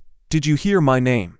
Just forget it. Soon you'll start remembering people from the past, spoke Blackie, all drenched in sweat from excitement. His words were going to get them killed now or not. He stood before his master and said, It seems you have awakened, and from the holy blood of this lad, he continued. I'm right, I read in the books about Emperor Mo's holy battle with a whole lineage of saints, he said, with more and more confidence as he tried to impress their opponent. This has nothing to do with you, all saints are my enemies, and this kid is going to die today, stated the Emperor of Bones firmly. I have heard of this before, to destroy the entire clan of saints and sizzle their souls. You spilled rivers of blood, continued Blackie. He had no choice but to continue. You're not this Bo's ancestor. So what are you gonna do with him? You're just an old phantom who decided to make up his mind in the war. But it's different now, his blood has awakened memories of the past in you, he continued, but continued to stand in front of his master, covering him with his body. I don't know anything about you or the plan of the saints. What caused the war to break out? But if it is in your power, I ask you not to kill him. You should remember absolutely everything, insisted the God of Wolves. This kid's body is tainted with darkness. He's gonna kill them, and the enemy of your enemy is your friend. Have you heard of it? He kept trying his best to come up with arguments not to kill his master. A body defiled by darkness, pondered the ancient Emperor Mo. He reached out his hand to the young man's body. The hand was immediately covered with dark energy. A moment later, Xiao's body too was covered in dark miasmas. Suddenly, the energy closed into a ring and glowed orange. Such a strong wave of dark energy. This body of saints has mixed their blood with darkness, and he's quite an interesting young man, pondered the Bone Emperor. Haha, and that makes sense. The saints would not allow such a thing to happen. Their untouchable blood for staining such a repulsive energy of the darkness they so hate. All the saints that have appeared in the past have been killed. He smiled, remembering the past. I don't know how they managed to create this awesome body born with elements of the light of darkness, but it's a beautiful creation, he shouted in amazement. I can't blame that boy. His blood was able to awaken my memories. Wake up, he said, and rose into the air. If I let him live, he could be a real surprise to the clan of saints in the future, he added, flying away through the hole he'd made before. He's already recovered enough to fly. Such power. Blackie continued to wonder, but he was still glad that he was able to use words to keep the Bone Emperor from killing him. Xiao Xi and I had better serve this Bone Emperor for now, or we both die today. Life is more important than pride. You die, I die, said he, wiping under the pillar point. Well, I saved him, and then what? What do I do now, and how do I become me again? Shit. Finally, after a solid amount of time, our hero began to slowly open his eyes. The first thing he saw was his furry familiar hovering over him. Hey, you little pogonets, wake up, he said. Churnish, are you dead too? We've become ghosts. That devil is gone, shouted Sha, hugging his partner. Wake up, we're alive, shouted Churnish, and with all his might hit the main character's head with his pod. To save your life, kid, I had to pay too high a price, otherwise you died. I'm a real hero, you should pay me well for this, he said, proudly raising his head. He may have embellished a bit, but there was some truth to his words. Ho ho ho ho, now I am your savior. Well, how will you repay me for this? As soon as the master-headed, the dog immediately showed his true face. I believe you, thought the protagonist upon hearing his familiar story. Blackie may be small, but he's alive. Let's get out of here. Today we managed to survive. We must become stronger by all means, said Xiao. In the ruins, and we are still alive, he asked. To which the dog replied, I already told you I paid a huge price for this. When we return, just give me a few million yuan stones as compensation, replied the dog. Don't be rude to me, answer me, asked Xiao, put his hand on the husky's head. Shit, don't stroke my head with your hands, and I told you everything, replied the dog, grabbing his head. His cheeks were red. Rocks, what are these? Wondered the protagonist as he noticed the strange thing on the floor. He leaned closer to look and saw that it was a purple crystal. Blackie, come and take a look. These stones look like the ones in that monster's chest, right? He asked. That soul stone was used to confuse us and keep us from realizing that that monster was made of a human, wondered Blackie, twirling the crystal in his paws. He's so fragile, even though he's stone, he added. It looks like it's broken, and that's a little scary. Still, it's very valuable, the dog continued to say as he looked at the pebble.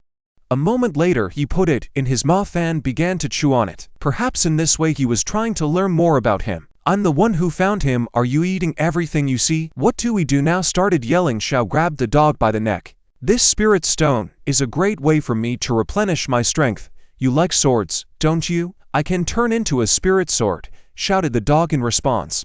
Meanwhile, the Emperor of Bones was flying over the mountains. First I need to find a place where I can regain my strength, he thought as he surveyed his surroundings. Suddenly something caught his attention more than anything else. What the, he exclaimed. What a coincidence. I didn't think you'd wake up so soon, said the priest who just appeared in front of him. He is already familiar to us since he tried to attack Xiao in the alley. You can't leave. If I let you leave, I'll be in big trouble. You are the sinners from the past, Emperor Mo, spoke the old man, emitting a bright yellow aura. So you're the one who left me there to rot in eternal agony, half human, half undead? Asked the Bone Emperor while a black haze enveloped his body. Oh. The old man only wanted your memories and pain to disappear. But you managed to awaken, sadly, said the preacher, looking at the unfortunate emperor. How did you wake up right before you die? Why don't you tell me? The priest asked. The emperor held the bone in his hand and something strange seemed to start growing right out of it. The sword of bones is already in my hand. Let's have a leisurely chat, said he, holding a large and exquisite bone sword in his hand. At the end of the hilt was a purple crystal. The base of the sword resembled a spine. Hey, you may die by my hand already, replied the priest. As the Emperor of Bones approached, the priest began to use spells. A yellow magic circle appeared over his book, Dungeon of Light. The old man cast a spell. Letters began to fly off the pages of his book. They glowed with orange just like the book itself. A moment later, a huge magic circle formed under the Emperor's feet. A huge golden cage with a cross in the center appeared around it. What is it? A dungeon, he marveled. Time to poison the cockroach, he shouted with an angry glance at the old man, and it seemed his bloodlust was about to destroy the cage itself. With a light swing of his sword, he sliced through the golden bars. It didn't seem to inconvenience him at all. Hadn't he already become an undead pile of bones? Did the saint help him? By restoring his memory, he approached the level of a demigod. The priest pondered over what he had seen. Die, shouted the Emperor and rushed straight towards the old man at full speed. "Oh, how I wish I could die at your hands," replied the old man, heading in his direction. After a torrential rain of powerful attacks of fierce combat, the wasteland beneath the hero's feet looked scorched, huge craters and bones sticking out from everywhere. Two figures hovered in the sky. One was black as night and the other white and luminous. Blood dripped on the floor. The Bone Emperor had won the fight and had stabbed his opponent through. "Rest in peace, go to another fucking world," he said to the dead man who had recently fought against him. "After all, the gods will try to turn our bodies into bones," he added as the priest's body flew downward following the staff. "Those who dared to destroy my home will die one by one," he spoke with disdain, looking at the defeated enemy. The priest, who the Emperor thought was dead, was in fact still breathing life into himself. "In the name of God I command," he began to conjure as he fell down. The point of the magic circle formed near his right hand. "This is a manifestation of truly divine will. Holy Sword of Light." He cast a spell and a colossal-sized light arrow burst out of her magic circle and flew straight up, straight into the Emperor of Bones. How are you?" Before he could say anything, a tremendous amount of energy pierced his stomach at an incredible speed. Blood and entrails flew in all directions and blood spurted out of his mouth. "Well, you've recovered your memory, so be it. These pathetic tricks I can still predict." The old man told him goodbye. The Emperor saw him as an acquaintance of his when he was young. He didn't wear a huge beard and his hair wasn't gray. "Rogue, why don't you fight me in a fair fight?" shouted the Emperor despite the huge-sized holes right in his stomach. "A long time ago, the god of war Huang Mo destroyed the entire clan of saints and even sizzled their bones. I don't want to touch a filthy creature like you." Gavrillon with disgust on his face. "Ha, I'm just a little priest," said the old man. But no, it wasn't him anymore. His uniform was just a cover-up, but he was actually a young man with beautiful long blue hair and a monocle in his right eye. He landed on the ground completely unharmed and to his right was a staff. "Don't talk nonsense," shouted the Emperor, choking on his own anger. "Who the hell are you? You have strange aura," spoke the Emperor while the seemingly fatal wound on his stomach was gradually healing. His horns and bones began to glow red and grow. A frightening crunch resounded on the battlefield. After a little while, his wound had completely healed. His horns had increased in size and the rest of his bones had also gotten bigger and sharper. His eyes glowed red with bloodlust. Aura could terrify anyone. "Hey, you're getting stronger and stronger, and it's annoying," said the guy without hiding his annoyance. "A harvest of bones," said the Emperor with a clenched fist. It must have been his spell because his right hand glowed with a red aura. It's..." Before the young monk could react, a spine of ribs grew behind him. A spiky spine with countless incredibly sharp ribs to be exact. The Bone Emperor roared and proceeded to activate the spell. "What kind of trick is that?" He was able to move instantly from the grasp of the bones. He shouted, surprised at the priest's unexpected speed. It wasn't until he left the kill zone that the ribs collapsed into a trap. But there was no one inside anymore. "It was close to you. I was even a little scared," said the monk as he moved with such speed that it was impossible to see him. His silhouette was blurred due to his fast movement. "Bone control," shouted the Emperor while another of the blood ran down his chin. "How's the bone control?" asked the young clergyman, as if remembering something. "What kind of power is this?" "My bones," he screamed as the bones inside his body grew and grew spikes. Soon they were bursting out, tearing his muscles and skin. Many streams of bright yellow blood emerged from various holes on the priest's body. "And these are your attacks while you're weak. How much stronger will you be when you fully recover?" The young man pondered aloud as the pod covered his face. "The more power I use, The stronger the attack will be, your dead, he shouted. His body was immediately enveloped in an incredibly beautiful cosmic aura. A moment later, there was only a blue slit in the guy's place. It was unclear if he had teleported or just moved incredibly fast. A few drops of bright yellow blood fell onto the dry ground. Around these drops, the soil was quickly saturated with moisture. You are of the Holy Clan. You are my enemy. I did you destroy my home and use my body? The emperor continued to shout. Answer me, he shouted, and a strange medallion with a magic circle in the center formed on his forehead. For chains restrained this medallion on his forehead. Ah, it must be a mind control seal, he shouted, grabbing his forehead. She seemed to be giving him a lot of discomfort. The sky was instantly covered with thunderclouds. Lightning was oozing out of it, making distinctive sounds. Thunder. Is something going on out there? For some reason my heart feels uneasy, thought to herself the young, beautiful woman, the mother of our hero. And then a gigantic black as night lightning struck from the storm cloud. Its light was red and its sound would have deafened a normal person. Ah, you dared to put the seal of control on me. I have come back from hell. I hate you, wife, daughter. I can't forget you again. Shit, he shouted, trying to fight the curse placed upon him. An aura of incredible power oozed out of him. He summoned the huge pillar of light again, and this time the black lightning seemed to unite with him. I'll never forget you, he shouted, ready to do anything just to remember his relatives. The touching Mother Sha and the Bone Emperor could sense each other from a distance. The seal on the Emperor's forehead shook, making the sound of metal grunting. It seemed to give him pain, and he reached his hand toward the seal, but after a moment, he leveled off and his gaze went blank. It seemed to be the end of him as a thinking being. Ha ha ha ha, you finally surrendered to the power of the seal. Now you can be used, chuckled the priest, covering his mouth with his hand. With his free hand he conjured some sort of spell. He observed the Bone Emperor through a small opening from his space. It seemed to move into some space resembling a cosmic hand. I've wasted too much blood today. This bag of bones is going to give me a good listen, he said. The portal opened again, and a metal staff with a cross on the end of it appeared. 2 strands of cloth were attached to the sides and sides of the staff.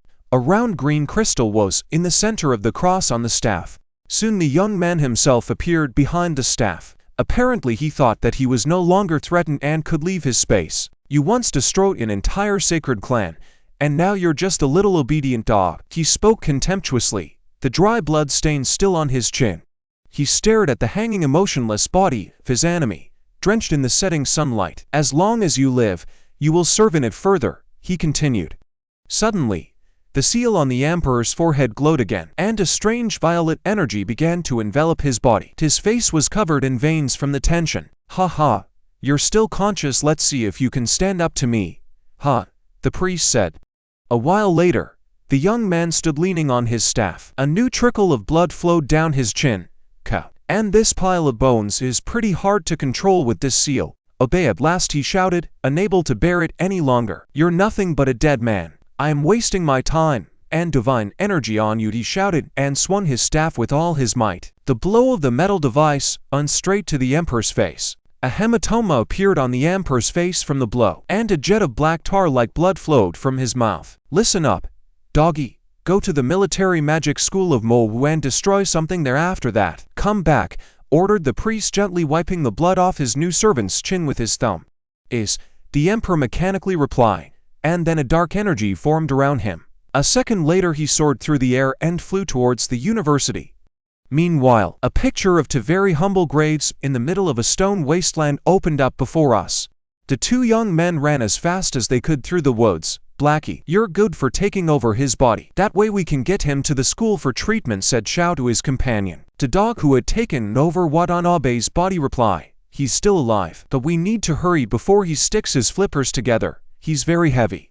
Behind them, something resembling a black arrow appeared. It flew swiftly across the sky. Why the fuck did he fly right over us with his heels glistening? Asked Xiao. It's that bone man, and it looks like he's flying to our school, replied Blackie. You little thing, we're running away from him, and he's flying straight into the school. Maybe the school didn't please him in some way, added the dog. My mom's still in school, shouted Xiao, who like any child is very worried about his mother. Chernish turned on the speed of light and raced to school. My mom's on danger level 1, he shouted as he started to run. That was his top speed. He's such a good son. Well, okay, we'll be back to save your mother, spoke the dog, spreading Watanabe's arms out to the side. Hey. Wait. Wait for me, he shouted, seeing how far behind he was. At this time, near the military magic school of Manhwa, an unidentified flying object embraced by black energy was approaching directly to the gates of the university. At the same time, the rector was snuggled up with her favorite pink bunny blanket and lay between two cute stuffed toes, a dog and a bunny. I've cleared all my affairs, now I can get some sleep, she said as she snuggled up. There's a strange blob of dark energy approaching us, she said, immediately rising up, for she felt a tremendous force toward the university. The Bone Emperor was already standing on the doorstep, from afar and uncovered by his aura. He didn't seem so frightening. If you're in school, state your name, the guard who was on duty today shouted to him.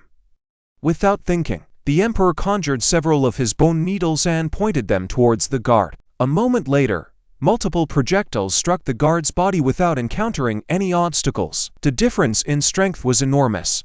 Immediately, countless armed soldiers blocked the passage to prevent the offender from entering the campus. A green magic circle formed in front of this army of guards. It glowed with a familiar light. The rector appeared from the magic circle. She was dressed in cute bunny pajamas, apparently.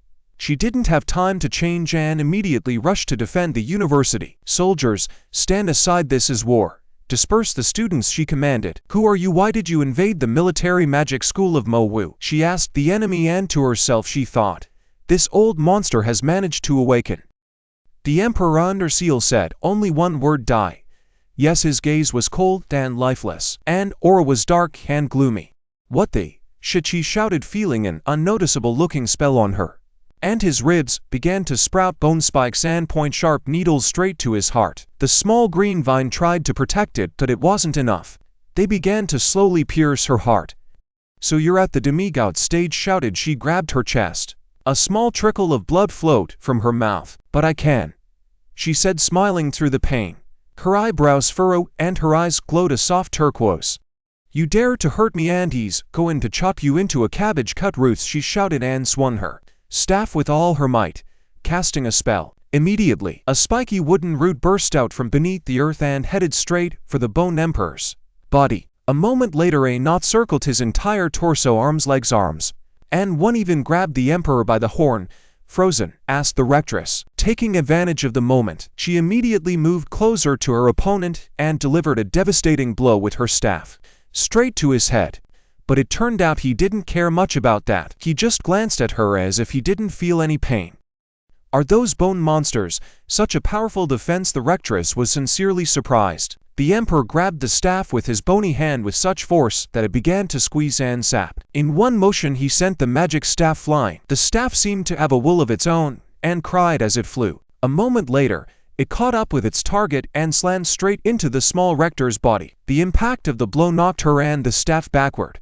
It didn't take long for her to hit the wall behind her. The force of the impact created a small crater where the rectress had been hit. Without wasting time, the Bone Emperor once again generated something resembling a bone spear right in his right hand and began to shorten the distance with the rector. The bone needle was already piercing the girl's chest. Blood flowed from the wound, and she pulled her hand forward in a like so. She barely spoke. And you, strong, said the Bone Emperor, shrouded in a black aura. Spiritual surge, he added, after which he rose above the ground. A huge red blob of energy resembling ribs emerged from the ground. Waves of dark energy diverged from it in rings. The amount of power around him made the wind rush around him. Who is that? Such a powerful dark energy is enveloping the entire school, said the rector as soon as he sensed the presence of a strong stranger on the campus. What kind of energy is that? Our hero's mom masks herself, realizing her yard flowers. It seems the Bone Emperor immediately noticed her. Don't waste a second. He disappeared. Those who watched him saw only his residual silhouette. It must be one of the old teachers. I should go and prepare a meal for my son. She decided to keep her head down and continued watering the flowers, but someone seemed to appear behind her. It was the Bone Emperor himself. He stood majestically, instilling fear in all living things. He looked at the woman's back with his empty black eyes and reached out to her. Immediately, his eyes regained life. The amulet seemed to have stopped working, and the priest could no longer control it. He touched the shoulder of the woman he was interested in. Who are you? She shouted in amazement. She dropped the watering can in surprise. Who are you? She continued to ask with her eyes wide open, completely unaware of what was going on. You. Yes, who am I leaving? He asked, spending all his strength to fight the seal controlling his mind. The girl opened her mouth wide. What? About what? Do I look old? She asked, clearly misprioritizing the conversation. You are, after all, related to Anzen, my father's sister, great-granddaughter, he said. It's all right. Great-granddaughter is very happy to meet you. Zheng went missing that year. Then came the message that she died. You must have been born looking like her, he continued to say, despite looking at her with a serious look. Sun left first. I have to accept it, he said, then took the woman's hand and pricked her index finger. Light yellow blood flowed from it, just like a representative of the saints. Looks like you're not her after all, he said, after he was sure the woman's blood belonged to the saints. But your blood is so much like hers, he said with eyes full of sadness. Memories of his childhood and his auntie surfaced in his mind. The power of my baby's bones is extremely strong. You will become a genius in the Saint clan, she was telling the child in her arms. Mo. One day you will be a grown and strong man, Kava said to the young man sitting in front of her. Really? And Zen, he asked, is somehow connected to the power of blood, but there is something wrong with her. Meanwhile our hero's mother was sucking her wounded finger. I'm bleeding. Clearly hurt, upset, she said. Child, why do I sense dark energy in your blood? Too, just like the kid I met the other day, he asked. You're talking about my son, you haven't hurt him, I hope, she said worriedly to her child. Is he your son? He's fine, he replied, clearly hiding part of the truth. It's been so long ago. When Uncle Demon died, some of the dark energy came in from me. You are a demigod, after all, she replied. You called me granddaughter. Does that mean we're related by blood? She asked now. Am I not the god of war? It seems you are not like me, created by the gods by mixing light and darkness, said he, but his head was occupied with something else. Strange. Why was I able to wake up so easily thanks to a drop of divine blood? That was the question that really interested him. The girl racked her brain, imagining in her head, what would Uncle Xiaoxi look like? Yes, if you are An Zheng or her direct relative, your son is my uncle, he explained to her. That sounds absolutely amazing. Can you say that again? Spoke the young mom, overflowing with doting. Her eyes resembled those of a sweet kitten. A moment later she was making tea for two. They seemed to hit it off quickly. Have tea with me. What are you doing? Why are you kneeling? She asked when she saw the young man kneeling down, accepting the cup of tea she was giving him. How dare I make my aunt make me tea? I can only take it this way. Without hesitation he replied, without changing his posture. Aunt Zen seems to have a strong stamp on her body and heart. She must have been through a lot in. Thought he felt his temple with his index finger.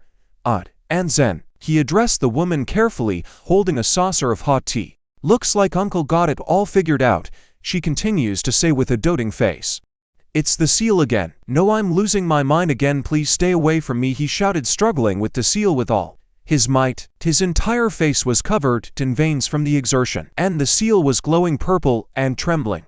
He dropped the cup and it touched the ground and shattered, spilling fresh hot tea on the ground. He lost control completely, whereupon his emotionless body grabbed the woman by the neck and began to strangle her.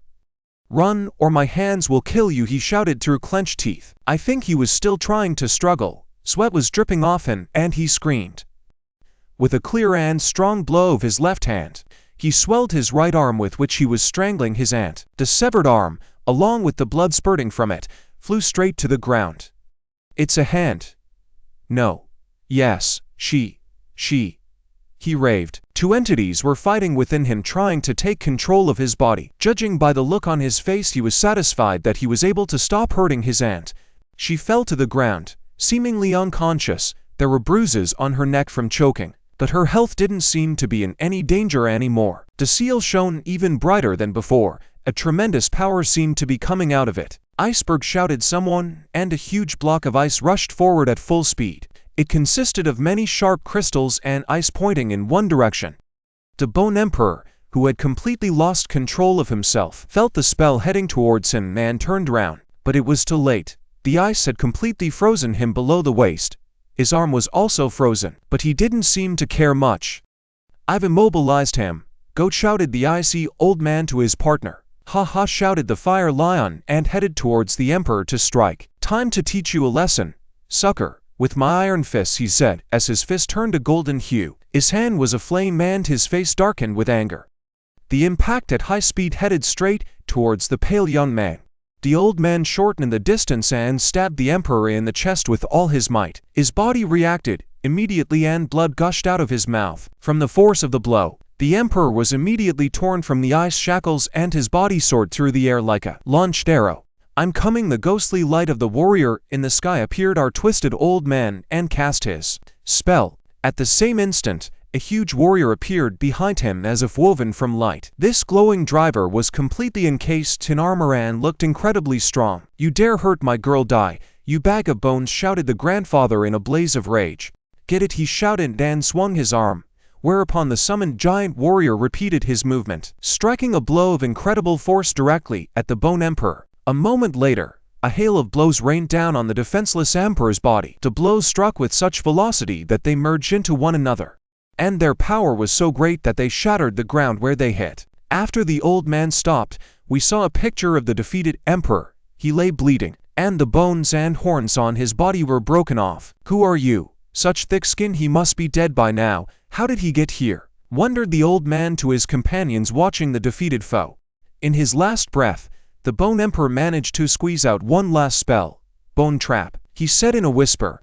The familiar spiky ridges on top of which were countless ribs forming a cage. They immediately shackled the three old men. Scarlet blood spilled.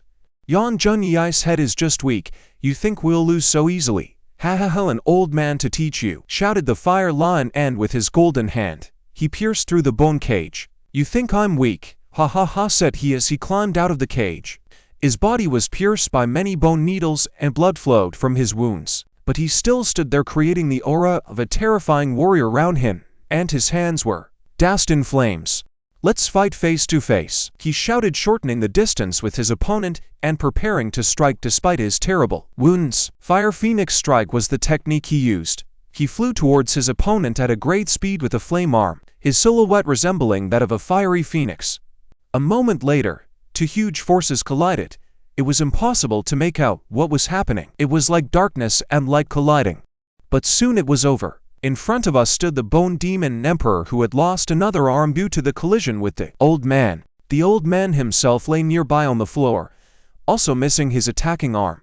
But this didn't seem to be a problem for the Bone Emperor. He quickly grew back all the broken bones and horns, as well as the lost limbs, and parted his ribcage. In the meantime, the rector had escaped from the trap in the wall and appeared to be hiding in her staff, which could change shape. A crowd of teachers gathered around her.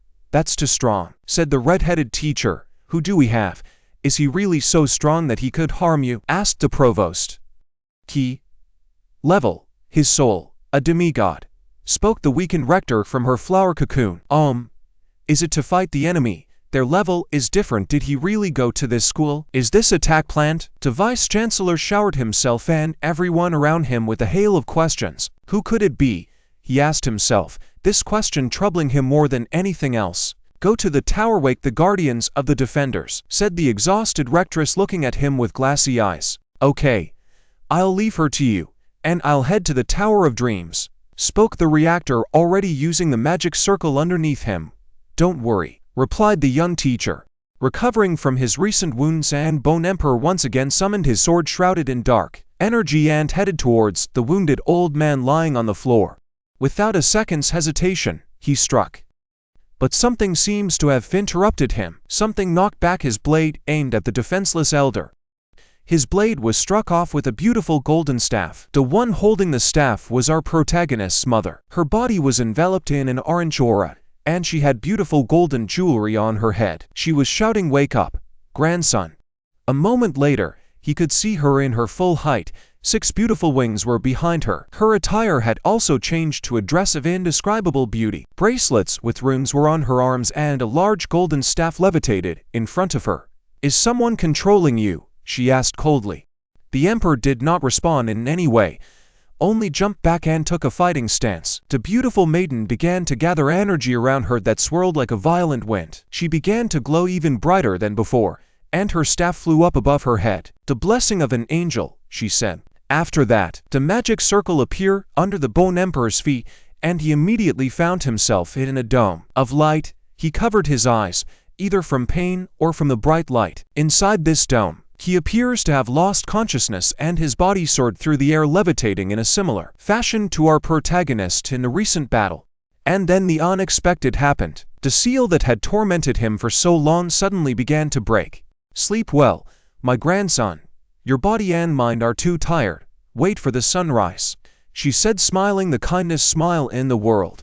There were pop somewhere off to the side. The clapping man turned out to be a young priest with a monocle over his right eye. Beautiful, I've been searching for you in the southern desert for 5 whole years. And now I've finally found you. Angel of wisdom, Uriel, said the astonished woman.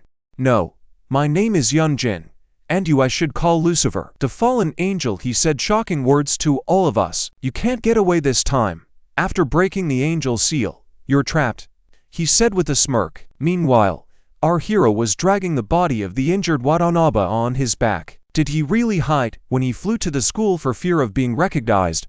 Though no, I think I see blood and signs of battle, reasoned aloud to himself our protagonist. It looks like he was fighting someone too bad. This bone monster is really around here somewhere, added his wounded comrade.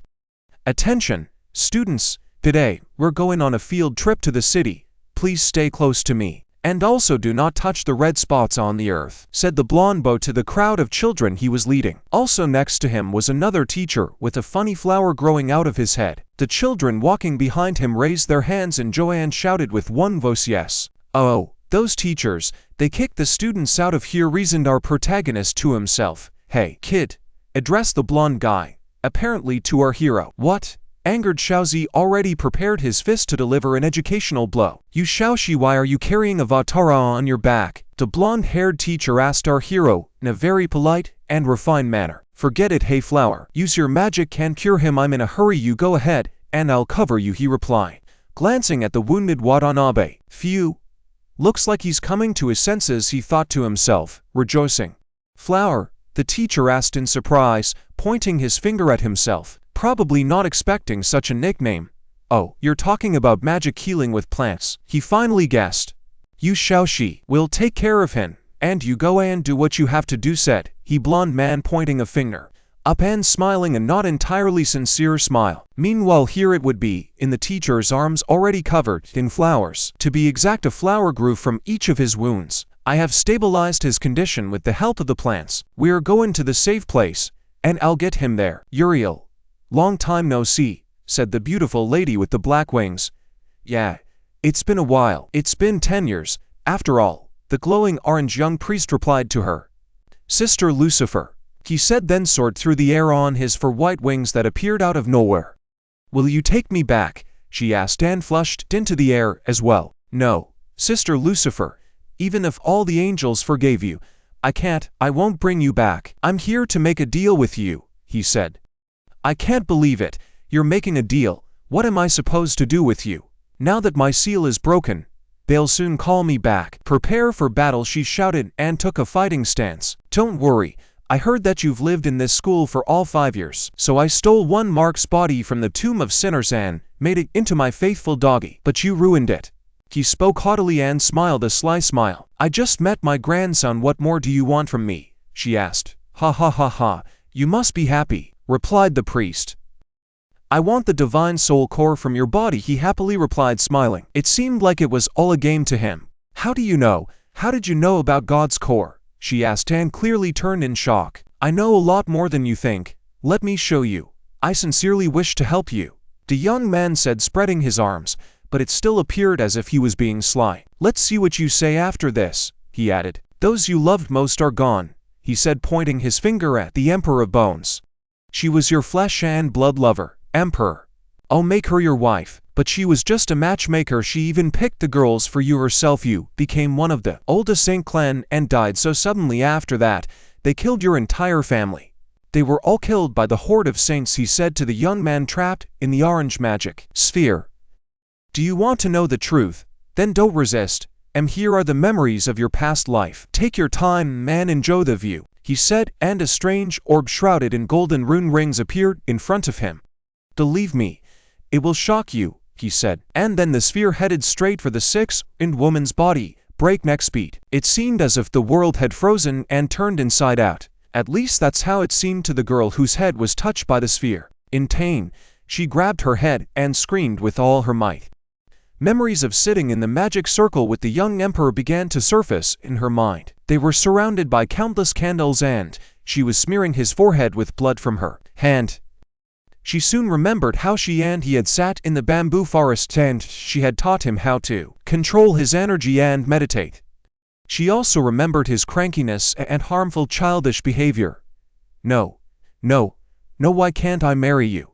I want to, I love only you, he shouted, lying on the floor and waving his arms and legs in anger. I remembered when I married the emperor and his bride, who had already become a man. From this moment on, you are husband and wife, love and respect each other. That's what she said then. Well, you're married now, don't relax, it's only going to get more complicated from here. With the smile one gives a happy relative, she smiled and said it to him.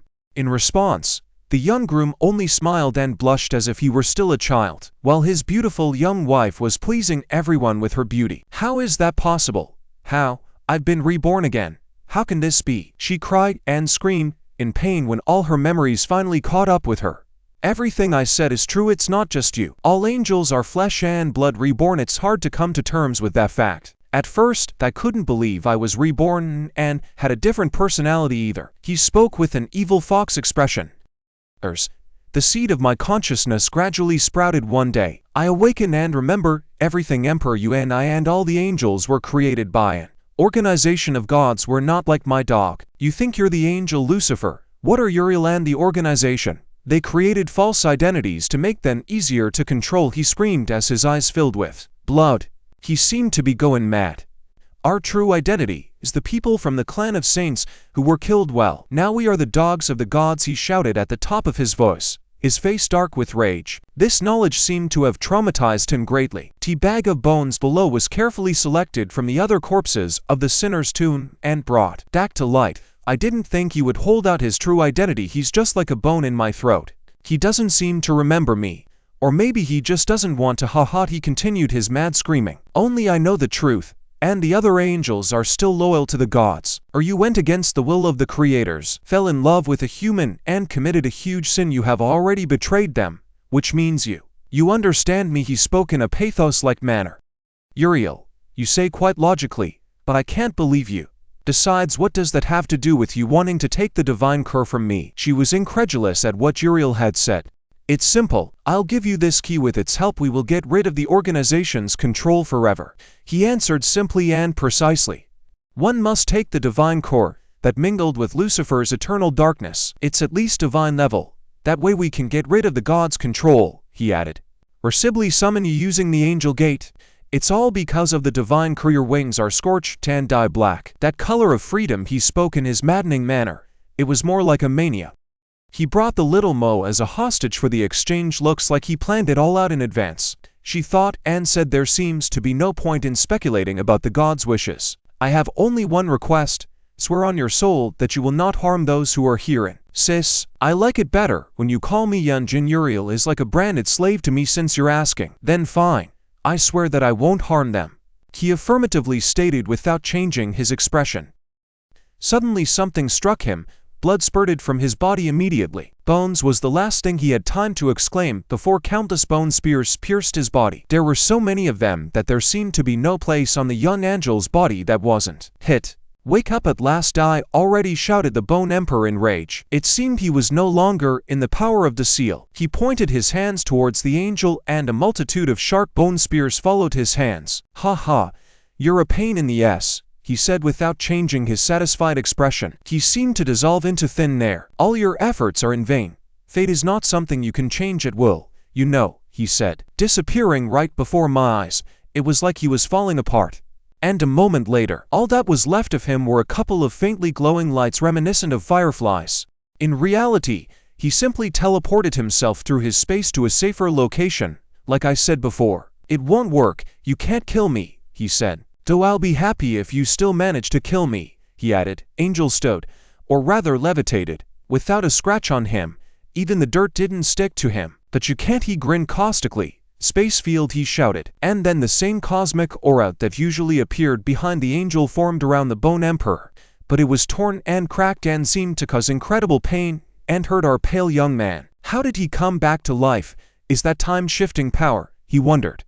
Barrier of holy light. Lucifer spelled it briefly. She wanted to protect herself and her grandson no matter what it took. A box consisting of translucent, orange plates with crosses in the center covered our heroes from Uriel's malicious spell. But apparently the strength of the shield was not enough. It began to crack and fall apart under the pressure of Uriel's spell.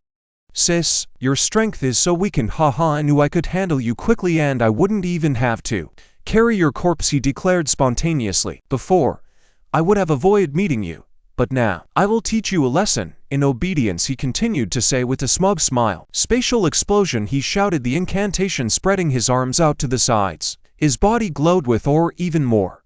In the same instant, the shield Lucifer had put up shattered as if it were made of sand. The mother of our hero flew out of this powerful explosion together with clouds of smoke and splinters. She did it obviously not by her own will. She was just thrown away by the explosion. Just like her, the Bone Emperor was thrown off in the other direction.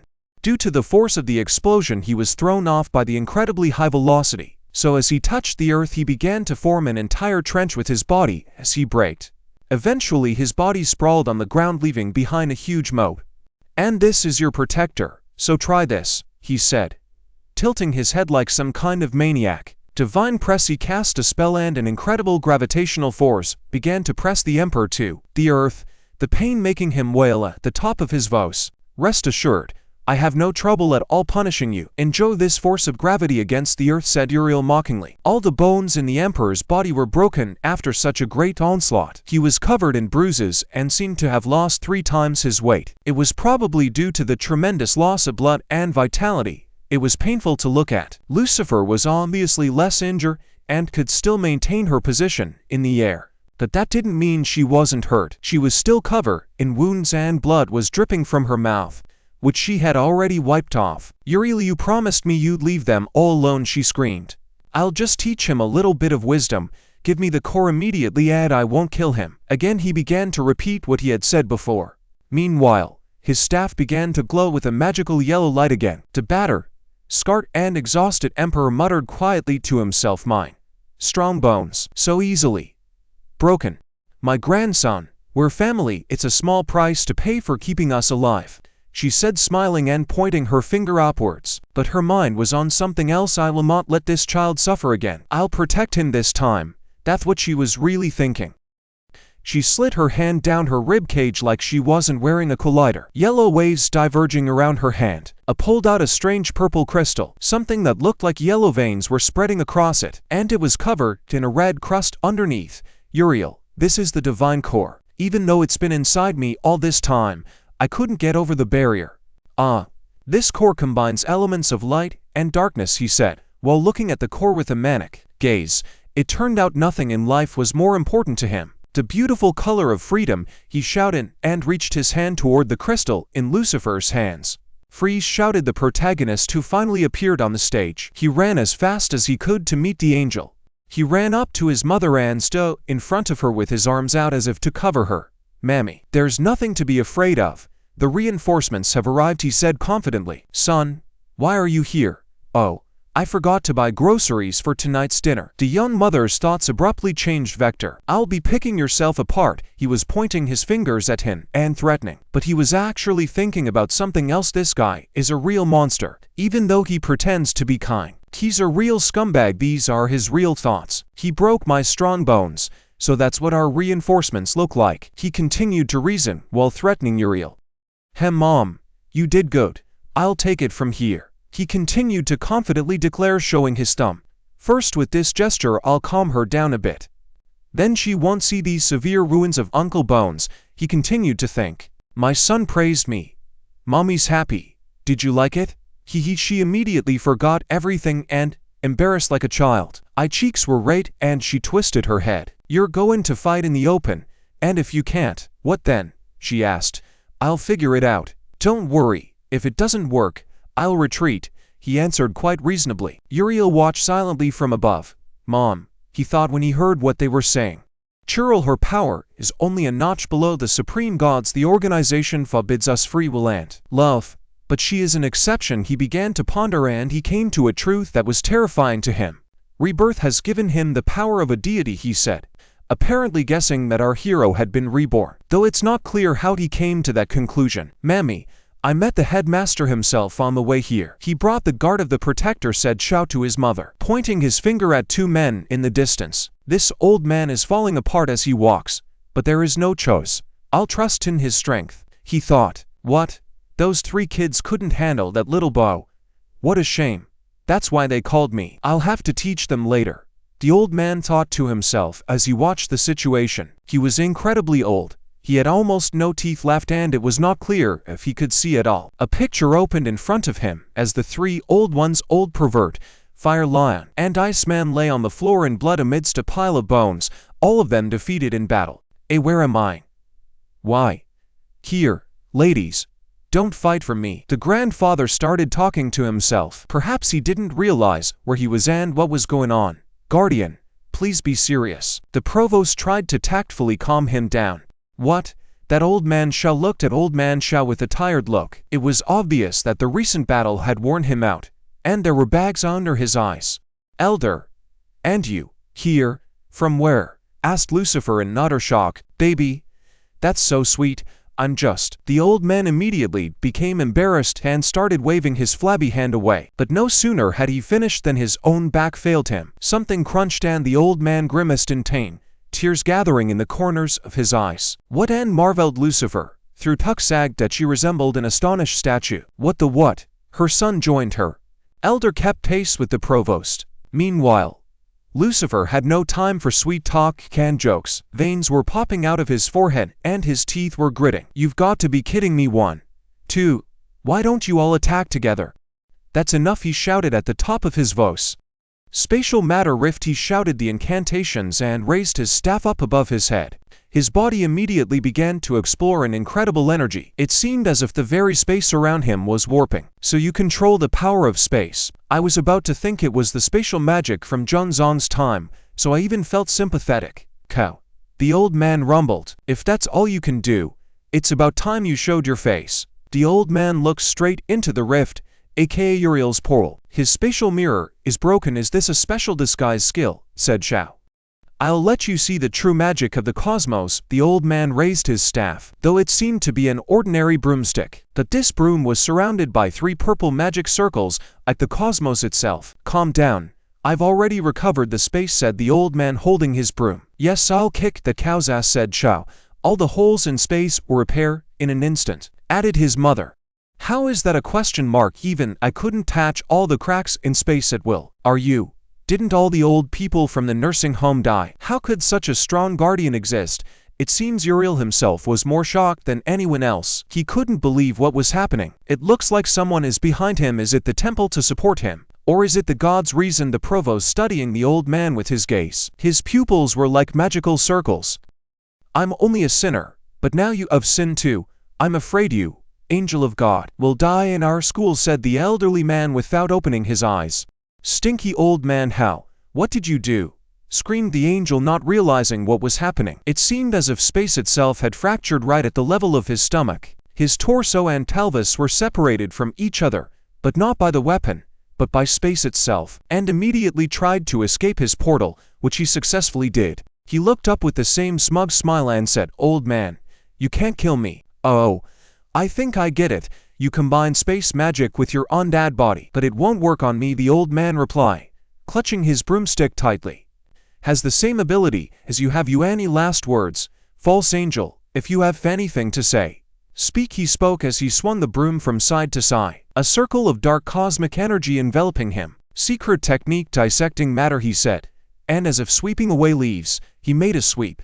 A portal to another world, a world of space and autumn leaves, was formed at the place where he swung as if drawn with a brush. One of those sheets pierced through space, heading directly for the angel, and Voth sprawled out again, blood immediately spurting from his mouth as well. How come? The trail with this sheet of stuff is always a lot of other sheets, also legal spaces, and heading directly to the angel. Apparently unable to hide any longer, he fell out of his space into ours through a portal. So that's where his true body is. Finish him off, shouted Xiao. He was lying on the ground with his wings scorched. He seemed to be unconscious. Is he still alive? I remember that he was only a four-winged volume, asked Lucifer. Ho ho, wow, that fast. They just had the floor wiped, shouted our hero excitedly, waving his green wands. This angel Uriel, being a six-winged angel, pretended to be weak hypocrite. He has a strong divine body, spoke Blackie. Meanwhile, in the world where our hero came from, someone has lost the glow sticks that are usually waved at concerts. Ah, fucking you, old man, and your whole military magic school, he shouted, barely able to rise. All of his clothes were torn and he was wounded, a thin trickle of blood running from his mouth. Divine abilities make you much stronger than ordinary people, the old man spoke softly, slowly approaching him. Are you going to leave? Our Mo-Wu martial magic school is not a place where you can come when you want and leave when you want. I'll deal with you. The old man opened his eyes slightly and looked at him with an angry look. Although it was more with disgust, spatial rupture, he cast the spell. Immediately, many rifts formed around the angel. His body was being dissected from all sides and blood spurted out of his mouth. Damn, old man, I'll kill your whole family and everyone you care about, screamed the young man in pain. It's too late. Old man, you won't get away with this. The gates of the angels are locked to you, said the angel in advance, smiling cheekily and vanishing into thin air. I'll report you to the higher-ups, he said, smiling, almost vanishing into thin air.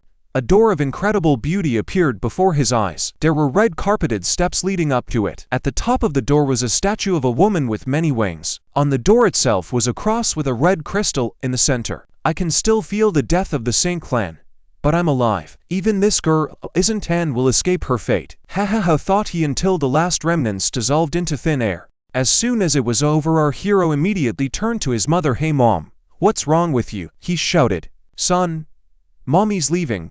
You must become stronger by the future, she said with a sad smile on her face. Her wings and her body and clothes slowly dissolved just like an angel. Get older, find a bride, and mom won't worry about your future, she said as tears trickled down her cheeks. Also, eat well, eat even vegetables. Don't be picky, she said through her tears. She tried to wipe away the tears with her hands, but there were too many. Our hero rushed crying to his mother. Mom, I'll eat anything you cook, just don't go, he shouted. His mother didn't work on such simple words. She kept dissolving, and she would have kept dissolving without him saying, no, no, no. Wait for me, he shouted with all his might, trying to touch his mother. No, he screamed at the top of his voice and tears streamed from his eyes. Kid, until you reach the level of a Holy Spirit or Creator, you can't destroy these gates of angels, the old man told him. Blackie, you've lived for many hundreds of years, is there no way? He shouted, looking at his dissolving mother while tears streamed down his cheeks. I've heard that all angels are bound to this gate. Your mother has so far been able to last in this world solely because of the core god with two attributes, but, unfortunately, she didn't fully absorb the core. That's why things have gotten out of control. There are no powers in the human world capable of destroying them, Familiar explained to him. While I was with you, it was the happiest time of my life. Mom doesn't regret a thing, she said, almost dissolving, but the smile on her face was clearly visible. Mom, I'm going grocery shopping with you. And I want you to see me get married and have a son. I want to take you to the ground. Stay, he shouted, tearing his throat out. I just want you to stay with me, he said through his tears. His right eye turned black with a red pupil, and his left eye turned yellow with a red pupil. Like that. And I'll fix it. The old man won't be able to break down that gate unless he gives up some of his life in return, but I'll try to hold them off at least, he said, starting to use some magic. Let's go. Let's give 'em hell, he shouted, his broomstick spinning with incredible speed. Kid, I'm gonna hold the gate for a while. Do what you're doing for your mom, he shouted to our hero. A dark, interdimensional space dragon formed around a broomstick as if woven from stars. The brother angels were enveloped by dark cosmic energy, preventing them from closing all the way. It was truly a mesmerizing sight. The old man fell to the ground and blood flowed from his mouth. The price for this spell was too high. Elder the provost shouted with horror as he looked at the guard of the university. This was one of the strongest and most respected men of this institution. Meanwhile, someone else had managed to get to his feet. A wounded, skinny and generally torn leg was standing upright with blood on it. That man was the Emperor of Bones. I can fight. Go ahead, he wheezed, barely squeezing out a sound. He was somewhat on his feet and looked generally pathetic. There was nothing left of his musculature and his sharp bone spikes had turned to rubble. Oh my god, I'm so sorry, shouted Xiao while his eyes glowed with different colors. Something seemed to materialize behind him. He had a yellow divine light all over him. His silhouette had acquired wings and long hair. A moment later, a new image of our hero appeared before us. He had long hair the same color as his mother's, red eyes and 2 wings, one white and one black. In his right hand he clutched a magical staff like the one his mother carried. My power is beyond this world, he shouted. I have the right power, he declared with full confidence in his abilities and moved forward. And what will happen to our hero further you will learn in the next video. Thank you very much for watching. Don't forget to comment, subscribe and like. It motivates me a lot and helps me to work harder for you. Tree of Bones. The emperor cast a spell and a bone, something huge for its size, burst out of the ground and headed towards the gate. At incredible speed, she was approaching the gate shrouded in dark energy. And then the bony hulk reached its target. As soon as it did, a bright flash of light illuminated everyone around it. Even that power wasn't enough to do any damage to the gate. Bone fragments flew from them, leaving them unharmed. I can do it, I can destroy this gate of angels, our protagonist kept repeating to himself. Ah, has this power passed from me to my son and awakened? Marveled the dissolving mother. Come on, go. Chernish shouted, flying on their newfound wings straight for the gate. Hey, it's done. That woman seal is still working on you, spoke Blackie, holding his hands over the crystal somewhere deep inside our hero. Damn seal, I'll rip you to shreds, he shouted, and was sweating a little even in spirit for fuck, he shouted, breaking the seal enveloping the crystal. The holy energy has awakened, she shouted as she saw the crystals emitting divine energy. White magical ribbons began to bind Chernish in our protagonist's body. Hey, this is your energy, don't bind me, he said. A red magic circle appeared from the crystal. Black lightning and dark energy flowed out from it. Huh, that's it, why didn't you do that right away? Shouted Blackie. Thank you, Chernish. It's just as I thought, my body is filling up with energy habits, said Cha, starting to glow with white light.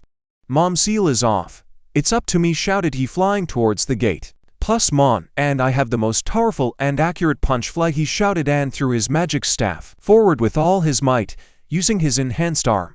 Fly, I wonder why I feel the touch of death, he shouted, and time seemed to stop. Dark and light seemed to switch places. It's a crushing feeling, he said, as if it had hit him. There was a grandfather sitting on the floor bleeding. The provost was treating him, using some kind of magic item. He also sensed something wrong. Where did he get such a huge power from? He can't handle it, said the old man. The spear he threw was glowing with an incredibly powerful light that seemed to blind one. It was a manifestation of supreme power. The spear headed straight for the statue that adorned the gate at supersonic speed, and then stabbed right into the chest of this 8-winged angel sculpture. I'll see you again, my little son, said the mother, and disappeared completely. Xiao's wings dissolved and he was falling down. Has I lost? He pondered as he fell. For him this was the most important battle of his entire life. But it turned out the statue had started to crack right where the spear had struck. Suddenly space began to warp and twist in a terrible vortex. The gate seemed to disappear. We made it. But the angel gate just disappeared, shouted his familiar. All that was left in the air was the ceasefire, the so-called core of the god that Uriel had come for. Hey, kid, look to your left. Through the slightly ajar door your mother was able to slip her core in aspic. I'll leave for you, spoke Blackie. What is it? The falling Sha asked himself. It seemed to bring him to his senses. He reached for the crystal and said, Mom.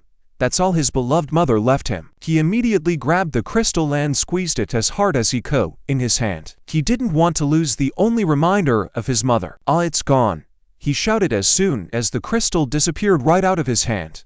Meanwhile, Chernish, who was inside our hero, to be exact somewhere in the neighborhood of his soul, noticed that the crystals had become to another soul core. Why the hell did you absorb yourself? He said, unhappily, because now he would have more work to do. Meanwhile, a bright orange bird, taken by flames, resembling a phoenix, flew with a message in its clutches.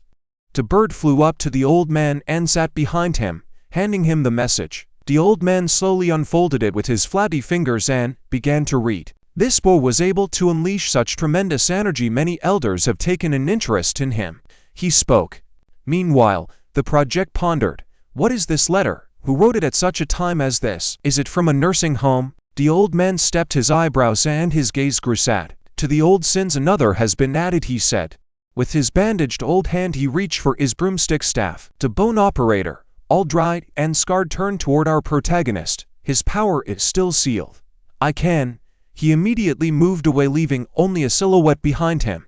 He appeared in the air right under our falling protagonist. He gently grabbed him like a princess. His power is very strange. His body can no longer resist it. I can't leave him here, he said. It's more complicated than you think. You can't leave. Someone wants you to stay, said the old man, whose beard and lips were still stained with blood. Elder, what are you doing? Shouted the shocked provost. His gaze reflected utter confusion and a bit of anger. The old man lifted his metal hair, and light purple outlines of magic began to hover around, which folded into beautiful patterns. It's ancient magic. Don't get your head in the game, he said nonchalantly. Magic, shouted the Bone Emperor, and apparently wanted to get away. But he had very little strength left. The huge, terrifying space dragon reappeared on the battlefield. It let out a deafening shriek like the destroyer of worlds. Suddenly a hand reached out of nowhere. It was the provost's hand. He put it on the old man's hand to stop him. Elder, think of our school and students, he said, trying to stop what was about to happen now. The grandfather stepped, his eyebrows looked at the treader with anger. Kid, I've got more strength than you. Let go or you'll hurt yourself, he said. I know, but for the sake of preserving the integrity of the school, please become. Yu Shaoxi is my student. If I can't protect him, what kind of teacher am I, he shouted. From the force exerted on the projector, blood flowed out of his eyes, also from his mouth and where an tear. Displacement of the realm of darkness. The Bone Emperor cast a spell. His body began to decompose at an incredible rate. The meat on his stomach was rotting away, exposing the muscles on his chest. Hollows appearing through which his ribs and collarbone could be seen. Half of his face was rotting and falling off along with his eye, revealing a black hole in the eyeball. It's a seal of transference in space, said the old man. Meanwhile, a huge magic circle had formed under the Bone Emperor, and clots of dark energy, like clusters of blood, swirled around it. And then, right in the place of our couple, another demonic circle even larger than the lower one was formed.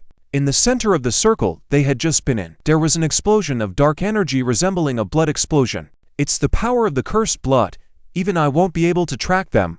I did my best, but they're gone. You'll have to confirm my words later, spoke the tired grandfather with closed eyes. It looks like a tower of flowers and grass. We just have to wait, he added. Hey, wake up. Are you okay? A pleasant female voice asked. Are you sure he's okay? Go see Yan Zhen. This Shaoxi will wake up sooner or later. Please look at him quickly. He's a 1,000-year-old disaster. I was wrong, Bone Brother. Take it easy, came from all directions, echoes of different voices. A few days later, we were back at Mowu's school. It was still as grand as ever. The huge gates protected us from enemies, and through them we could see the clear blue sky that heralded a good day. Come on, old man.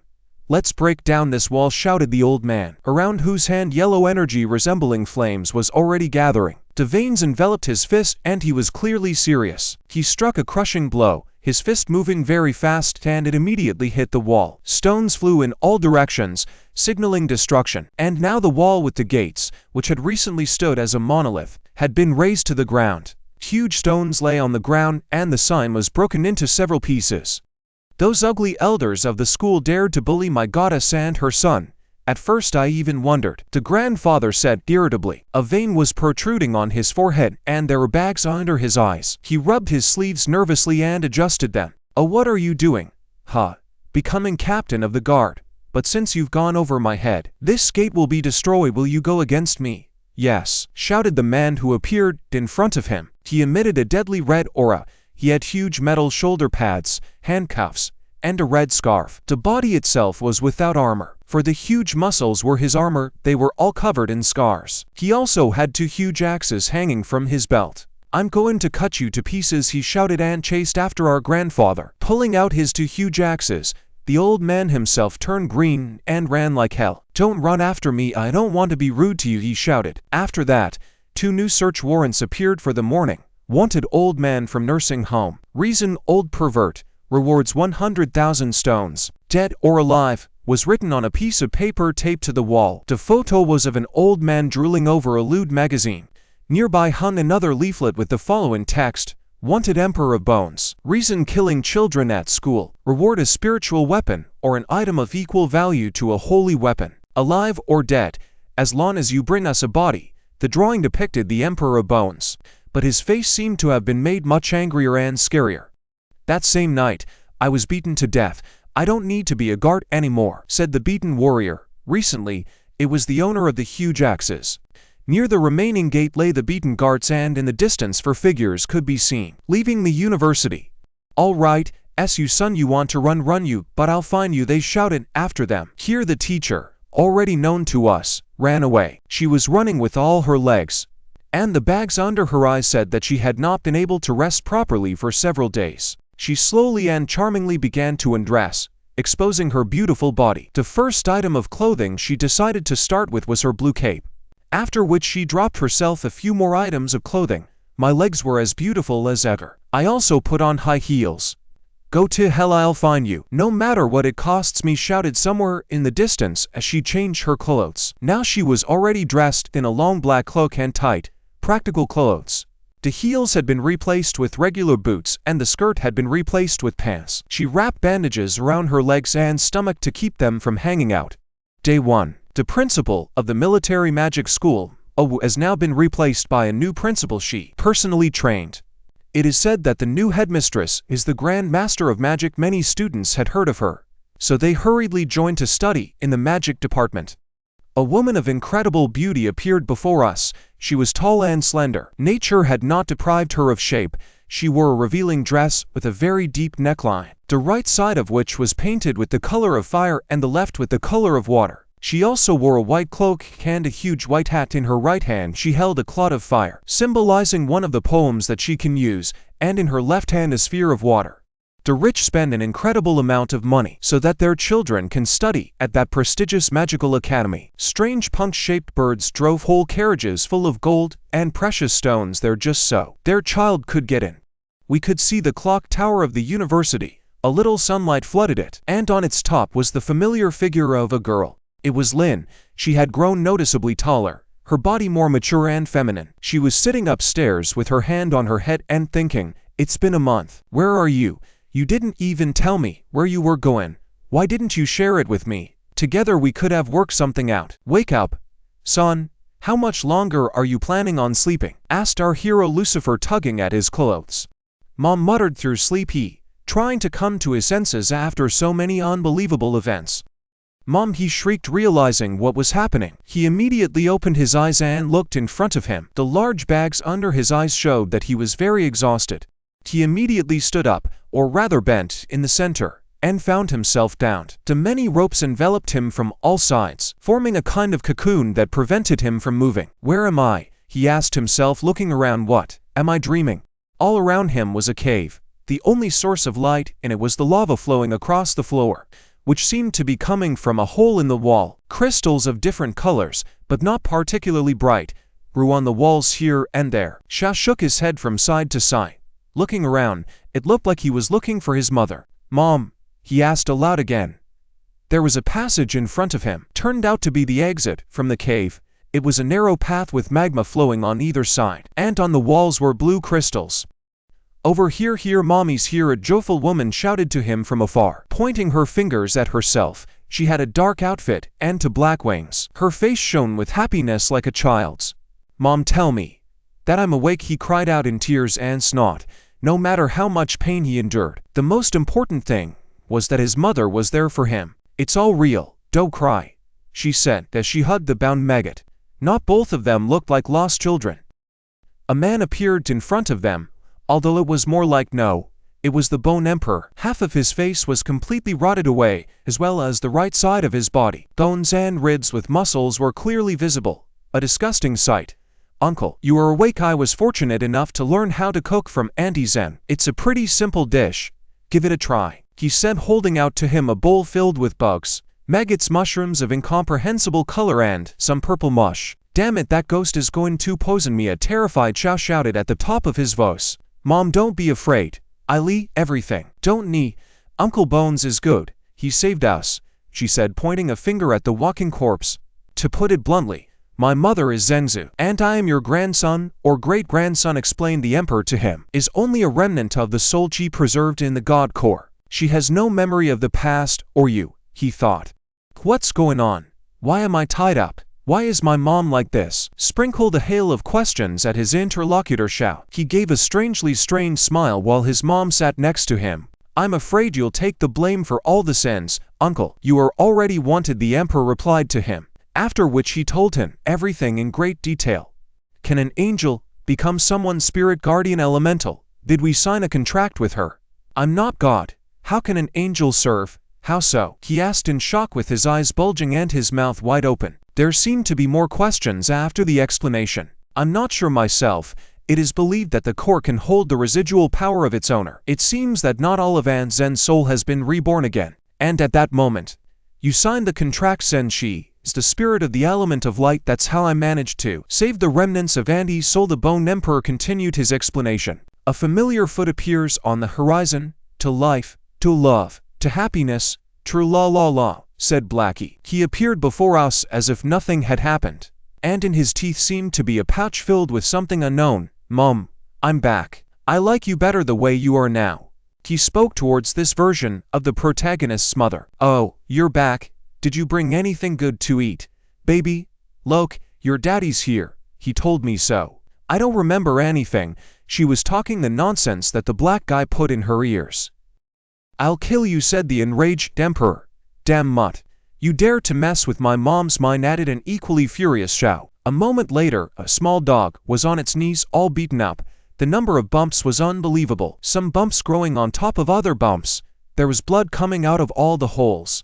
Thank you for showing me the way of truth, apologized the dog. And what are we going to do now? What's going to happen to my mom? Rubbing his chin, Xiao pondered. Uncle, we need to come up with a plan. We can't stay here forever, replied the emperor, whose white hair covered almost all of his rotting face. And he looked so strong and tough. He started calling himself his grandson. Maybe it's a fetish. Yes, there's no other reason why he calls himself grandson, Xiao thought as he scratched his head with his finger, looking just like his mother. Grandson that lived many years ago. Let's do it, he said with an expression like a cat's. But it seemed to make him uncomfortable, for veins swelled here and there on his face. I'm not comfortable talking about this. Will you listen to my plan? Asked his Bone Emperor, holding out his hand. Xiao stood in front of him with his arms folded across his chest. Behind him hid a smaller version of his mother, and behind him sat a surnamed man, drew circles on the ground with a wand, saying, Beloved, come back to me. Xiao shifted his gaze to the emperor and said, I want to hear it in detail. Uncle, it looks like you still haven't reached your full potential. I will help Uncle practice and tell him everything I know, said the emperor firmly. Am I too weak? Said the shy one. He felt his cheek redden with embarrassment. Well, help me with my body training, he added as soon as he came to his senses. Yes, come with me, replied the emperor. Is that lava? Are you trying to boil me or kill me? I can do it, said Xiao. Uncle, gather all the energy in your body, shouted the emperor after the falling body of our protagonist. He shouted at the top of his voice and flapped his arms like a chick that can't fly. The shocked mother and dog watched from the hill. His head was only a little bit left. Our hero was terrified, his eyes bulging with tears and his tongue rattling like a bell that had just been struck. He waved his arms and legs with incredible speed, shouting, "Gaa, you want to kill me? Aah." He plunged at full speed into the thick, hot liquid. A small wave broke from the place where he had fallen, and only one of his shoes flew off to the side and did not yet sink into the magma. Lucifer and Blackie screamed at the top of their lungs in horror. Their grimaces were incredibly funny. Zenzu, calm down. Uncle's body is quite strong. You better go downstairs and help him purify his body, spoke the Bone Emperor, emitting a terrifying, blood-red aura. His body gradually tightened, hiding the muscles and bones that were still visible. I have to help him get stronger before his body falls apart, he thought as he walked downstairs to our hero. I haven't even had time to buy real estate and a car yet. Mom, remember your son. I hope she can have another child. And whether it's a boy or a girl. Xiao mentally said goodbye to everyone while drowning in the bright red bathtub. Uncle, your body is too weak, even though you're from the lineage of gods. You've never trained your body properly before. By going through the body purification ritual, you can inherit the skills of the Holy Family. The Emperor said to him while kneeling in the lava. Purification, that's how. Will it work? I agree, let's get started, replied our hero standing next to him. He didn't seem to feel much pain. Uncle, you have to train day and night all day long. I, for example, was 6 years old when I perfected my body, and it's worse than death. A young man with an iron will in his eyes told him, "Why didn't you say so before? Don't tell your uncle about this. I'm going to have a heart attack." "It's okay, we need to calm down," the pale Xiao thought to himself. "Uncle, concentrate and spread all the yin power throughout your body. I'll attack in a minute. If you don't focus, you'll definitely die," warned the young man, gathering his power in his right hand. Xiao's body was enveloped by red lightning. He inspired strength and confidence. "I'm ready, let's go," he said with a voice filled with confidence in his strength. "All right, come on, the point of purification is," he spoke as he swung for a crushing blow, his hand resembling a meteorite shrouded in black flames. "To first break everything in your body," finished your sentence and delivered a crushing blow right into our hero's chest. The blow was so strong that a shockwave erupted from Xiao's back, and the lava on both sides began to dissipate. The blow seemed to knock the spirit out of our hero. His pupils rolled back and blood spurted from his mouth. Sunny shouted his fussy mother with tears in her eyes. It was sheer agony for her to watch what was happening. "Blackie, take my mom, play somewhere. I don't want to be distracted," he said earnestly so his mother wouldn't watch him suffer. "Mom, don't worry. This blow is good for my body, so it doesn't count. Okay?" he said as the blood ran down his chin, but he smiled and pointed a finger up, showing that nothing was happening. "Compared to the pain in my heart, this is nothing. I'm worried about my mom, so I have to train harder," he thought to himself. This is a very ancient way of purifying the body. His punch is very powerful. In addition, he channeled yang energy into his body to smash everything in his body and put it back together again. This way, his body will become harder like iron. No, more like steel. "I hope this little guy succeeds. His body and bones will be like iron, unless he fails. There's dark energy in his nine." As he walked away, Blackie reasoned to himself. The dog put Lucifer on his back and they set off. "Son." She cast a glance over her shoulder and tears came to her eyes. "Come, Xiao Yun's mom. I'll give you a ride on my back. If we stay, we'll disturb him. Xiao, she will be fine," he said reassuringly. As soon as they left, Xiao said, "Come on, keep going." His gaze was full of determination. Now he was willing to do anything to increase his strength. "Very good, your eyes are like gods now. I am not ashamed to be for their emperor. You, son of God, are much better than me. Your spirit and mine are much stronger," replied the emperor to him. "Uncle, auntie, I'm sorry, but I'm a sinner," and he said, taking a fighting stance. Red blood-like energy gathered around him, and so he swung again for another crushing strike of energy-filled yan. Meanwhile, Chernish, "Geez, again. What a hassle," he was saying as the sun's rays illuminated him. And then he was grabbed by the tail of a giant snake. It was green and had a kind of rhombus-shaped growth on the end. "I'm a nice doggy, what's wrong with you? Meanie, put that back," shouted the furry familiar in a vice. The snake licked Blackie with its purple tongue. It had a rather cute appearance, with purple eyes like amethysts and orange arrows under them. The snake also had two horns on its head, which also shone with orange color. On the snake's head sat Lucifer. "You don't have to be afraid." The snake said, "It is already fed up and will not harm you," she said. "What? Do you realize what this monster is saying? This earth element beast. No one can talk to him. Ouch, tell him to get his tongue away from me. I don't like it," replied the panicked dog. "This beast is a divine level earth element spirit, so it cannot make a contract with anyone. However, the core in this beast's body is very valuable. I don't know. I just understand her, that's all." "You can talk to her yourself," she said, while scratching her chin. Meanwhile, the giant serpent had already swallowed the familiar and only its black and white tail was sticking out of her mouth. "Back off, tell him to let me go." "Didn't you say she already had a big lunch?" shouted the Blackie right out of the snake's mouth. "Ha ha ha ha, it's not like that. She likes you. That's why she wants to play with you," replied the girl to him.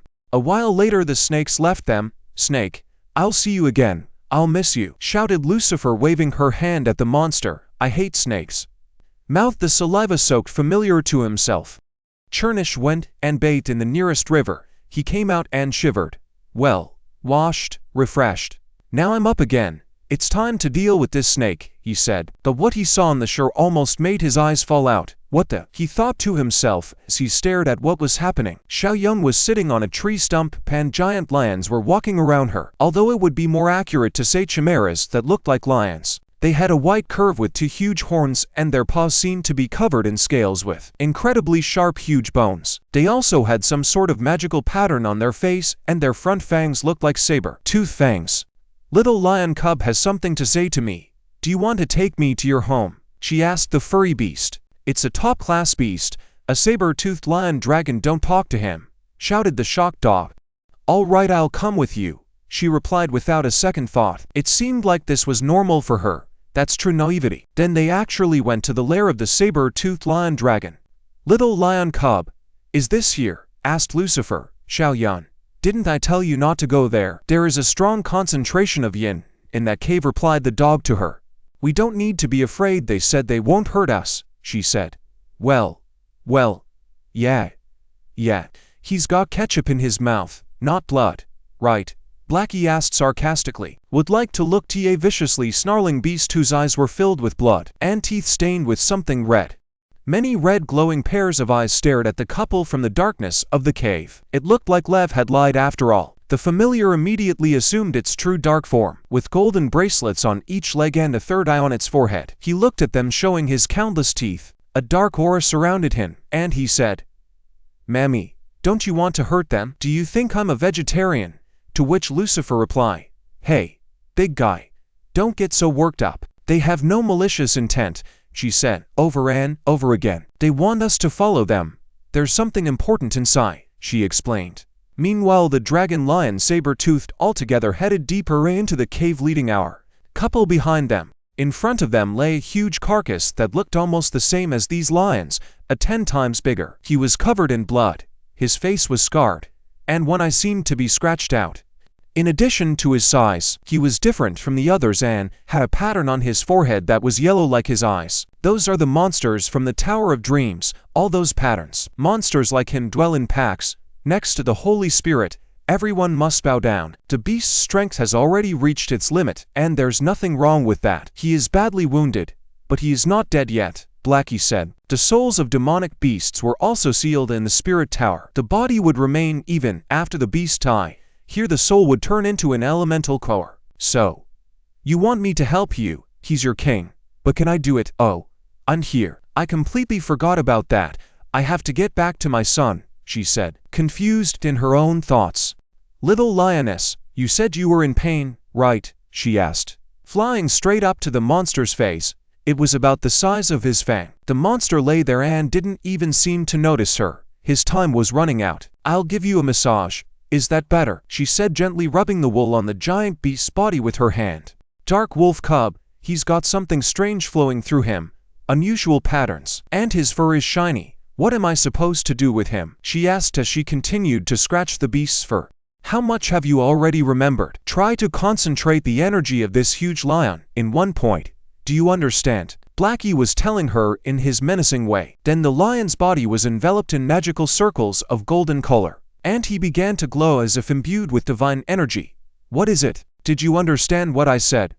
What is that normal at all? I remember that technique. This is the holy healing, shouted a shocked Blackie. After a while swooped back in with a blue sphere huge in relation to her body. We have to get back to my son, and we'll also grab a present from here, haha. She spoke in flight. It's too valuable. I don't know what this divine beast was thinking. This lion had reached the level of a holy spirit and came pretty close to breaking through, but he was killed. What do you want? Well, if it doesn't work out, I'll become God myself. He smells so good, said the Blackie. Meanwhile, our hero was sitting all beaten up, leaning against a rock. All his clothes were torn to shreds. He even seemed to have lost a little weight. Mom will be back soon. Maybe you'd like to open your heart to me before she does, he asked. Let's open our hearts to them. We have a lot of friends now. He recalled his mother's words. Emperor Bone sat down on the ground next to the blue crystal and folded his legs in front of him. The demon core is best suited, uncle, and the elemental is also suitable. Let's start purifying the body, he said. Uncle, are you okay? Are you able to keep going? I haven't done well in the past with my purification while in public. We need to prepare everything first. The emperor was worried. Say no more. There's no room for being or not being. I just feel I have to do it, replied the tired hero to him. The emperor was immediately reminded of his beloved aunt. Say no more. There's no room for being or not being. I just feel I have to do it, she said then. He couldn't help but be surprised by such a thing. He felt as if his aunt continued to be here with him through the bodies of her offspring. When he realized this, he smiled softly. If she had such wonderful airs, She had not lived her life in vain. And at this rate, 6 months had passed. They were still hiding in that magma-filled cave. Xiao, whose body was covered in bruises, sat peacefully and serenely in the lava. His body had clearly become stronger and his muscles were showing. "Great," he said, suddenly opening his eyes and arching his eyebrows. That meant the meditation was over. He was approached by the Bone Emperor, who had changed his basic costume and grown his hair even longer in the meantime. "Uncle, the first step was successful. Let's go to another place," said he, beckoned Xiao with his hand. "All right," replied our hero briefly. The Emperor drew a large magic circle on the earth with his finger. All together, namely Emperor, Xiao, Blackie and Lucifer positioned themselves in the center of a huge magic circle that was glowing red. "All right. This magic seal will take us to the next trial at Hell Peaks," notified everyone of their future location by the Bone Emperor. "You even drew the pattern on the floor by hand. It looks like it's very far from here. Well, I trust you. Let's move with the help of this seal," Xiao replied. "It will be the same as usual. Aye, Blackie, lend me your power. And if it doesn't work, we'll run like hell." "That's not cool," added the dog. "Yee. We're going to the Hell Peaks Mountains to play," shouted Lucifer joyfully, waving her hand victoriously, like a little kid. "That's kind of uncool, and it's wrong to be angry," Law said our hero. "Wow, that's a lot of speed, and you seem happy." Mama's boy, his familiar, teased him. "Whether Auntie Zeng remembers her past or not, don't you think so?" the Emperor asked smilingly. After a moment, the landscape in front of them changed dramatically. They were transported to some green plain surrounded by mountains. But it didn't look like a resort. The sky was dark and covered with a sort of huge cloud of dust. There were many mountains in front of them, and on one of the rocks was written Hell's Peaks. "We are in the mountains of Hell's Peak, but you must not go into the interior of the mountains. Uncle, all you have to do is to be around these mountains for 3 whole days. Remember, you must not go deep into the Hell Mountains. The hellfire in these mountains is very old. That there are more dangers than before," warned the Bone Emperor. "Just relax. I may look 10 years old, but in my heart I'm a 39-year-old mature man," he said, pointing his finger upward. "Son, you are so cool," admired the mother sitting on his shoulder. Yeah. You're a 39-year-old mature man," added the dog irritably. "Uncle, we're here.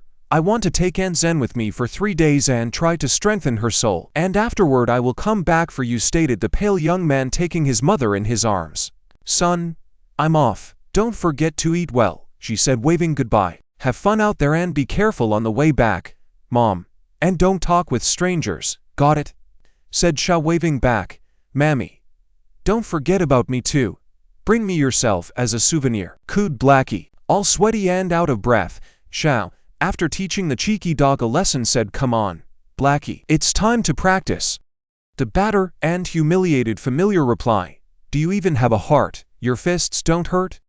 He followed his master, who was wearing light slippers with the logo of a diva from a popular shooting game from his world. The dog was breathing heavily with his tongue sticking out. "This is weird. Hey, don't you think it's getting hotter?" he asked.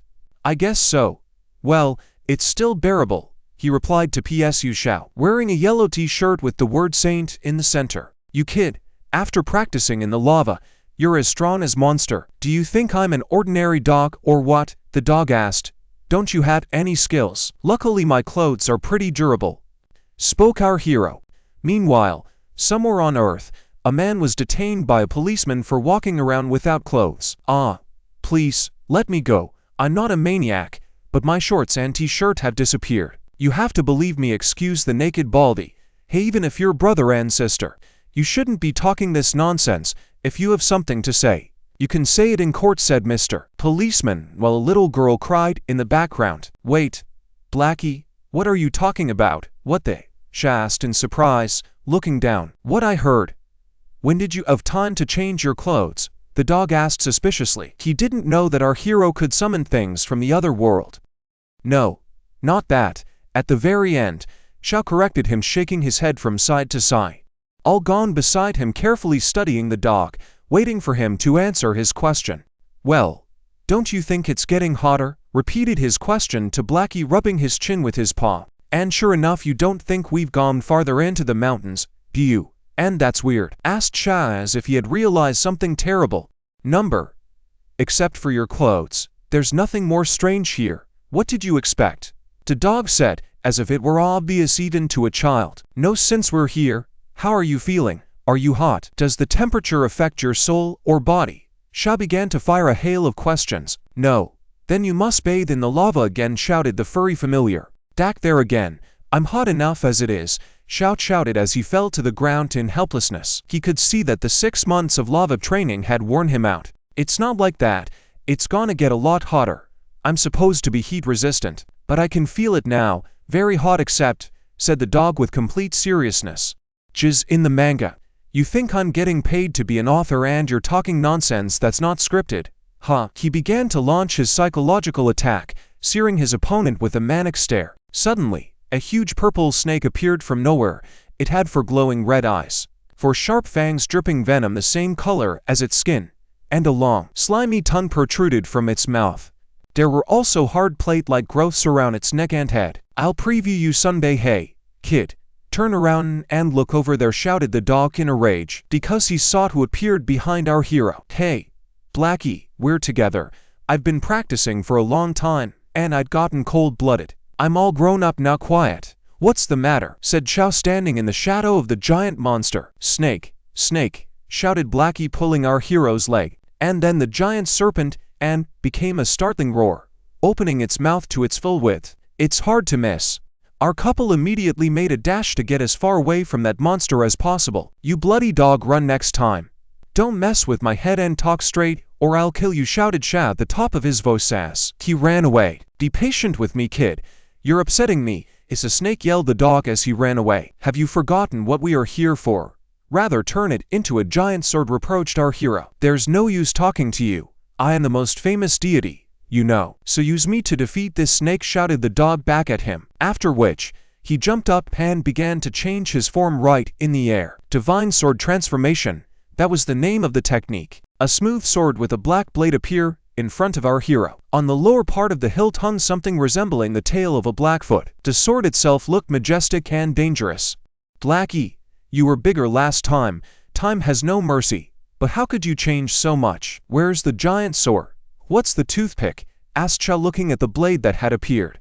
Ungrateful. Though this blade isn't as big, the sharpness is far superior. It cuts anything from iron to gold as easily as mushrooms, the sword answered him. Hey, snake, uncle has a knife. Why don't you crawl out of here? Come on, said our hero, trying to threaten the giant purple monster. But it didn't seem to have any positive effect. The serpent decided to strike with its tail. And at the same moment, the huge meatwhip began to smash the rocks around it, cutting through the air. It was clear that such a blow would have killed any ordinary person who got in the way. But our hero was easily able to stop him with his left hand. It didn't even move him. The strength of my left hand is incredible. I wasted my time. It's over. Hey, monster. You can't help it if you want to become food. Huh. I'm from a poor family, so once we meet, I'm already imagining how I'll cook you. He was holding the snake's tail with one hand.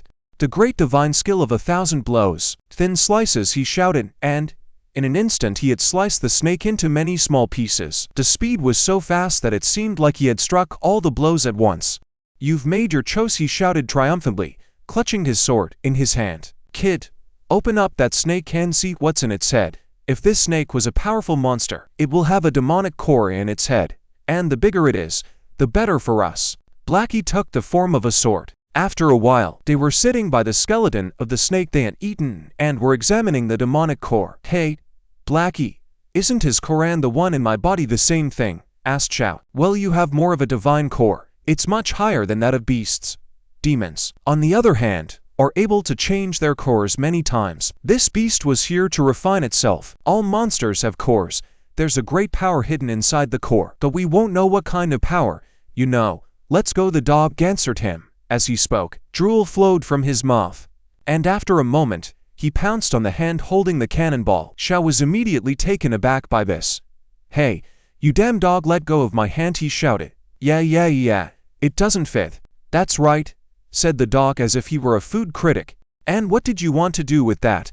You filthy bastard, you eat everything you see. Don't you feel hot anymore? Asked Xiao, wiping drool off his hand.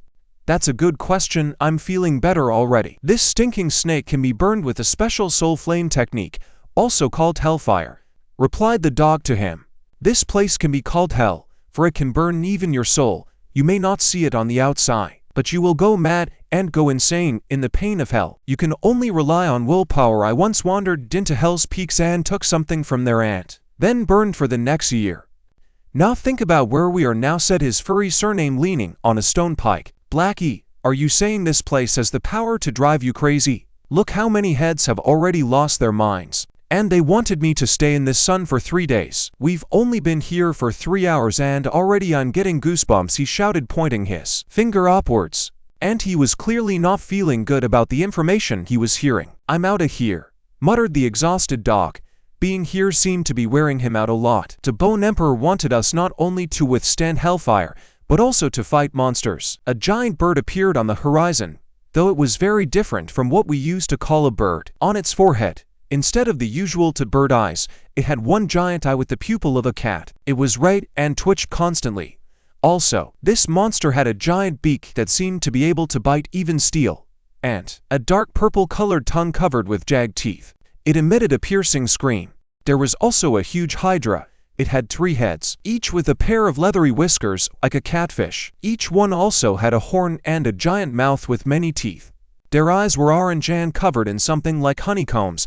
They had no pupils. They also each had a small horn on their foreheads. All 3 of them screamed loudly, scaring their enemies. There was also a giant minotaur, his eyes red and his pupils seemingly dissolved with anger. It had a large golden ring in its nose, and its mane was green in color, unlike its fur. He also had 2 giant horns and many unsharp teeth.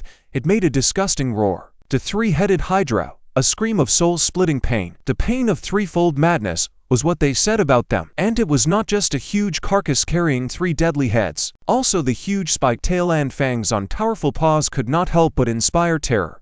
A giant one-eyed eagle, no longer just eyes, but genitals too, always aroused.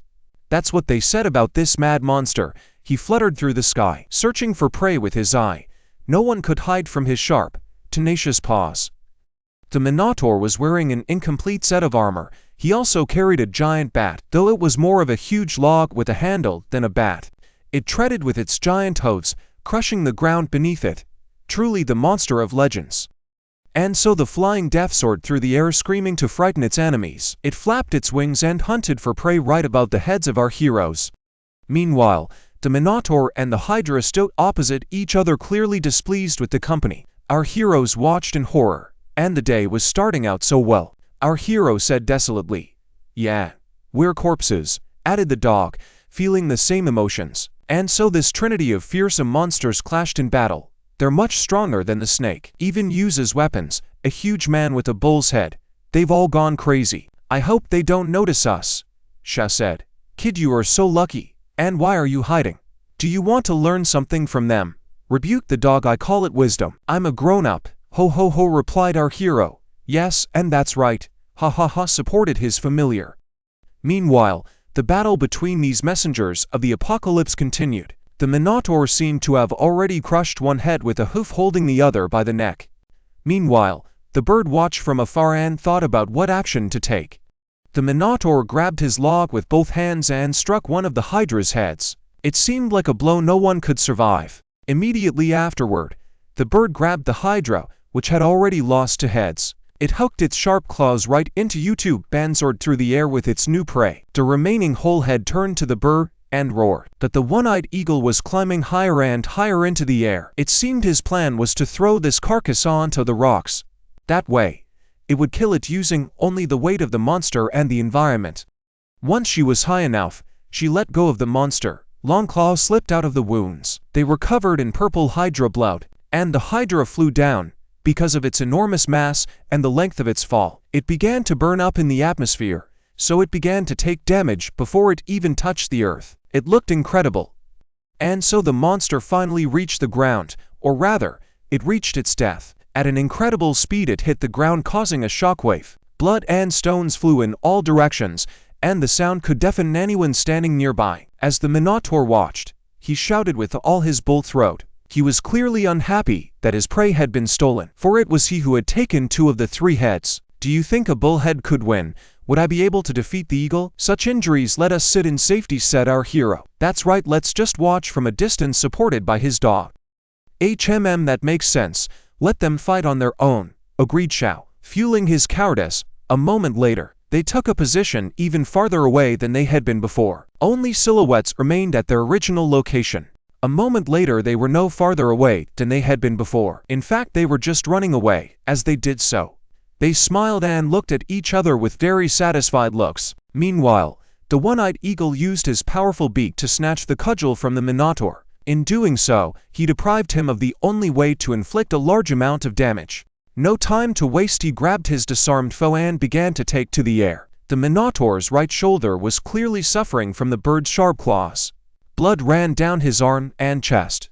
Meanwhile, his left shoulder felt fine, as it was protected by a metal shoulder pad. He growled and didn't know what to do. The bird tossed the bat out of its beak to avoid the extra weight of flight. It had already climbed quite high and was flying blisteringly fast. The Minotaur was clearly lighter than the Hydra. That bull-headed man is starting to change color. He looks like he's freezing. So that's how the lizard die. Now that service, the ready-to-eat meat will freeze through, added the dog. Meanwhile, the Minotaur was thinking about how to escape from the stalemate. And then an idea came to him. A little growling, he grabbed the bird by the paws. With a deafening scream, he clenched his hands on the paws holding him. They struggled briefly and gave a sickening crunch and snapped at the same instant. Eagle had made a big mistake. We thought that the Minotaur's main weapon was a bat, for his main weapon was actually his immense physical strength. Holding on to one of the broken legs, the bone from which had already pierced the skin, leaving behind an open wound that was bleeding profusely. With his free hand, he struck the transporting bird's face with all his might. It lost control of its flight. Most likely it lost consciousness. As it turned out, one precise blow to the bird's head was enough to kill it. Not surprisingly, its head was not protected by a tough hide or anything like that, but it had always relied on the speed and strength of its claws and wings. So the Minotaur flew victoriously at the bird straight down to the ground. From the sheer mass and speed they began to burn up in the atmosphere didn't seem to care. The Minotaur took cover with the help of the bird. Our heroes noticed they were falling right on top of them. To hell with the cover, they're coming right at us, shouted Xiao. Geez.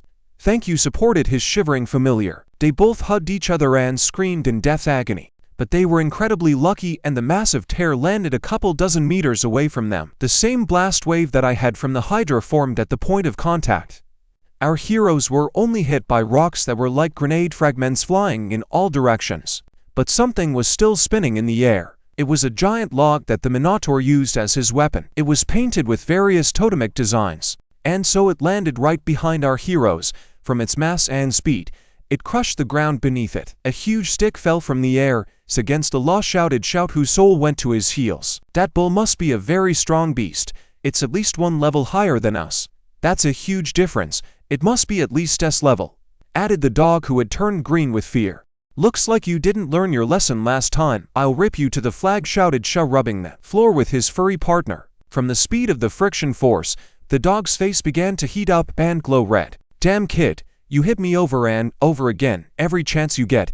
I'm not a villain anymore, shouted the offended dog, clutching his chafed forehead. Meanwhile, the Minotaur had already recovered from his fall and was standing directly behind the familiar. He held onto the rock with his massive hand, and it cracked under his pressure. Without thinking, the Minotaur delivered a crushing blow to the annoying furry lump. The speed and force of the blow was tremendous, and the Minotaur's entire arm was covered in veins from the exertion. But thank God the protagonist managed to jump up and swim out, kicking the careless dog. Fly, Blackie, he shouted. It was hard to call it a rescue because Xiao's punch was also not weak. Even a small trickle of blood escaped from the dog's mouth. Son, you did it on purpose, shouted the dog to him. I'm sorry, Churnish. I slightly miscalculated my strength. I will avenge you, replied Xiao. Don't complain, you're already a ghost, he added. Immediately after that, Xiao jumped up and grabbed the handle of the club that belonged to that giant furry monster. Hey, the Minotaur is fighting with a huge stick. I'll borrow it. You're not human, so I won't be gentle. I'll make a chop out of you, he said while he watched with anger. And then Xiao effortlessly hit the giant monster on the top of its head with a rolling pin. Take a beating, don't get naughty again, or I'll beat you again, he shouted, delivering a devastating blow. The force of one such blow was enough to knock the monster out. He was lying on the floor unconscious with his tongue sticking out, a huge red bump on his forehead. I have a body with the ability to purify. I'm a god. The training has finally paid off. I am stronger than before, he said, proud of himself and his no small successes. The saint inscription on his t-shirt was more appropriate than ever. Am I losing consciousness? My heart suddenly started beating faster, damn it. It's hellfire with fear, our hero realized. In the same second, his body was embraced by black-red, horrifying flames. He stood fighting the pain. His eyes were also radiant to match the color of the flames enveloping him. Oh, it's the influence of hellfire after going insane. He is self-inflamed after his mother's all-consuming love. There was a lot of accumulated negative energy left in his heart that had no outlet. Her and the hellfire horn planted aside, he was under the power of fire. Explained to everything to Chernish. He stood wary, a little worry of his master. And what do I do now? How do I deal with him? He pondered as he looked at the defeated Minotaur. I am like hellfire. Few unlike me are able to consume souls or settle into living beings. Now it's up to me to save him, he thought to himself. This cow has too strong a head. It's not easy to control, but there's nothing you can do about it. He spoke as he possessed the carcass of an unconscious Minotaur, a truly terrifying ability. My true form is a dark wolf god, but the strength of this bull is quite good, heavy and strong. He pondered as he tested his new body by getting into various smug poses. Uriel, it's you, shouted Shao, gathering all energy with his right hand. He was clearly delirious and didn't understand what was going on. It looked like he was ready to attack his friend because of the hallucination. Uriel, are you delusional? Shouted Blackie in the Minotaur's body. He was clearly shocked by this statement. Meanwhile, from Shao's point of view, everything looked different. In front of him stood a Minotaur dressed in an identical costume to Uriel. His hair was also the same color and he had a monocle over his eye. He chuckled maliciously just like the angel and gave our hero the middle finger. Our hero screamed like a mad animal. Uriel, don't you dare harm my mother, I'll kill you, to which the dog replied. That was the Bone Emperor's plan. He has delegated to me his duties to purify this bow's soul. I will help you. Bo, I'll help you advance in your training. Dice, shouted Shao, standing at the feet of the giant beast that was controlled by his familiar. If that Minotaur hadn't been stunned after falling, you little guy wouldn't have been able to defeat him. As tall as you're not strong enough to defeat him. Let's do it, kid. I just need to flex my muscles to defeat you. Your blows won't hurt me, Blackie proudly proclaimed through the Minotaur's body. Without a second thought, our hero rushed at his target with all his might. His fist was filled with red energy. His eyes were still glowing with red flames, letting those around him know that he was not in his right mind. Soul shot, he shouted the name of the technique, hitting the Minotaur's heart. The Minotaur arched and flew into the air. Blood spurted from his mouth and his pupils rolled back in pain. Our hero intended to kill Uriel on impact with this attack. He struck without pity and it was noticeable. At the place of the blow, there was an explosion wave and from his fist in different directions were diverging red lightning. Led by the great teacher spirit, its strength surpasses mine by at least 2 grades, shouted the astonished Blackie as the Minotaur he was controlling grabbed his heart and bled out through his mouth. I didn't want to release my divine power, but now I will release all of my power if the rest of my colleagues find out that a deity like me crossing the Earth realm still can't defeat a little brat. Won't that be ridiculous, shouted Blackie and directed the split Minotaur at full speed straight towards our hero. The monster's eyes glowed ray and inspired confidence and strength. He had no intention of losing. Minotaur kick, shouted the name of the technique, and with all his might, he struck the spot where Shao was standing. He wasn't there anymore. Only a remnant silhouette remained. The bow's speed was inhuman. Shao circled around the Minotaur without letting it aim. That speed, exclaimed Chernish in surprise. Waiting for the moment, our hero realized that it was possible to approach the enemy. He cast an evil, contemptuous glance at the Minotaur, but it was clouded by the flames of hell. He began to move like the wind. He left behind only puffs of smoke and residual silhouettes. A normal person wouldn't even be able to see it, and he was already a few steps away from the Minotaur. His speed blurred his image, but it was clearly visible that he was ready to strike with his strong right hand. This brat is too fast. After he upgraded his body, his speed increased dramatically. Irritatedly said the Minotaur under the control of the familiar. Shao gathered all energy into a fist, prepared for a crushing blow. The already familiar red lightning enveloped his arm. Close, shouted the Minotaur. So fast my huge body almost can't keep up with him, he mentally added. This Minotaur has the same crazy physique as that little cat trapped in the spirit tower. That's the end of our games, Parshivitz, shouted he. And at the last second, The giant carcass, consisting entirely of muscle, was able to dodge the blow of our hero. Only the light from the lightning illuminated the Minotaur's muscles. The blow came so close that it must have felt the wind from the fist. Minotaur reincarnation, he said the name of the technique and assumed an extremely inappropriate, strange pose. It was reminiscent of the transformation poses of the girl wizards from the anime world of our hero. Soon the Minotaur elegantly spread his hands gently apart with his thick, muscular, furry fingers. Everything around him was filled with glitter and glare. His dark silhouette glowed pink against the full bright moon. His postures were getting stranger and his mannerisms more feminine. And now he was already spinning naked in the cosmic fog of stellar brilliance. At the end of his transformation, his skin changed color and he sighed languidly with his painted lips. His long, feminine lashes covered his eyes and a soft blush could be seen beneath them. My divine spirit has awakened. Also, my fierce martial power has increased several times over, he said. His appearance changed greatly. He looked like a cow covered in black spots on a white background. His hair became neater and there was a mole under his painted lips, but the beard was still there, as well as the vegetation on his chest. Then they threw so-called death glances at each other. It was clear that they were ready to kill each other and had no pity for their opponent. A moment later, a fierce battle began. Both moved with such speed that it seemed as if more than one battle was taking place. The two were striking at each other countless times, constantly shifting in terms of leadership. Each blow was so powerful that it created a shockwave at the point of contact between the fists. From the looks of it, it was unclear who was going to win. Shao continued to throw punch after punch and dodge his opponent's strikes. Every millisecond counted. Despite its huge size, this Minotaur cow was incredibly fast. And now, waiting for the moment to strike, he immediately delivered a crushing blow with his foot. But Chernish reacted in time and blocked it with both hands. Wow, this kid is so damn strong. He has a very strong body. No, his body is much stronger than mine, thought Blackie. The protagonist didn't stop for a second, continuing to strike with both his enhanced and normal arm. His eyes blazed with hatred and it seemed that his energy reserves would last for a long time. The Minotaur had no choice but to defend himself and hold back this terrible pressure. And so amidst the hail of regular punches, our hero pushed his foot off the ground to add even more power to his next strike. And so the lightning swings and the blow hits its target. Very few in this world could survive such a thing.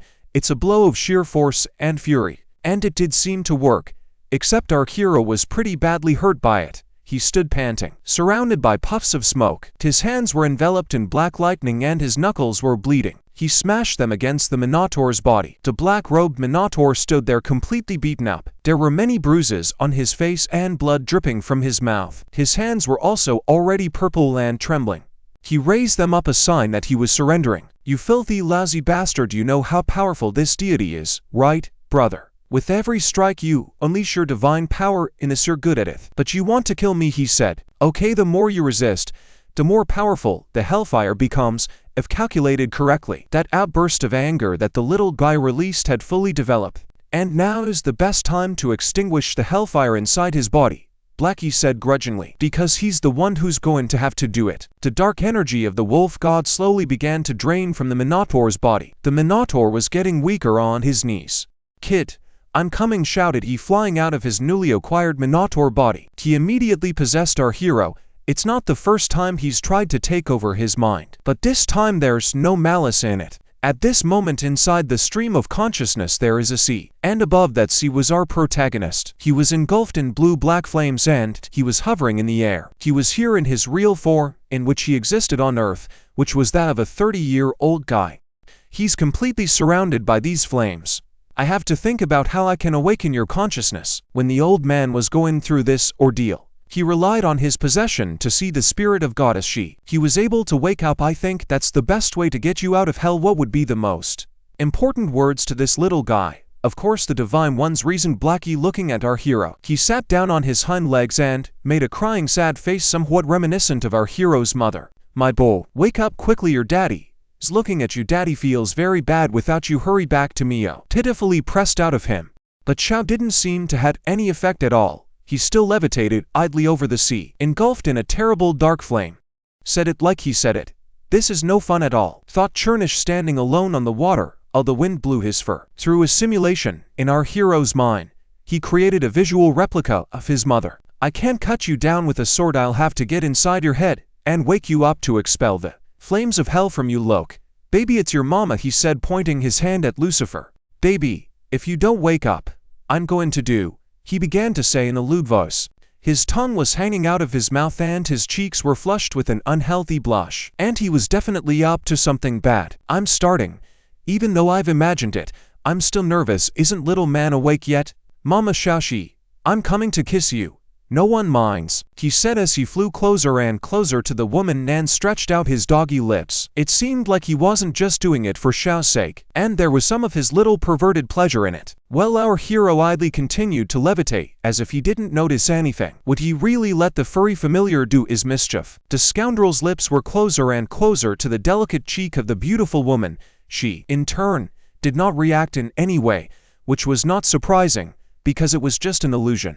But then our hero suddenly finally opens his eyes, reacting to what is happening in front of his eyes. Apparently that was enough to wake him up after all. It didn't take him long to use his secret weapon, the sausage, and a huge machine with a specific purpose headed straight for the dog. At the same time, a pink, vibrating mystery device gagged Blackie's mouth and penetrated deep into his throat. Shut up, Sha shouted. The contagion. How heavy are his arms? So, to awaken his consciousness, we need to use the goddess. Blackie was lying there thinking, whose mouth had been abused. Sha, hi, I was engulfed in hellfire. Why don't I remember anything? Sha asked. You bastard, I just saved your life and you'll be immune to hellfire in the future. And now you want revenge on me? Yelled the dog at him. No, I promised my nephew not to go there. I'm a man of my word. Even if I die, I won't break my promise, replied our hero sternly. Let me tell you, there's usually a treasure in places like this. How about we go in there and hide a couple of them? Asked the dog. Me be clear, I'm not going to hell for treasure. I just want to immerse myself in the flames of hell and make my soul more concentrated. Xiao changed his mind as soon as he heard about the treasure. All right, don't talk nonsense. The one-eyed eagle and the 3 hydra heads you killed earlier only had 1 core each in their bodies. You just need to take those 2 cores and split them. Too bad the Minotaur was an orc. Otherwise it would have been killed, said the Blackie. I can't give you the cores of these monsters, whose attributes of dark power don't match ours. I'd rather keep them, said he. Remembered in his head the 2 colorful balls that were the cores. Oh, but soon we will need to use them, he added. She's gone. You greedy bastard. The secret of the gods lies in absorbing the demonic core. Woof, shrieked the dog, unhappily. Meanwhile, the Minotaur, wounded and beaten to a pulp, returned to his original form and woke up. He knelt and clutched his head. Not everyone could survive such a massive hail of blows. He looked at our heroes with an angry look on his face and snorted. He was understandable. His mind taken over and then used as a punching bag. And so our couple wandered among the rocky peaks. The sky was red and cacti were visible. But the most remarkable thing about this place was the black and blue flame that enveloped the whole place. That green flame is that the flames of hell. It seems to be getting hotter and hotter. But my body temperature hasn't risen, although it feels very hot at heart, Sha asked. You said yourself that you shouldn't overestimate the hellfire. In addition, we haven't reached that place yet, replied the dog to him. Xiao Hai, you are a dark wolf god. Why are we walking for so long? Are you sure you have treasure hunting abilities? Our hero asked incredulously. Don't doubt my deity power. I sense that the treasure awaits us somewhere ahead, replied the dog with confidence. Yes. Xiao nodded confidentially, and then he suddenly felt blue, as if he had seen something amazing right in front of him. Something even Xiao had seen a lot of things. Before him, surrounded by flames, stood a knight, though it would be more accurate to say what was left of him. Rusty, tattered armor surrounded by dark energy and clad on the body of a skeleton that had once been a warrior. He stood with his legs spread wide and his arms seemingly fused to the stone. Behind him his sword was stuck in the ground, or rather what was left of it was nothing but rusty pieces of metal. Who's that? Is he a treasure hunter?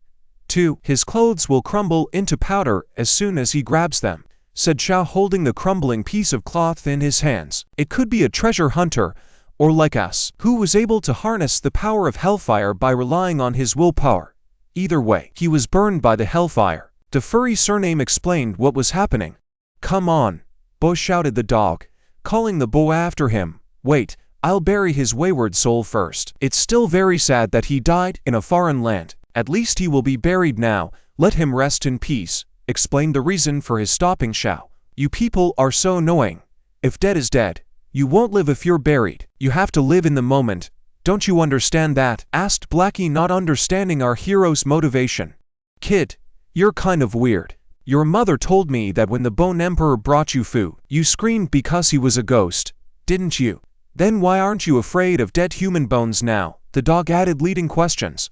This is different. I've been afraid of ghosts since childhood. They are nothing but my inner psychological fear. Namely hanging ghosts, hungry ghosts, drowning ghosts, whistle ghosts, shadow door ghosts, ghosts with a long tongue and so on. Anyway, when I think about it, I get goosebumps. I'm not really afraid of the regular dead because it's normal, and they don't have a ghost in their body, which would expose them to a sense of fear of themselves, explained our hero. So you think your mother can't be a ghost, is she not, like everyone else, a spiritual entity? Asked Chernish in surprise, extremely uncomfortable for our hero a question. Without thinking, he threw a rotting bone at the dog. How can she be a ghost? She's a goddess. Besides, she's my mom who lived a good life. So shut your mouth, puppy, he raged. That's how you throw dead people's bones around. Watch out, they might come to you tonight, continued Blackie, teasing him. How? Our hero asked himself in surprise, looking at the body in front of him. He was holding a rotten bone in his hand, but something seemed wrong. Half of the bone was covered with something that looked like stone. Even if he turned into a fossil, his bone became half white, half rotted. HMPH. That's weird, he pondered a bit anxiously. Here you go, bro, have one last light. My dad quit smoking a long time ago, so they probably got damp, haha. Rest in peace, said Xiao, holding a burning lighter in his hand. Instead of candles or incense, he used ordinary cigarettes. But that was enough on this makeshift grave. Xiao, hi, have you been to hell before? We seem to have gotten this deep, and there's no treasure. So let's go back. The deeper I go into hell, the more my spiritual sense feels threatened. Our hero looks around. When I was God, I didn't come in here either, but I used to come past these neighborhoods. Then I was sealed by a witch in the Tower of Dreams on the edge of the southern desert. I never thought you'd be such a coward, little man. How am I supposed to do big business with you after that? Blackie continued to taunt. This? Asked the dog in surprise, looking forward. He seemed to see something impressive. Ahead was the rock, and a stone demon seemed to be bursting out of it. It was clad in spiked armor and a huge horn protruded from its forehead. Demon? Or is it an orc? Is it a stone statue, or is there a living creature in it? Dadob wondered variously. Xiao walked over to the rock from where another statue was sticking out and pointed his finger. There's one here too. A man, clearly of the elf race, was sticking out of the rock. His face was stupid and inappropriate, and his fingers were folded in the sign of a goat. So the expression on his face, you can tell that he is not a stone statue. Such were the conclusions our hero drew, for who in his right mind would knock out a statue with such a stupid face? Let me touch you, he asked politely, and gently touched the little finger of the statue with 2 fingers. But apparently, it wasn't strong at all, and the finger broke off immediately. I'm sorry, I didn't think that would happen. Well, it looks like a stone statue. Abruptly changed his opinion about the origin of the sculpture our hero, standing with a human, fossilized finger in his hand. The statue still stood motionless, but it seemed that its face now reflected the pain and frustration of the world. Perhaps it was just a game of light. Xiao, hi. Let's get out of here, Anne. I feel that the treasure is calling me, spoke Xiao to his partner quickly, moving away from the scene.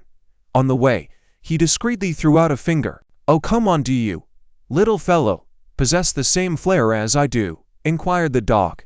And the statue was still as silent and chagrined as ever, watching the departing couple, perhaps regretting the lost limb. There's another one here, and this one looks very rich. It's so chubby. These phrases were coming from them all the time, for they had stumbled upon many more amazing creatures sealed in stone by the flames of hell. Chernish, look, there's an old man in the form of a stone statue, and it looks a bit too weird, shouted Xiao, lifting his familiar in his arms and showing something amazing. Hey, hey, hey, hey, so what? Why are you keeping me in this position? Puzzled the dog.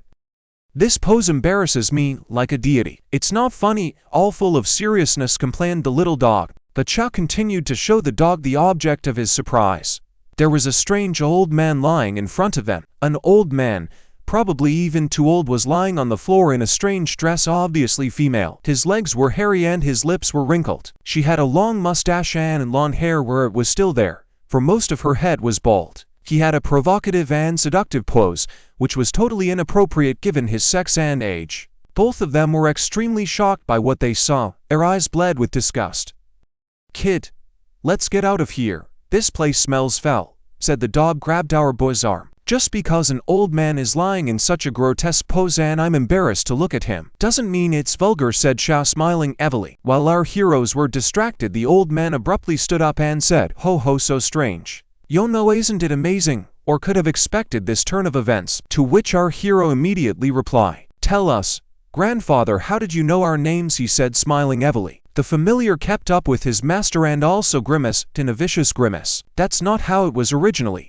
First of all, Shahai, and you passed the Hellfire test thanks to me. If you want to do it again, go ahead.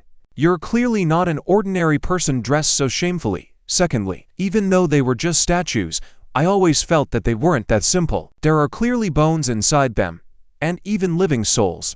Besides, I've heard of Shahai in hell, but I haven't been there in a long time. Let me stay here. That's what I mean," Xiao spoke. Meanwhile, the strange old man was bound in Subarashi and hung upside down. Blood was already rushing to his head. "Kid, shouldn't you be surprised that you could tie me up so easily? You must be thinking, wow, he's so handsome, I can't take it anymore. You're wondering how in the world someone so beautiful could exist, aren't you? And he knows our names. It must be fate. I want to spend the rest of my life with him, la la la la." He was raving mad. Meanwhile, a fire was already building up under the old man's head.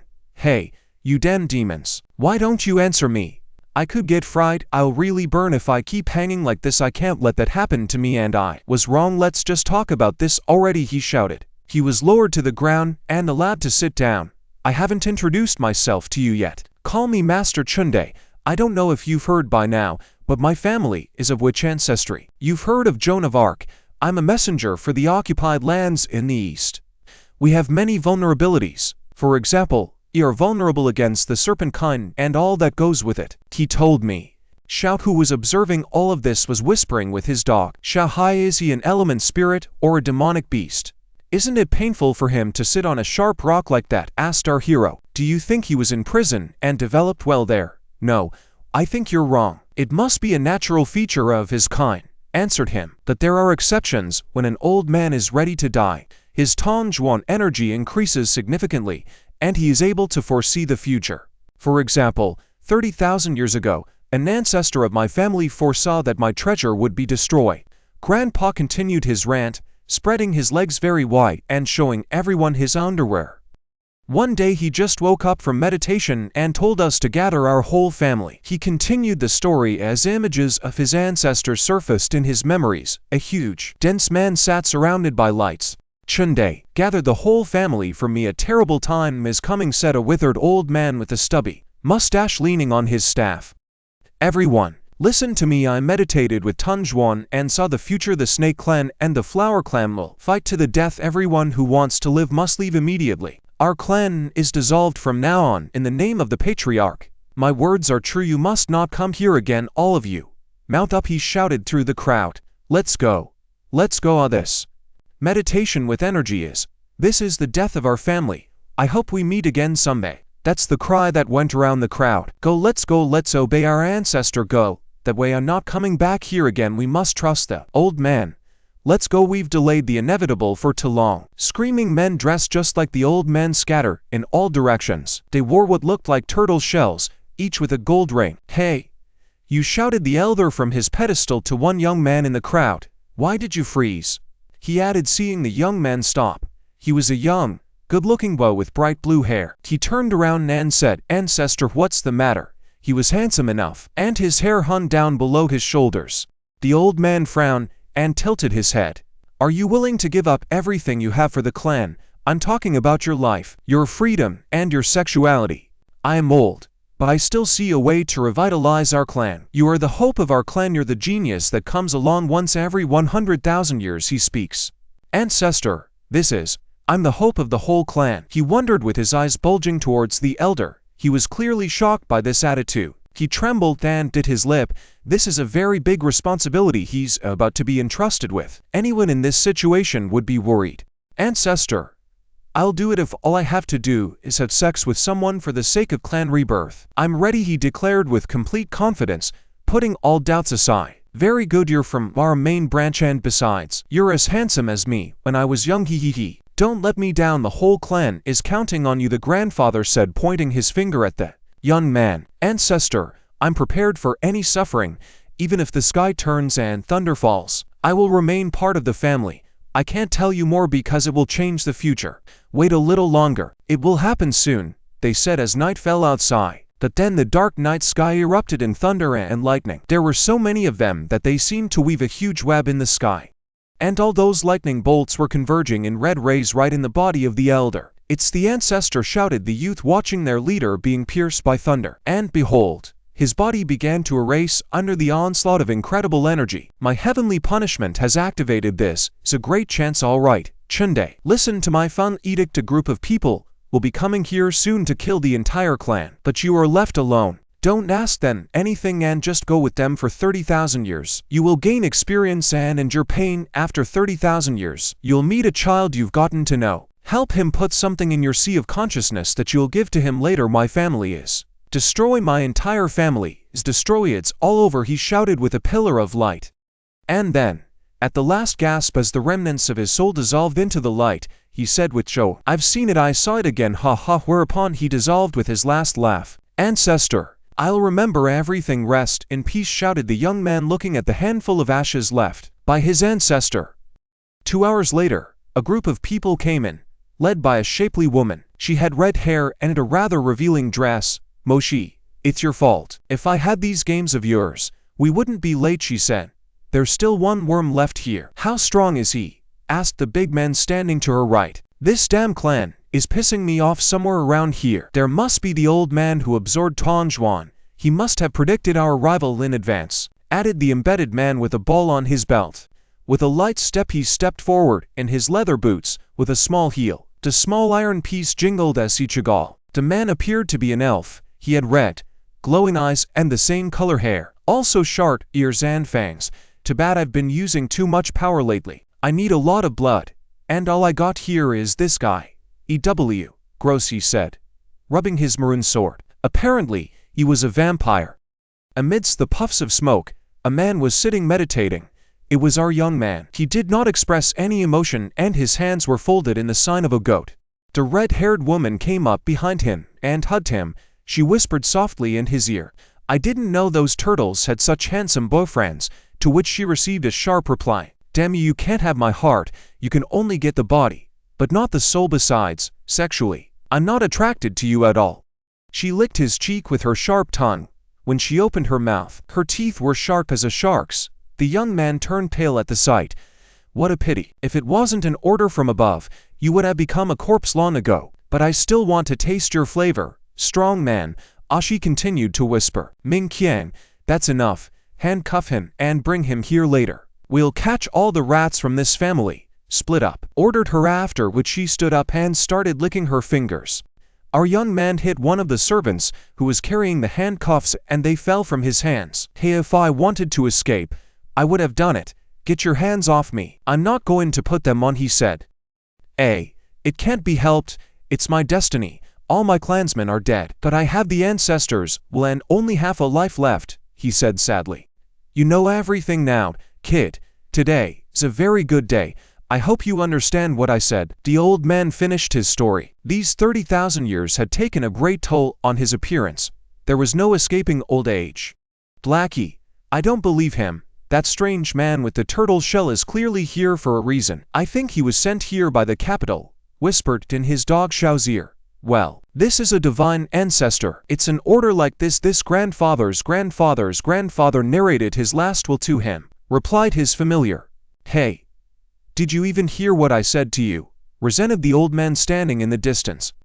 Hey, since we've met an ancestor, we should help him. Go help him. When I was little, I always tried to help old people. I can't do that now, for I'm afraid of him. Someone once told me that this is what makes a child grow up. It's a cruel adult world. I didn't think about it. But one day I'll grow old too. he added. You still have a lot to learn. I am an evil deity, a king of darkness that has lived for many years. Since I came into existence, I have not known what good deeds are. Let's go. The treasury is calling us, replied the dog. Ah, to good men. Wait, I'm so old now and I have nowhere to go, cried the grandfather, pointing his finger at himself. He reached out his hands to our couple, trying to make them feel sorry for him. Bo, you are the one my ancestor saw in his visions. I'm too young to predict your future, cried Child Hun, and kneeling and grabbing our Bo by the shorts. I don't know what to say, uttered while his eye twitched. Don't you dare say it. Anything you say will be used to make you look like the chosen one, spoke the dog. Old man, how can I believe you when you haven't even told me how you know my name and Xiao Hai? The crying old man looked at our hero with disbelief. Xiao Shi, you have good instincts, even though I tried to confuse you with my chatter for half a day.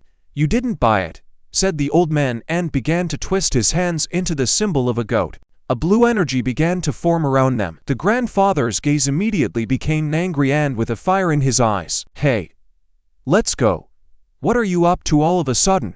You want to grab us right now, shouted the shocked boy and dog. They clearly didn't expect such a drastic turn of events.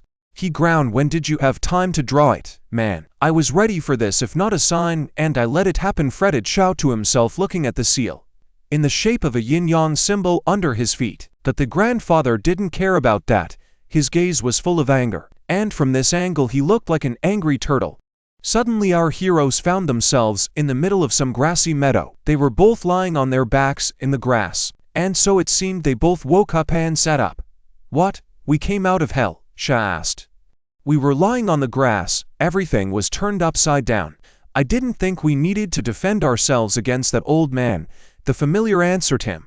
Things are bad, shouted Sha after realizing what had happened, or rather, what could have happened in the worst-case scenario. Nothing in the front. My thighs don't hurt. And that's good, there's no sign that I've been inserted, he said, as he examined what was under his shorts. Hey, what the hell are you thinking? He wouldn't do that.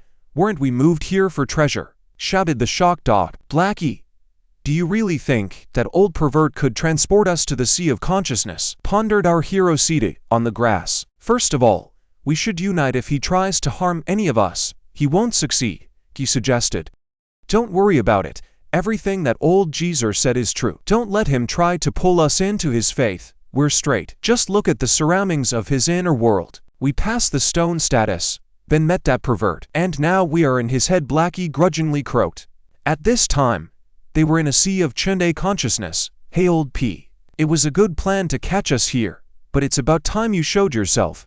Where are you? Shouted Sha, standing in a fighting stance right in the middle of the magic circle. Looks like we've fallen into some deity's sea of consciousness. Here we can see the true appearance of his soul. This technique is too strong for him. He won't be able to keep us here forever, the dog encouraged him. It was so exciting to leave my corporeal shell. I stand before you in spirit form. I am quite an old spirit. I am Xiao Wu Guoran. An extraordinary person, shouted a huge turtle whose head resembled something very strange. Who is this? Shouted Xiao. Is that an old turtle talking? And asked Blackie. Dear guests, the old turtle, meant no harm. Let me explain everything. The giant turtle-like spirit continued his speech. Xiao Hai. Look, it's getting closer. He's too huge and his is so big long. She said. He was pointing his finger towards the monster. Where? What size? Wondered Blackie, who was still standing in a fighting pose, showing off his incredible muscles. What is? This is the true spirit form of my kind. In the sea of consciousness, we all looked like this. I brought you into my sea of consciousness because you did not trust my words. Since you don't trust what I say, yes, I can show you my memories. I am old now, so consider this my gift to you, he said, standing in some green glowing liquid. You want to show us your memories, old man? Your soul is already in our hands, and you've been going around and around. Are you sure? Besides, we can see even the most secret memories. You'll reveal all the secrets to us, said the dog with his hands on his belt. You dark god big man. I heard your big name when I was young. Didn't have the chance to meet you then, so now I must show my sincerity. I won't lie to you anymore. You can watch all my memories, said the turtle. You can start when I'm a little more relaxed. Be gentle. After all, this is my first time, muttered the turtle ambiguously. We are under so much pressure. I don't like you, but if you let me see your memories, I'll believe your words. Xiao replied affirmatively. Believe it or not, Our reward should be big, added the dog. The pallet leaned its hands on the turtle's head. A spot of light formed at the point of contact, and it spread like a wave across the turtle's skin. Blackie, let's start with 30,000 years ago. There's a lot to see. It's going to be difficult. You're already old, so, if anything, get some rest, spoke our hero to his familiar. Oh, but how can you, kid, revisit everything and not forget anything? Besides, I want to see the history of this ancient clan of witches, he answered him. 30,000 years ago. I think this is the right thing to do, said Xiao. Well, let's start with this memory. Don't count on much, replied the dog to him. A blurry picture began to appear in front of them. It seemed to be the outline of some person. The silhouette was a beautiful woman with large breasts and a beautiful blue pendant. She was lying in a relaxed, unsightly pose and smiling at our heroes, or rather those who were in their place. Baby, am I pretty? Should I add oil? Or do you still want to sleep on my chest with a fist in your mouth? She said. The faces of our heroes changed immediately. Blood streamed from their noses. I'm still so inexperienced. It's like white paper, said Xiao. Lie on them. Lie on them. Lie on them. Without Zolko, repeated his furry companion. You've got it all wrong. It was just a part-time job, shouted the owner of the memories in embarrassment. Yes. Yes, old man. We believe you, spoke Xiao, smiling from ear to ear. Too bad. Hee, added the dog, squirming in the same snide smile. I was only drawing portraits of beautiful women. I like to draw in my spare time. Don't make up anything of you. I'm an innocent artist, the grandfather continued to justify himself. Meanwhile, memories continued, and we were shown how whoever is on it is the spirit of the great turtle sat across from the beautiful lady and portrayed her in a very strange style. Yes. Yes. I understand. All artists are pure, repeated Xiao, waving his hand. You want me to believe that? I'm here for this kid. In Dreamland, there were artists like you. I draw in my own style, incited by his dog to steal his style. Skip what came next or recall another moment from the past. This is just a joke. I'm not interested, shouted the grandfather. All right. Let's skip a few days, said Xiao grudgingly, and touched the turtle's head together with his dream. Again. And then there was an awake shout of what the fuck from him. Both of them froze, a grimace of horror, shock and disgust. They seemed to have seen something no human being should ever see. Our young beau was standing in an embrace with a bearded man in a robe with pink hair. They were repeating the famous scene from Titanic. You're so good. Our meeting was definitely destined by fate. Gavril, he turned redder and looked at his companion. You've got it all wrong. I'm old now. I may not remember everything. I just gave him medical attention. Let's move on. The grandfather excused himself. And if he doesn't learn from his mistakes, what kind of artist is he? He's mired in the mud. Our hero whispered in Blackie's ear. Boo. He grimaced in disgust at what he heard. You keep your distance from me even after I said it was a misunderstanding. Come back, and we will try again, muttered the flushed turtle swimming in a green slurry. Xiao Hai, I have to tell you that not all artists are like him, tried to justify if artists our hero in front of the dog.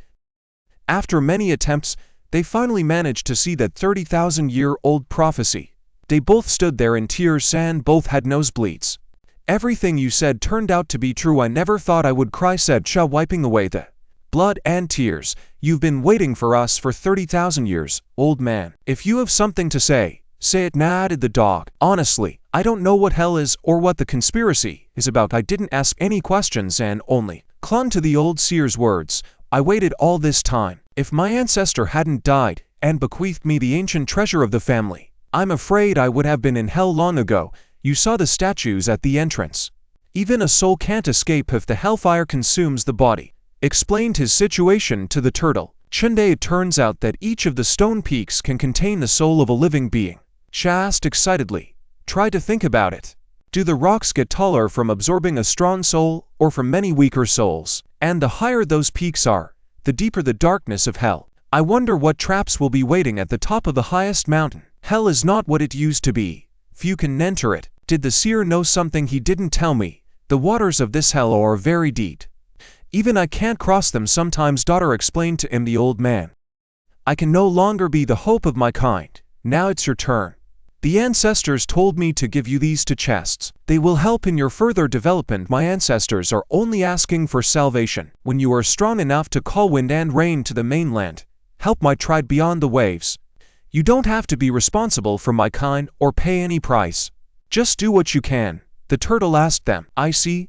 This is most likely how he's betting on my future. After all, he could see through time. He looked 30,000 years into the future to see me, the phoenix dragons, among humans. He's got nothing to lose anyway, so he just wants to bribe me, whispered familiar in his ear. I heard about that old man. If it was Zhuan Ping, it's not worth it. Sha answered him in a whisper as well. That's the case. We'll answer you later, when we can really summon wind and rain on the Zhuan continent. We'll do our best to give your clan a new life, agreed our hero, showing his trademark smile.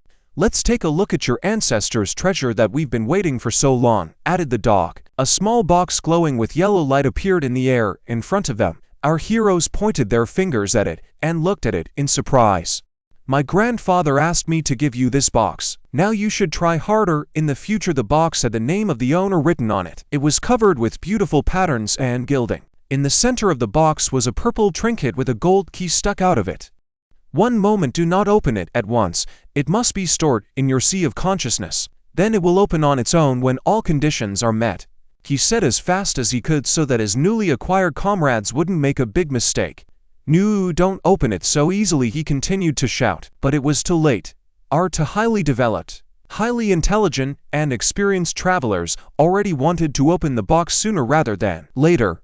Apparently, attention deficit is not cured even with age. Inside the box was a note on it that said, I am an ancestor of the Chunde. There was a guess that you would immediately want to open the box, so on top lies this note. But don't look at what's underneath. This was incredible foresight on the part of the owner of the box. Our heroes immediately coughed up. Pretend they didn't do it on purpose, and I won't look. Next time, try to speak in advance of such things, muttered through the paint our hero. He had a divine level as is. Tell me, was anything else left behind? Asked Blackie. Fortunately, my ancestors expected something like this. First, put it in your sea of consciousness. Portray that the box can only be opened by someone who has broken through to the level of a deity. No one will be able to see the secrets hidden in your soul. In addition, each chest is linked to your names, and no one else will be able to use them, said the turtle. Smiled. He handed out another box just like it, but with a different name, man green color. It was for Blackie. Sis, and I'm all on fire. I apologize loudly. Coins, I'm in anticipation. What are the treasures of the gods? Inquired Blackie, immediately opening his box. You even spoke in verse, and if you put it to music, it's rap. It's amazing you really feel the treasures, shouted our hero from afar. Inside were 2 small shards of purple dark energy crystals and a note that said, I'm sorry, but this is all that's left. Love, Suchan he. That old you, I'll remember that for you. You vindictive bastard. Left me with only 2 spirit stones, by the way. Their clan's lands were still supposed to remain in Yuan Lian, but that old man is dead. Blackie resented nibbling on the new crystals. After 30,000 years, my mission is finally over, spoke the giant turtle and soared through the air, slowly dissolving. Hey old man, we're leaving, shouted standing magic circle and waving at the old turtle. Rest in peace, added the dog standing next to him, and waved as well. I don't think you need to go deeper into hell anymore. This is a terrible place. Listen to me and turn back. I have cleansed my heart. Now I have nothing holding me back anymore, said the turtle, peacefully dissolving into the air. Damn it, I can't die, still have the secret of my ancestral treasure. I can't rest in peace, remember that, and I can't stay a spirit for long, so I should return to my body, she shouted sharply with a change in her mood. Calm, just calm. Later we'll move on to visit those, spoke the couple, scratching the backs of their heads. We wanted to stay here for 1 day, but we ended up spending 3, asked our hero. The Emperor of Bones would call that stubbornness. On the outside of the Devil's Peaks, near the outskirts, nothing affected us. However, we went deep into the act without thinking about the one who helped us overcome hellfire. He had exceeded the limit of his abilities. This treasure box is really useful, replied Chernish. Now we gotta go. Man, hope to see you again sometime. Once again saying goodbye, all waving to the turtle. This ghost can help us get out of here. Changing your appearance is too easy, however, compared to saving this old man. I think getting my body out of the tower will be easier, added Blackie. By the way, I put some poor coins in your pants pocket. You can get them later. You might need them. Your ass is so soft. Your skin is soft. Little Xiaoxi, I really like your firm skin, said the turtle in the end. After leaving the sea, the consciousness of the old turtle spirit Xiaoxi began to examine the most valuable items again. Are the 4 coins that this perverted Chunde left me really so valuable? He asked you while the real their dog watched in shock. Then his mother came toward them.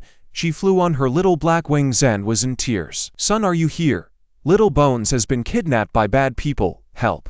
She cried out with all her might. What? Asked our hero in surprise. He was shocked by what he heard. How strong the enemy must be that he was able to kidnap the Emperor of Bones. The view of the dark hall opened up before us. It was clearly long abandoned and dilapidated. There were coffins on the sides, their lids open.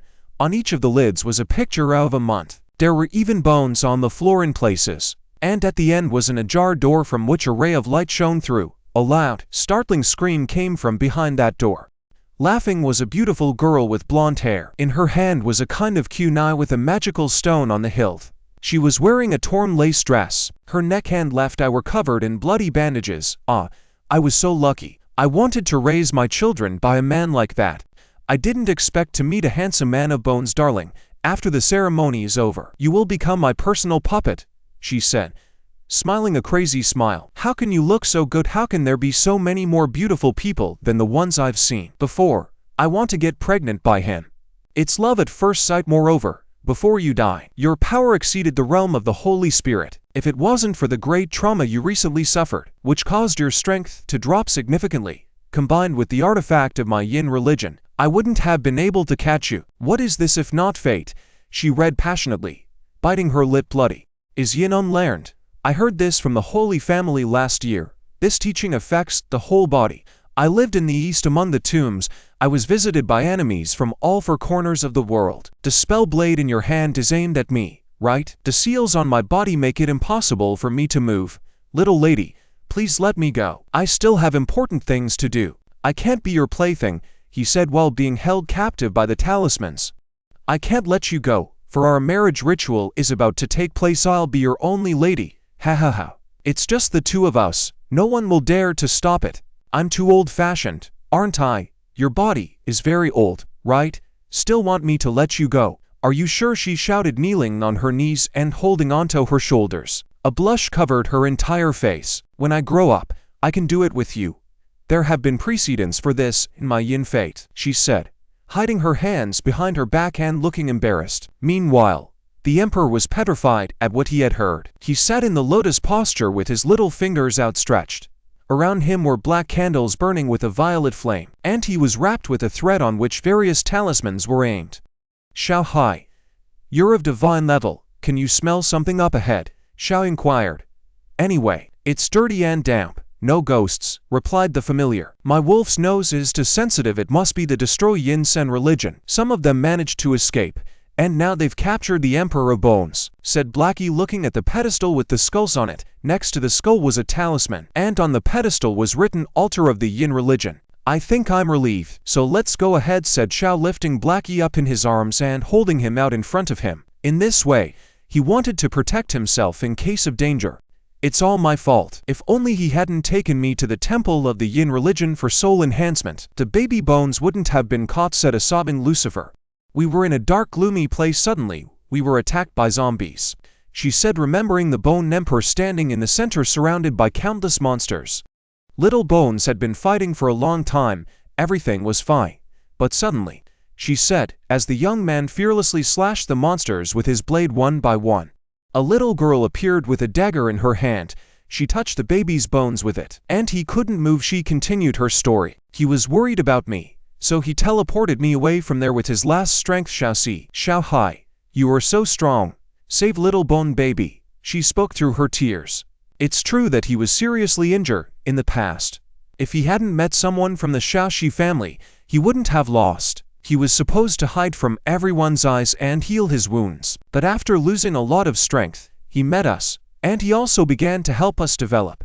As if he wasn't in the snow, he fought for fear of being controlled by someone else again. So many powerful beings would rather die back in the void, turn to smoke and dust. But I know what the flesh of a dead man with a heart will become, said the dog in Xiao's arms. Mom, don't worry. We'll go rescue Uncle Bones right away. I think the person who kidnapped him doesn't have a strong enough spirit purification skill. Otherwise he would have done it long ago. We still have time.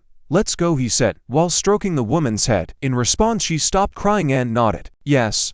High-level cleansing techniques require long training. We should hurry," spoke the dog. "Shashi, aren't you afraid?" asked Mom, running away with her son. "I'm not afraid." "It's time," replied Xiao in the affirmative. "Hey, wait for me," shouted Familiar. Meanwhile, the emperor was still being held captive.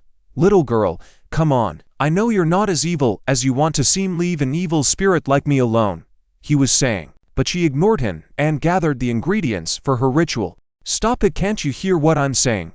shouted the emperor, who was running out of patience. "Hey," he continued to shout. At these shouts, she was immediately taken aback. She seemed incredibly shocked by this development. All the ingredients she was carrying fell to the ground with a clang. It was a pair of scrolls, a talisman on a tree, and a feather. "Nothing, pitiful, pitiful, worthless nothing," she thought to herself, clutching her throat. She didn't seem to have enough oxygen to breathe. "I made a mistake, wrong," she shouted, writhing. Her mind seemed to leave her. She looked at her left hand. It was covered in cuts and abrasions. Slowly she began to bring the dagger towards her with her right hand, which was in exactly the same condition. "Don't," shouted the Emperor of the Dice, watching. "He stopped me for love, he stopped me. He stopped me because of love, she thought to herself in her mad adventuring. "I only stopped her," with a loud scream. What the hell happened in that girl's past that she wants to hurt herself? She's like a child, but with a perverted brain. What should we do? This isn't something that can be solved by brute force. How do little girls behave? I've fought in war since I was a kid. How should I know about such things? If only Auntie were here, she'd think of a way out. Even though she's weak, but she would definitely be able to understand her," reasoned the Emperor. "And what should I do? If she is evil, then I should kill her. Should I kill myself? I feel it's only a frightened child. Her mind is like a white sheet of paper. What should I do?" He was sinking deeper and deeper into his thoughts, but suddenly from outside, he heard a voice say, "Uncle Bones, it's your uncle. Can you hear me?" He turned around and saw the familiar trinity, Xiao, Blackie and Lucifer. "Kid, we're here to save you," they said, waving their hands. "Uncle Xiaoxi," said the Emperor joyfully, almost crying. He was like a child who got lost in the store. He was finally found. "Uncle, I will teach you what to do. First, I will stabilize the flow that connects our consciousnesses, therefore don't move," said Xiao, showing his thumb. "Uncle, don't hurt her, man. I think she's not a bad person," he said, gradually leaving his body. He looked at her with regret. She may have been acting strange, but it wasn't like she was a villain. "I have no right to listen to you. I will listen to you carefully. If you don't agree, I'll kill you and end myself. We'll be together forever, won't we?" "Yes, we'll die together. We'll only be happy when we die. Everyone dies," the blonde-haired girl continued to ramble on. Meanwhile, the Emperor and Xiao were taking roll call. "Hey, can you hear me?" Checking the communications, she's already on edge. "This kind of condition is dangerous," shouted. "I can hear you very well. If the sign is uncle, tell me, what should I do?" asked the operator to Xiao in his head. "Hey dear, beautiful sister, don't leave me. Don't leave me. Don't leave me with these signs. I've been in darkness, and there's only coldness in my heart. Now you're number one in it. You're number one," he said, shyly repeating Xiao's words one by one. "If you are gone, my wounds will be as deep as your eyes. You are my only one, the best reason to hurt me. Otherwise you're ran, I'll suffer 100 times more," he continued to repeat after Xiao one by one. What am I dreaming?" inquired at herself, holding her flushed face with her hands. She was greatly embarrassed and surprised at the sudden change in her lover's character. "My dear lady, we must be together forever. Besides, you are a match for you and you are a match for me, and our union will be joined in heaven and earth." Xiao Emperor continued to utter the words. "Take responsibility. You're the only one in my mind." It was obvious that he didn't like it at all and was struggling to say all those words. But it seemed to have a stunning effect. The arrow of love immediately striking the girl's breasts. It was simpler than it seemed at first. "One has ever cared for me like this. Is it true? If I hurt myself, will it hurt him 100 times more? No, 1,000 times. Protect me, I'm your only baby," she quickly shouted, repeating what she said. "Well, I've been through it myself in numerous mainstreams, in such unhealthy marriages. There is also the meaning of multiple dots. Now she is definitely in love with you." Such phrases said by handsome men amplified the effect 10,000 times. Xiao reasoned as if he were an evil genius. "It's time to give her the death blow. Now let's give her your own feelings." Shorter continued his speech enthusiastically. Sister, come on. Make your choice, make up your mind. Not me. If you can't, you come first in my heart, so answer me. What you've decided. He continued to speak as the amulets pelted him from all sides. Ah, it's a languid wait. If you can't decide, then we better part forever and go as far apart as possible. Even though you are my only lady, you shouldn't take and everything here means for my feelings. You together, we should think this through before anyone gets hurt. The results of your decision, he said with his head up like he was in some cheap music video. She spoke completely flushed with embarrassment. She drew her sword and gave it some kind of strange spell. It glowed pink and circles of energy gathered around it. I've figured out your plan. I will not let you deceive me. I will not believe such sweet talk, she said while a blush covered her cheeks. It was evident that she doubted what she had said, but what she did was enough. The amulets caught the body of our emperor and he immediately disappeared from where he was imprisoned. He immediately found himself right in front of the girl and hugged her. With his right hand he created a magic circle right at the back of her head and said, I cannot allow myself to be subjugated and made into a puppet. Sweet dreams. It's done, Xiao said contentedly, covering his face with his hand from feigned fatigue. I didn't think it would actually work. Lucky me, my heart is bursting with pride, he said proudly, causing the dog's jaw to drop to the floor. Ho! What was that? Son, teach me how to do that. I want to be able to do that, to said his mother flying beside him and patting him on the shoulder. What do we do with this little girl now? Asked the Bone Emperor, holding his abuser in his arms. A while later, they broke camp and sat all together around the fire. Xiao was sitting and roasting fish. Chuckling, Xiao sat next to his familiar and chuckled as he watched. The mother of our hero was sitting next to her. She was holding a toy in her hands, and there were many soft toys lying around her. She sat looking forward and was confused in bewilderment. But it was the Bone Emperor who was the most worried. He sat there drenched in sweat, and it wasn't because of the fire. He sat uncomfortable and looked away, while our couple laughed at him. And it was all because his arm was hugged by this young girl with peculiar tendencies. Ha ha ha. Wow. Our heroes continued to laugh in unison. The bone operator stared at his comrade lost and sent him mental signals. Uncle, save me, but Xiao ignored the signals and ate the fish while watching. Head, you want my help? I'm very smart and had the right experience. Just let me solve this for you, he stated confidently. Sis, I'm sorry, but what's your name? Asked our hero, fixing his hair in a most sweet manner. The fish he had just gnawed on was thrown back in a graceful motion. Die, she shouted as our hero approached. She clung tighter and tighter to the emperor's arm and was clearly hostile to any attempt to approach her. All at once he fell down in spirit and cried, Mommy, she's so fierce, he cried through his tears. It's okay, Mommy will calm you down, said the mother, hugging her lost son. I've forgotten that I'm no longer who I was in the past. We don't know, by the way, so it's all useless. Well, here's the interesting thing. The girl's looks about 10 years old. How can she be so scary? He wondered to himself. People with Zhao mental disorder are defined by sharp mood swings, vividly expresses any kind of emotions, have obsessive ideas about themselves. It is also noticed nervous breakdowns on this ground. Thinking, self-actualization, self-confidence, extraordinary behavior, and so on. Everything is going according to plan. Our telepathic channel is working perfectly. I'll tell you what to do, mentally signaled our hero to the Bone Emperor. Uncle, you. Also mentally replied the Emperor. Girl, can you tell us about yourself? Even though we're together, we don't know anything about you. The Bone Emperor continued to speak in the same pattern as before, that is, just repeating Xiao's words. You want to get to know me? I'll tell you all about me. My name is Bao Bear. She spoke excitedly. Blushing, she was clearly pleased with the attention. My name translates to the Eye of Chime. I grew up in Yinfeng, but I didn't like that dark place at all, and the people who served my father were sacrificed to the god they believed in. She told me. My grandfather is the head of the Yin skeleton religion. He hated all living people, she said, as her memories of her grandfather surfaced. Get up, continue your training. You may be a girl, but you should become much stronger in the future. Even though you're not a man, you can still become the head of the sect and replace your father. You will inherit his title, he said. Grandpa, I'm in so much pain. It hurts so badly, she cried as she lay on the earth. She was just a child then. Get up, you have to be like your parents.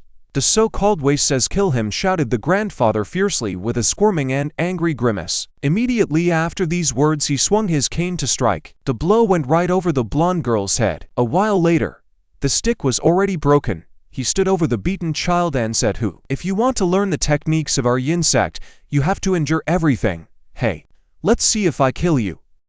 Every time he hit me out of anger, I would fall down and pass out. He regretted it later and cried every time. She continued, remembering how bloody she was lying in the arms of the crying old man. But the next day happened again and again. One day he beat me half to death. He's a bloody devil. Then when I was 14 years old, she remembered standing at the door with many talismans and an old man behind her holding her by the shoulder. He locked me in a room full of corpses, no matter how much I screamed. He didn't care. As soon as he closed the door, he left right away. This is not the place a 14-year-old should have stayed, she said. Remember, tried not to breathe so as not to attract the dead onto herself. Images of the horrible dead people she had seen popped into her mind. Horrible decomposing bodies were everywhere, giving off a horrible stench. After that, her grandfather never showed up again. She realized there were worse things in the world than the devil. Compared to God's grace, she preferred the devil. He could have opened the damn door. Time is there, the most useless thing. It drags so slowly. Any living thing would have preferred to die right there. But I didn't have the guts to kill myself. And a faint voice inside me said, I want to live. I don't want to die. And such a lying pervert. I was very weak, but I didn't want to die. So I spent 2 years there. 2 whole years. Xiao was surprised after everything he heard. But she didn't say anything else and just lovingly embraced the Bone Emperor's hand. It looked even more frightening now.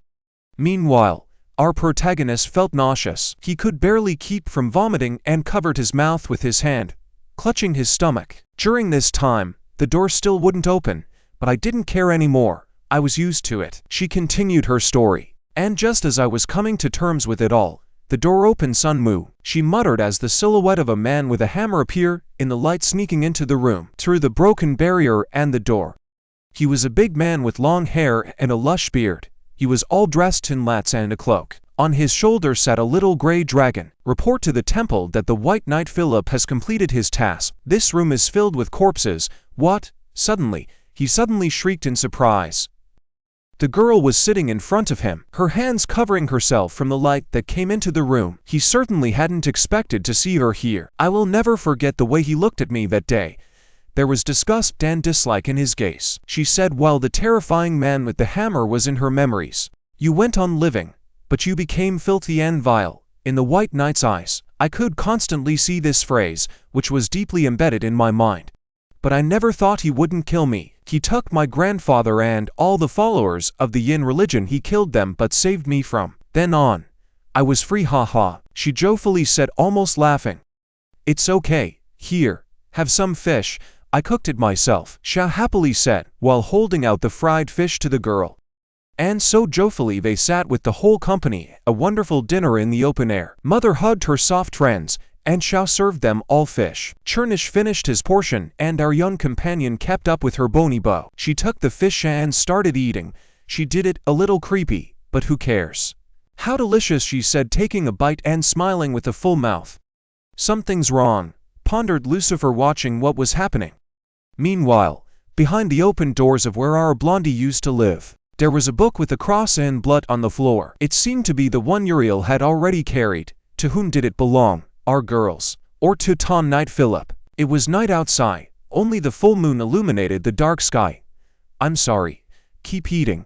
I have to the bathroom, said the blonde. She strode away from our heroes with a quick step. Her legs were wrapped in bandages instead of pantyhose, and they were stained with something red. The step quickly changed to a run. She covered her mouth with her hand and ran as fast as she could.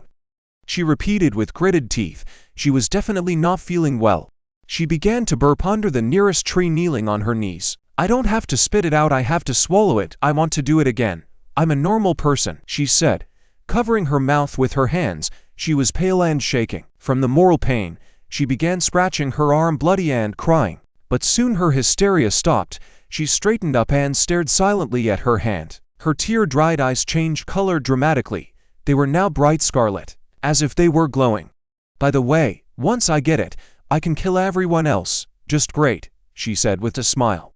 I'm back, she shouted, jumping out from behind the trees to get closer to our campfire. Meanwhile, something incredibly strange was happening here. Our hero was flying away, covered in red lightning. His familiar in his true form was running at full speed somewhere. And the Bone Emperor stared with his murderous gaze. His menace glowed red and expressed hostility. "Hey, what do you want? How dare you attack us? Don't get out of your seat," she shouted and grabbed her mouth with both hands in surprise. 10 minutes ago. She's lying. I can feel her emotions. She's full of hatred towards us. That's not the true past. She's hiding something terrible deep inside. That's impossible. Her desire to kill was directed at everyone here except the little bone. The will to kill was plain to see on her face. Lucifer was hugging her stuffed bunny. "Wow. Mom, did you once acquire such an ability? The powerful and legendary heart-reading technique, right?" asked Sunny. "Why so powerful, Auntie? Are you a goddess who can see people's hearts?" wondered Blackie. "I have traveled a very thorny path and can only feel emotions, but what is hidden deep in my heart is not, for example," she explained. "At this moment, my little son is experiencing love, happiness and excitement," she said, pointing her finger at Xiaoxi. "The evil demon wolf feels embarrassment, excitement, and now shock," she continued, pointing to Blackie. He was clearly taken aback that she guessed his feelings. "And the baby of bones has a worry deep in his heart. But why?" she wondered, pointing her finger at the emperor sitting by the fire, who was looking somewhere towards the forest. "Nephew, I know what you're worried about, but your wife from your past life isn't here. It's convenient. Just leave the matter to me and Xiaohai. Even though we let her walk around so freely, it's dangerous for us. Wait for her to come back. Let's see if she makes a move or something. Then we'll deal with her." "What do you think?" asked our hero seriously. "Oh, my daughter's chemo was about her age. Now it's turned out like this. What happened to her? I have killed countless enemies, but I have not known a woman's love. And now, after many years, and I, resurrected for the sake of hate, have met this girl," said the Bone Emperor, sinking into sadness. The image of a beautiful girl to whom he had been betrothed once long ago surfaced in his memories, and also the image of a young yellow-haired girl with red eyes and bandages all over her body. She glared at him angrily with her blood-red eyes. "You people are looking for your own trouble. First you let it go and then you catch it again. According to the dark teachings, you must either train or die. It's annoying. I don't understand it." Blackie was yawning by the fire. "Nephew, don't worry about what Dead Dog said. The most important thing for a human being is to get emotional. We are a family," Xiao said encouragingly. "You're the dog yourself. I am the dark deity, king of darkness," whispered the beaten dog to himself. "Maybe it was the heavens that gave you a second chance. Be yourself, not a warrior of the holy war." "What about the girl?" our hero asked. "Though Mom warned us in advance, I think we should prepare ourselves, use the circle inscription and put some zombies in there. When she comes back, I'm afraid we'll be numb with fear," said Xiao. "It's not all true. Mom's intuition works very well. You won't even have time to be scared. It's okay. Mom will protect you," said Lucifer. "Don't, Mom, you're just a ghost from my sea of consciousness now. It's okay. Just hide in it," replied our hero. "Oh, that's right too," she agreed. And here we are again. Shy and Blackie had already hovered in the air to attack the returning girl. Blackie took his true form, and Shy energized his reinforced right arm. "Ah, Emperor of Bones, darling. You," she screamed as she grabbed her dagger. It was clear that she was lost and definitely didn't expect things to turn out this way for her. The Bone Emperor did not respond to her words and only drew his sword. His eyes were determined to kill. "You hid a lot of bodies underground and hoped I wouldn't notice. I knew right away," he said, exposing the girl. "I did it for you. I did it all for you. And you," she shouted in rebuke, trying to justify herself to him. "Be careful. There's a big army of dead people coming our way," our protagonist warned his familiar. "I know," replied the man confidently and letting down puffs of black smoke from his mouth. "Kill anyone who dares to come near," they added. At this time, the girl was running her eyes all over the battlefield trying to find a way to save herself and turn the tide of the battle. Many of the dead pounced on our heroes. They all looked different. One seemed to have 2 or 3 faces and mouths full of teeth, and another looked a lot like the blonde's grandfather. "Mom, there are a lot of zombies here, Blackie. Hurry up and turn it into a sword," shouted Shop What's Her Name, running away from the huge crowd out. Foul things. A zombie resembling an old man who was the head of a cult ran ahead of everyone. It seemed that even in death he was leading them. "Hey Blackie, and you're here," shouted Sha, running away from this joking crowd of walking dead. These are unusual corpses. Look at their clothes. They're followers of the yin religion. She drugged them with corpse gas and buried them alive. That way they became much stronger, as undead, shouted the dog. And they bit my Z. All the energy of darkness sucked out. Gross, he shouted, showing his bitten ass. It's time, hee hee. There's another one. Let him show himself too, she said, standing in front of the Bone Emperor. The wind was fluttering their hair along with the grass beautifully. Odd. My dear Bone Emperor, even if you possess great damage, you are not as strong as you were 10,000 years ago. And here he was standing at the top of the god level. Aren't you afraid of my method of collecting corpse boxes? Besides, he's the strongest of all my zombies. But I won't let him kill me, she said while holding a small coffin-like box in her hand. She started to open this little coffin, and a dark energy wafted from it. And now the Knight Philip has appeared on the battlefield. It would be more accurate to say his corpse. He was covered in abrasions and was clearly beginning to decompose. We have already seen him. It was he who invaded our wench some time ago. This White Knight didn't stand a chance. He was careless and just walked into the room. I tortured him for a long time before killing him. He took away one of my eyes, but I survived. Ha ha. And now he's the strongest of my zombies, and his power is on the level of the Holy Ghost. Try to kill him, or he'll kill all your friends. And then you'll be mine, she shouted in her crazy voice. I'll help you kill them all as long as you stay with us, he said with complete confidence. You could be killed again, and if that happens, your soul will be scattered, she cried out in tears. What? A nephew could die? It's too far away. I couldn't hear very well, said distracted by a quiet voice somewhere in the distance. This is stupid. Even if all my ancestors and fellow clansmen die right here, I think it's worth it, he spoke while behind the girl's wall stood the giant dead knight. That's it.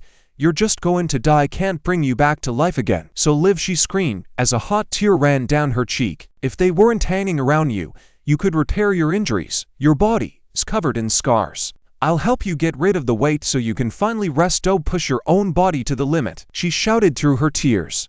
Hey, we gotta get out of here. They're staring at my Z Chernish. Help, shouted Sha, fighting off the zombies with his legs.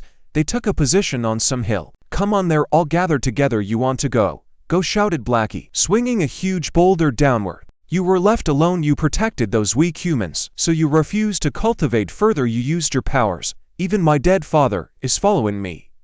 Stupid animal, what can I say for him? He paid for his own mistakes, she shouted, pointing her finger in the direction. In her memories, there was a beautiful man with blue eyes and blonde hair. It was her father. He seemed to be whispering something to her, but she couldn't make it out. You're actually the one who's selfish here. You don't know other people and what their suffering is. Worse, the Bone Emperor rebuked her. White Knight, you don't have to be with me. Go and kill them all. Don't stop, she spoke while blood flowed from her left eye instead of tears. At the same instant, the former knight, now dead man, rushed as fast as he could towards the pale young man. My uncle is the only one of my dearest relatives left in this world. I will not allow you to hurt him, replied the Bone Emperor, preparing for a confrontation. Stop now. Hold me back. Take a good look. Speed here. There will only be the two of us left, she said, while strange magical symbols surrounded her body and many wooden talismans on the string flew around her. I'm going to kill you. Come to your senses. I'll kick your faces in, he shouted, gathering strength in his leg. He kicked countless times at the face of the monster, which was no longer human. 5 or 6 rows of teeth were right in its mouth, all of them sharp as a shark's. The eyes were bloodshot. These corpses are so ugly. Why aren't there any beautiful ones? It's disgusting. I don't even want to touch them, Sha said with disgust as he took out, or rather materialized, something like a sword in his right hand. That's right, get out of here, added the dog, holding another stone in his hand that was about to go down on the zombie's head. This guard's blade is an epic weapon. I can feel its powers with fire in his eyes. Our hero's familiar looked at the blade. He was truly astonished to the point that saliva began to flow from his mouth. He even stopped throwing stones. This is the sword of light. It has been preserved from ancient times to this day. Die in battle, said our hero, assuming a fighting stance. He held the sword out in front of him, and for a moment seemed like a real hero, on the brink of death, silently carrying his ideals in battle, he said to himself as he took a swing. The blade of the majestic ball was covered in flames that appeared to burn even if you just looked at it. What? Isn't the aura supposed to come from the sword? Where did this pseudo-aura come from? This kid never learned it, should complain, another one watching. His experience was great, and he could easily figure out that something was wrong. The zombies froze for a moment and all stared at our hero. They, too, were amazed at his performance. One of them had 3 eyes, another had an incredibly wide mouth, and the third one looked more like a scarecrow. But the one that stood out the most among them was the little zombie girl with green curly hair. Her skin color wasn't even cadaverous. I am proud to stand up for his will. I will realize this faith as my goal. He continued to shout his mantra. Sha began to spin in the air like a Yule. King the victor is here. Chant the true name of this miracle. He continued to shout and finally swung for a real blow. Holy King strike. He shouted the name of the technique and slashed at the zombie with a brilliant motion. The sword glowed like it was gold, and the surrounding zombies were shocked by the blow. The attacked zombie flew down, while the others continued to crawl up the mountain towards our heroes. With a pop, he landed on the ground and most likely parted with his life for the second time. Meanwhile, something unexpected happened and our hero's sword broke in half at the base. It was obvious that I was using too strong thunderbolt magic, but I couldn't contain the power curse. Such an expensive weapon broke, shouted the shocked hero looking at the stump in his hand. Is it really a fake? This child's chi simply can't be that strong. It's definitely a fake, right? The dog looked skeptical while throwing stones at the zombie. The newly fallen zombie immediately got up and sat down on the grass. A quick look around, and I started feeling my body for injuries. Seems to be all right. But then his body was sharply disemboweled. Apparently the blow was really strong. Blackie, they're almost upstairs, said Chow. Yes, let's do it, said the dog. Good answered him affirmatively. Teleportation circle activation. The start is the beginning. What does activation have to do with it? Said Chow, creating a portal beneath them. Sounds beautiful, replied his familiar. A moment later, our couple vanished into thin air, leaving countless zombies with nothing. And so they appeared a few hundred meters from the mountain on which the dead men were crawling. I'm going to try out my new technique. Purifying Divine Lightning, a smaller version. Ya Shao Shi. Use this technique while you are so nicely gathered in a bunch of dots. He spoke while conjuring a strange magic circle in his left hand. You'll all die together, he thought, and countless red lightning bolts began to strike from 2 magic circles right across the entire mountain, clothed with dead people. Well done, kid. You combined the elements of light and lightning to create a sort of attack area to destroy. The undead, Blackie said approvingly, showing a 5th finger. Ha ha, thank you for the compliment. I used holy light and lightning to fry them together. It's a good thing that it didn't come together conveniently, said Chow, embarrassedly scratching the back of his head. He didn't notice that a white knight was approaching behind him at a great speed. His eyes were screwed shut and the corners of his mouth were scarred. The color of his face was purple and dead. He swung and delivered a crushing swift blow with a heavy hammer. Our hero immediately reacted by parrying the attack with his sword, which is derived from his furry familiar. Hey, look at his clothes, it's a dead knight. But he's still incredibly strong. He was at least at the level of a saint before his death. And his physical fitness is on the level of a spirit, spoke Blackie, and his sword form. I fended off his hammer attack, but my hand is still shaking. I wonder if I can handle someone who has a spirit realm level, thought to himself. Shao doused himself with sweat from excitement. And he's a realm warrior, you kid. You just haven't met such opponents before. Why did we meet someone of spirit level so early? What are you? The reincarnation of Starry Messenger, Blackie resented. I'm shocked we have to defeat him. We still have a lot of things to go through together. Just be over it, said Shao. That girl's habits really lied to us. Age to kill such a strong knight. Should I admit that she's strong? Not only was she able to finish off a living human, but she was also able to create such a strong white knight, we replied the dog.